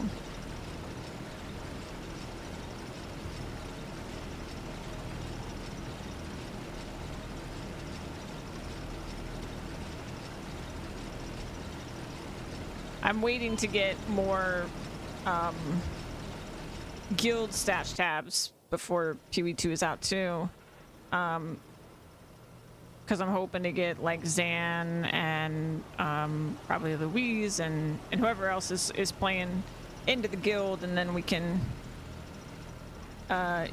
use those stash tabs to like give each other items and stuff like that without having to like physically meet up when we're in the middle of stuff. Which I think could be fun, since everything in PoE is tradable except for gold.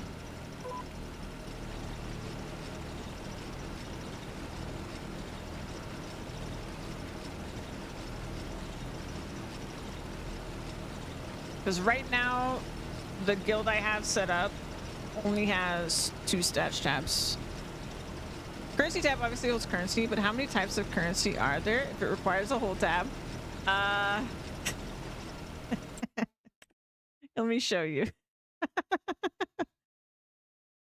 Now, okay, what I show you here, it's gonna be different in PoE 2. Probably just similar. But let me show you.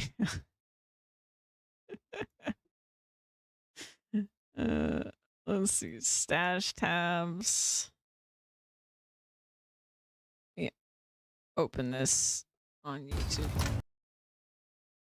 So oftentimes the store has like videos. You're used to Diablo tabs. Yeah, you're good. Okay, so oftentimes the store has little videos to show you what you're getting. This is the one for the currency stash tab. Okay, so this is a currency stash tab. You have your general currency. Is all these, the blank spots at the bottom are just like free slots. These aren't specific currencies, but all the stuff on the top that's got stuff in it, those are all the different kinds of general currency. Now, it's not as bad as it looks. So, for example, I don't know if you guys can actually see my mouse. No, you can't. Okay, hold on. Properties. No?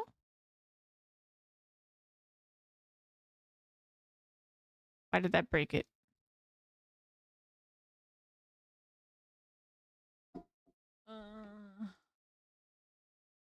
Capture. There we go. There we go. Okay. If I go full screen, can you still see it? Okay, there we go. All right. So see this little thing over here where my cursor is? This item actually is just this item.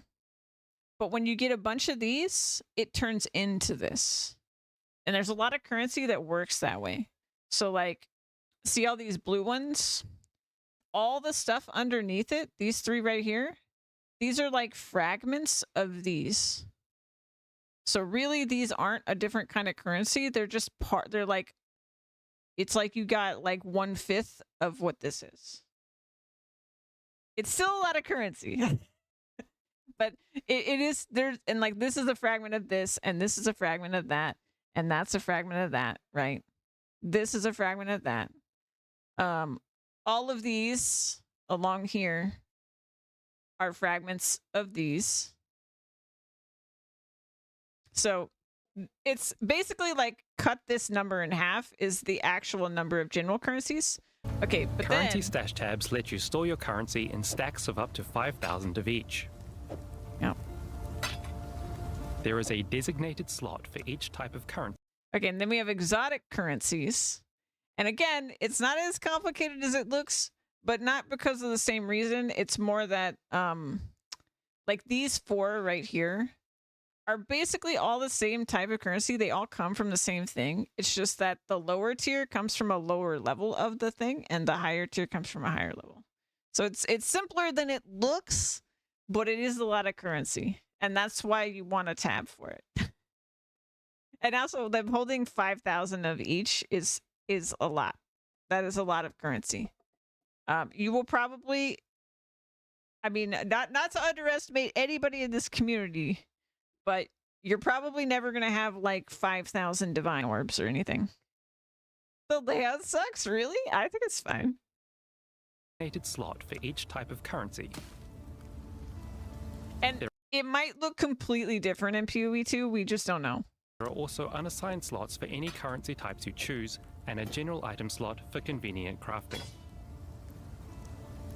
You can control click currency. Yeah, so it's kind of also meant to be in PoE 1 a crafting window, because all currencies in PoE are used for crafting. So you kind of have this box in the middle because you're going to like put up different currencies into the item to craft. Currency into the tab for easy storage.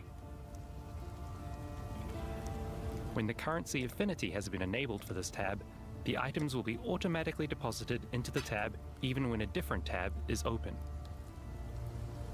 Left-clicking currency will remove a full stack. While holding the stack, shift left-clicking will split the stack one by one. You can also shift left click to remove exactly the amount of currency that you want.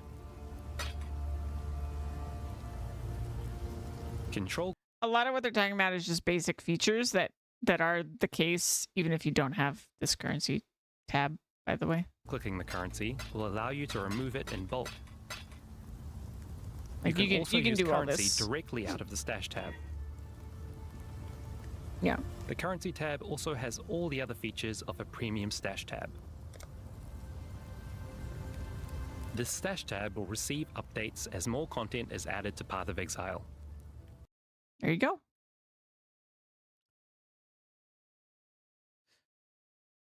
So that's why you would find use with the currency stash tab.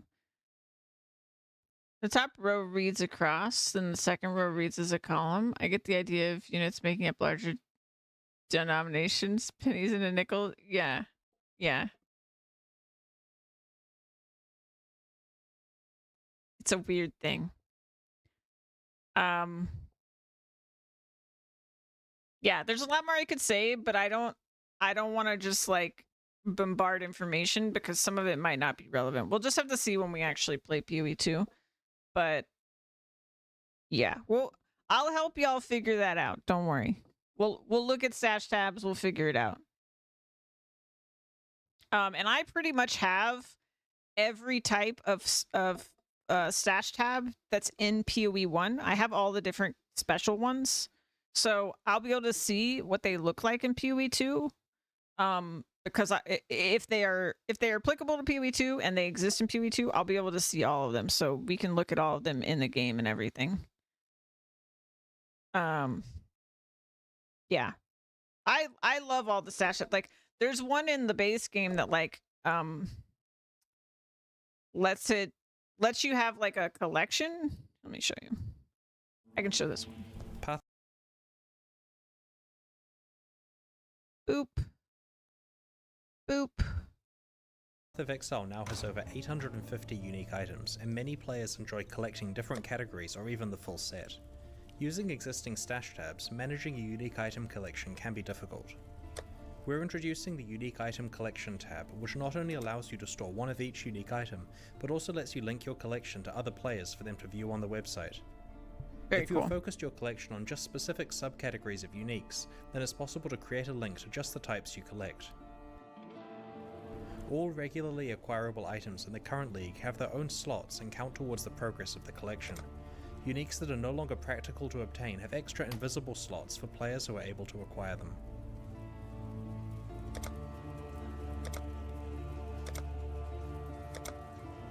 So if you're a collector, because I'm sure PoE 2 will have even more than 800 uniques by the time it comes out, this tab is very cool. And I'm sure it'll work in PoE 2 because we still have uniques. So that'll be a fun one. And if you are interested in collecting these, as you can see, it definitely saves you space if you're interested in collecting these.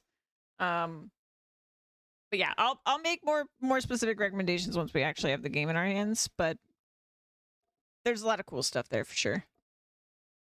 Yeah, you might remember me using it. Yeah, I got pretty far in my collection last league. Let me see. I go here. Boo doo boo stash showcase. I got 52.4% completion for all uniques in PoE during Settlers League. I got a lot of uniques.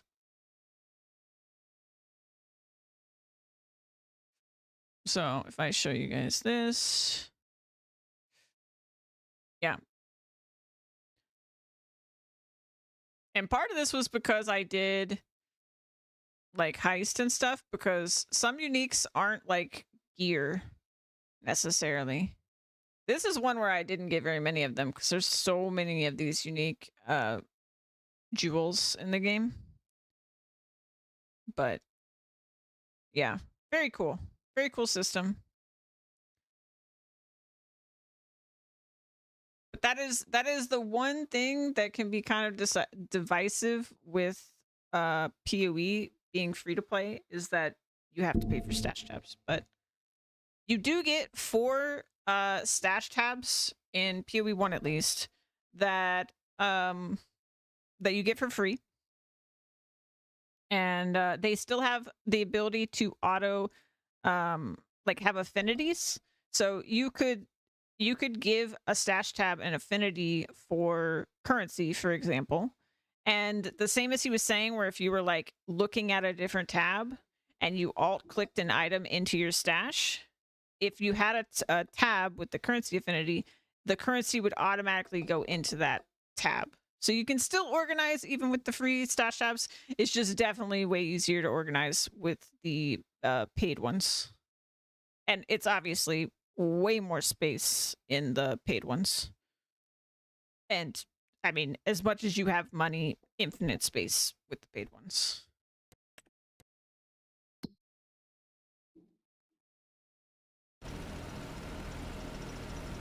Let's get back to it. I'm so glad y'all are excited and asking questions about PoE. It gets me even more excited. I really hope everybody enjoys it. Like all the new folks that didn't really play PoE 1, I really hope you love it. I will do everything in my power to make sure you're having a good time.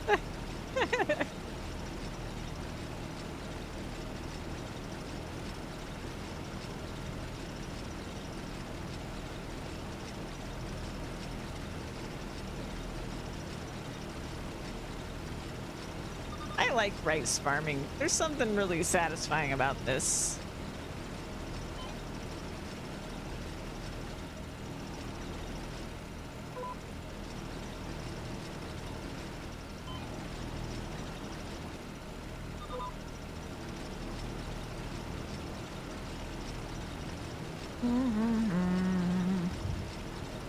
And I'm sure there's going to be so much we're going to learn together playing PoE 2.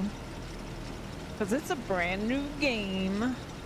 All kinds of new secrets. And they barely told us about any of the uniques. They very specifically kept those a secret. So I'm really excited to see what we discover. That'd be a fun thing if we all are in like the same guild. We can link cool drops to each other in the guild chat. Oh, it's gonna be so much fun.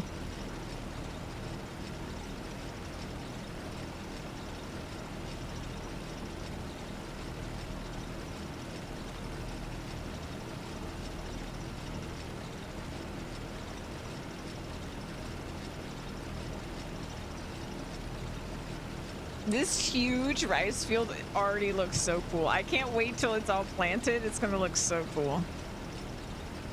Oh, I love it. Look at all this rice.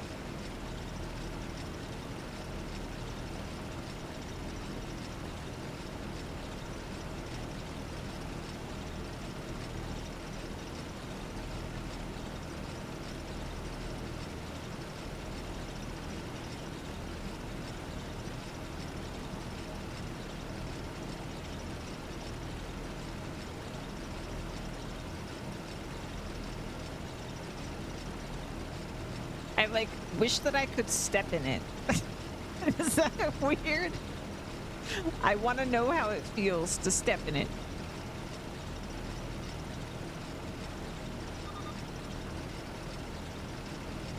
Probably not good for the rice, though.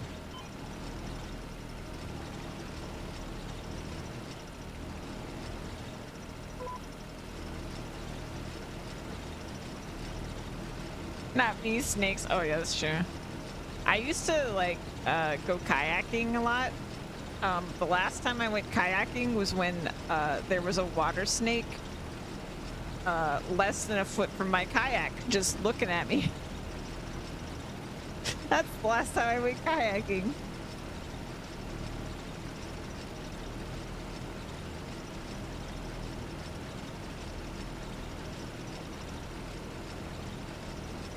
Water moccasin, is that what it's called?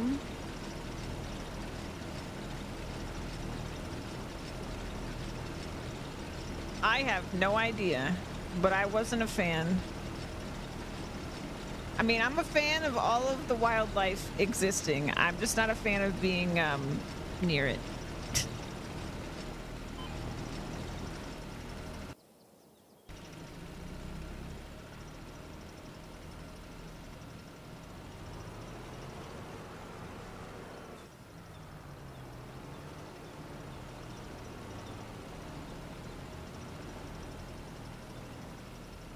And snakes do get a pretty bad rep when most of them aren't really dangerous. But, you know.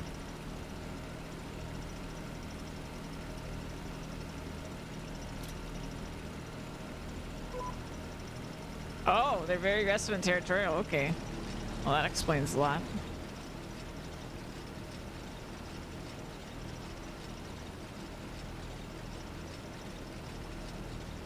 Yeah, it was kind of getting up in my business. I was not a fan.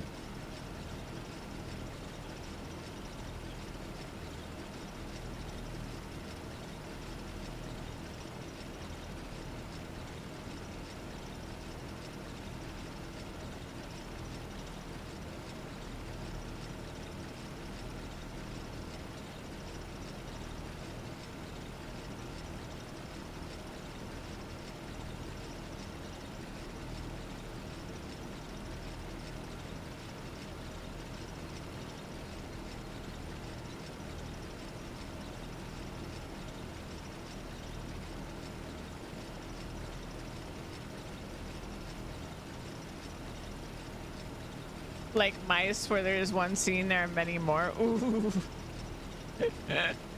Scary. Yeah, I think I used to do like a lot of water related activities, like especially at like lakes and stuff. And the more I became aware of like how many things were in the water, I rapidly got less interested in doing that stuff. But I used to do a ton of it.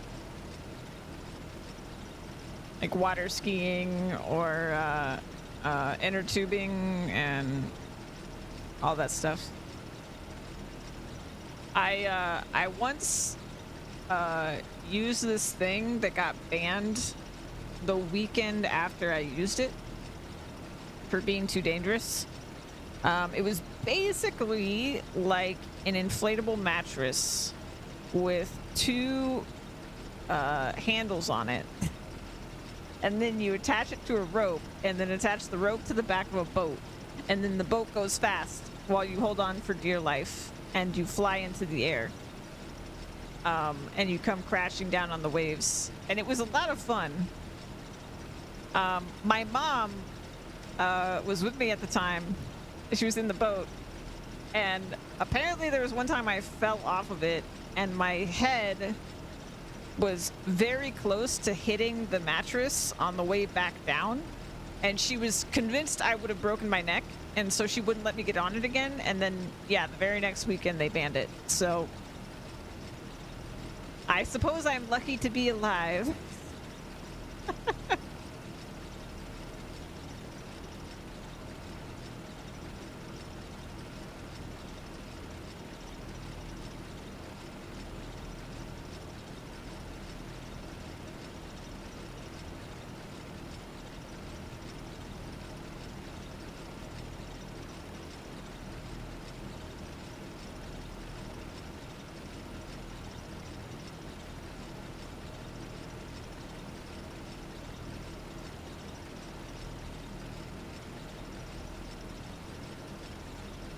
I wonder how much rice we're gonna get when we harvest all this. I really do. I saw those banned for exactly that reason. Critical injuries, yeah.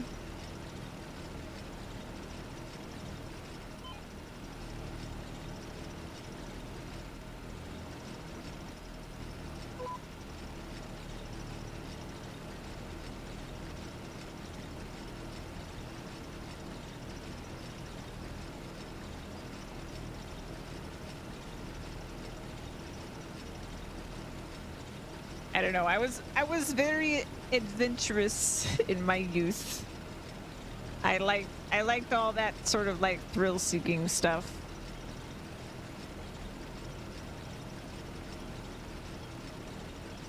It's a big patty, a whole lot of rice. Yep. It looks fantastic. I love it. And I love that, like, there's a street and then there's more rice patties over there. It's so good.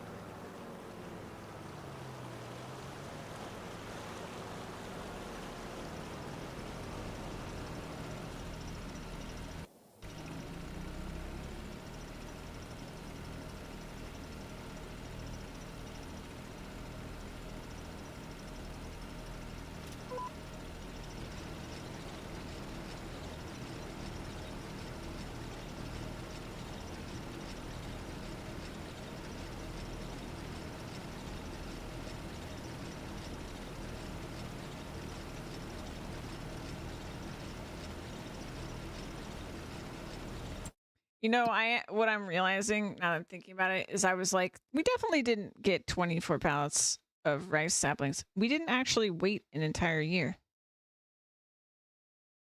We didn't get like 4 to 5 months worth of rice saplings. So of course we didn't have 24.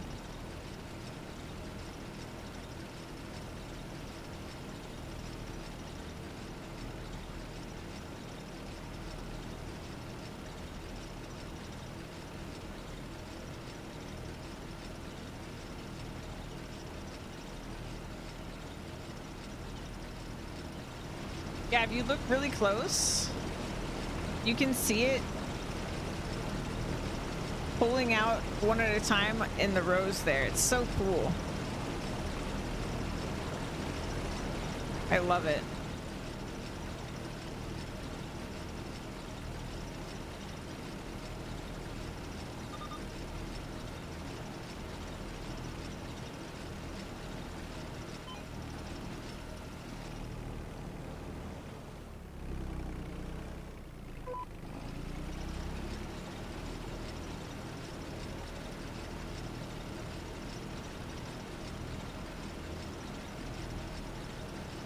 I love the harvester too, so I'm really excited to harvest this. It's gonna be awesome.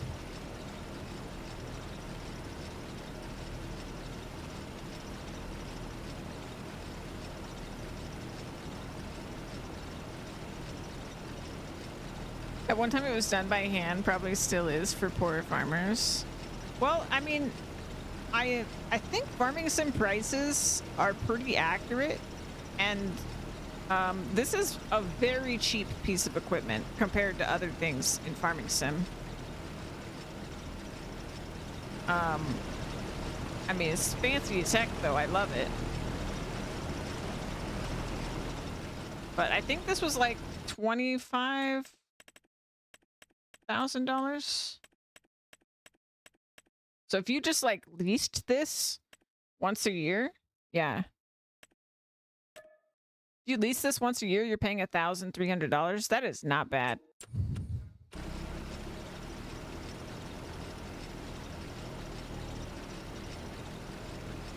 Or like, I could see a community of farmers. Only one of them actually has this piece of equipment and they just share it.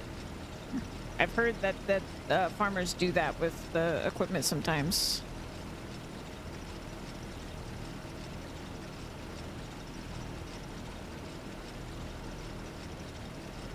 Or like they could all pitch in to get one and then they just share it.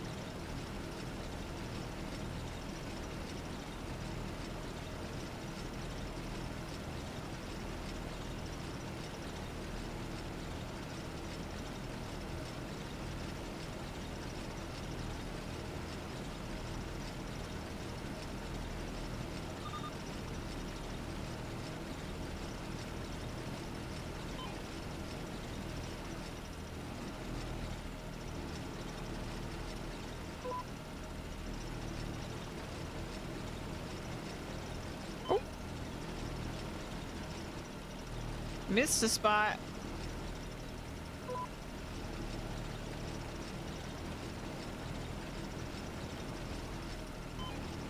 Missed a bunch of spots.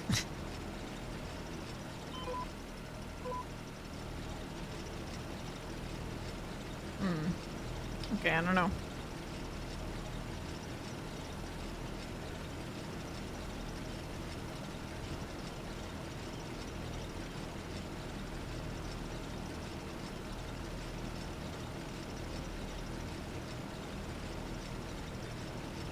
Oh. I was so lost in dreamland just then. I was imagining what this would look like in person. And didn't even realize my duel was empty.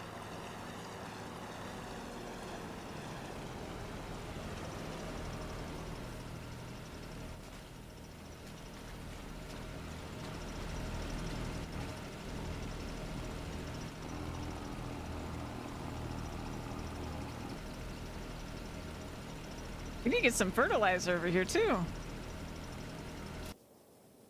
Turn that off.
There we go.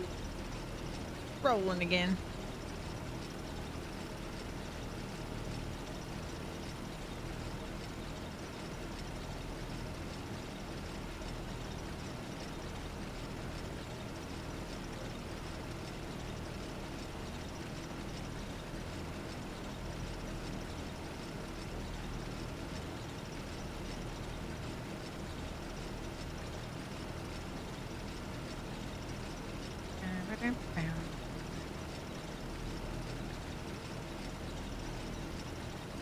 Oh, I forgot to turn the music back on.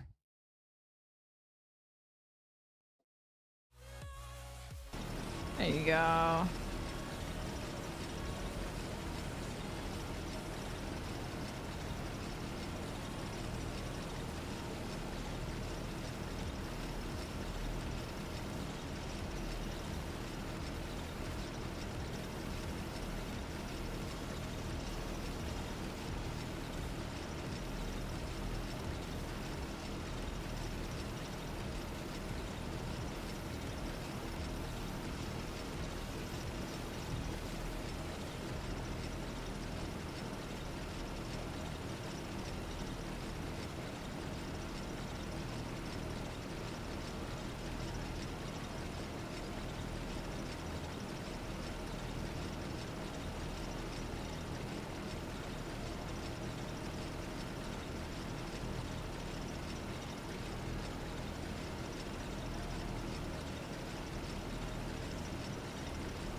Lola, what class do you think you're gonna play in PoE 2? Do you know?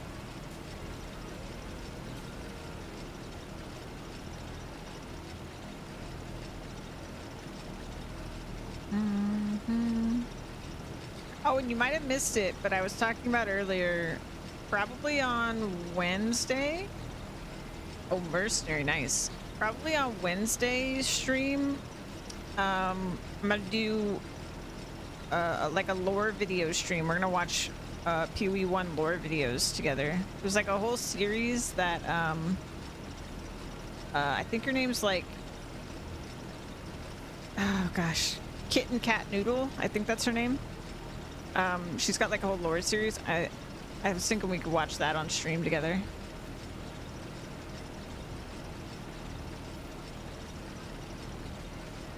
I need to check how long it is, and then if it's gonna take 2 streams or not, or I don't know how long it is.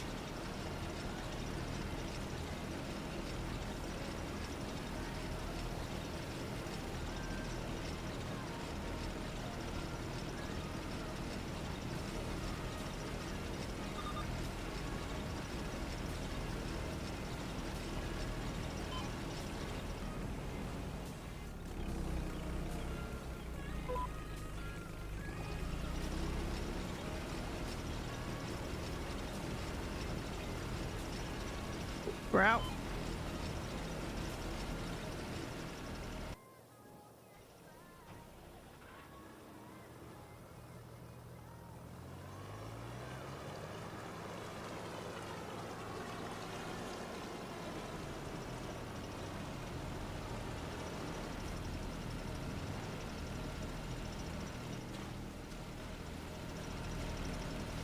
Look at the mud on the tires and stuff, dude. This is awesome.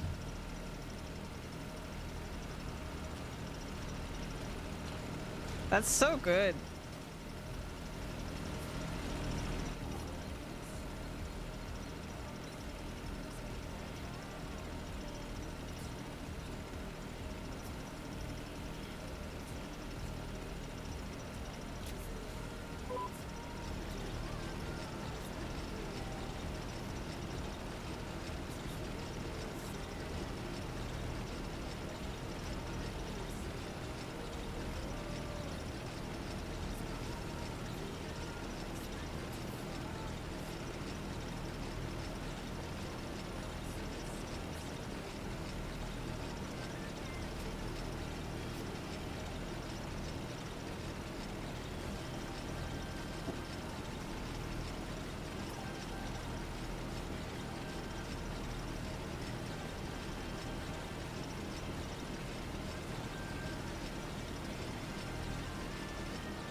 think my first time playing Mercenary, I'm gonna go for grenade build.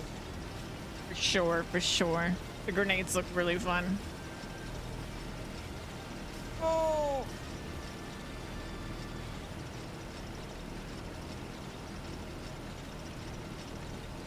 And Sorcerer, I'm thinking Ice, Chronomancer, Witch, I'm definitely gonna do a minion build my first time playing Witch. Ranger, I'll probably do like poison arrows and stuff. I want to go like pretty like into what the fantasy of each one is for my first time playing each one. Then Monk, I'll probably do like a mana stacking Dark Monk or something with like lightning attacks and stuff.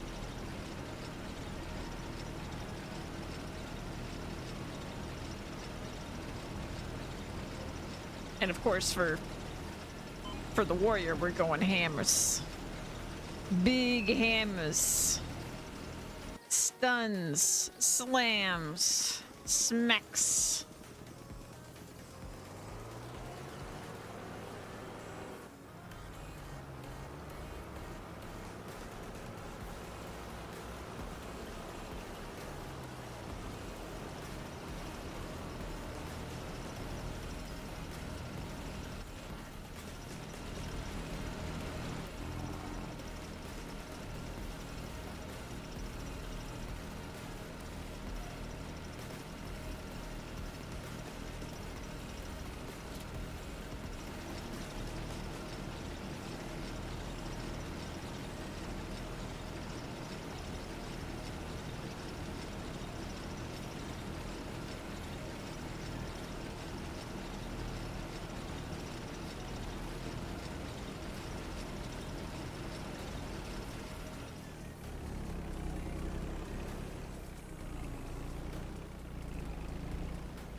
That's not streak.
This is a really big field. We're not even halfway done. And we've still got field 1 and field 4 left. Quite the undertaking. I love it.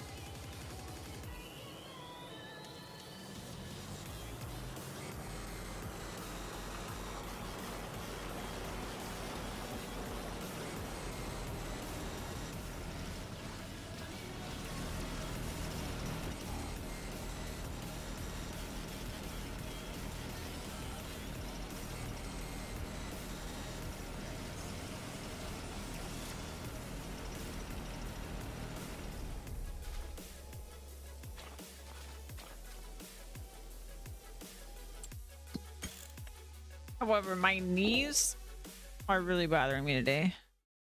I think it's because of the chair, obviously.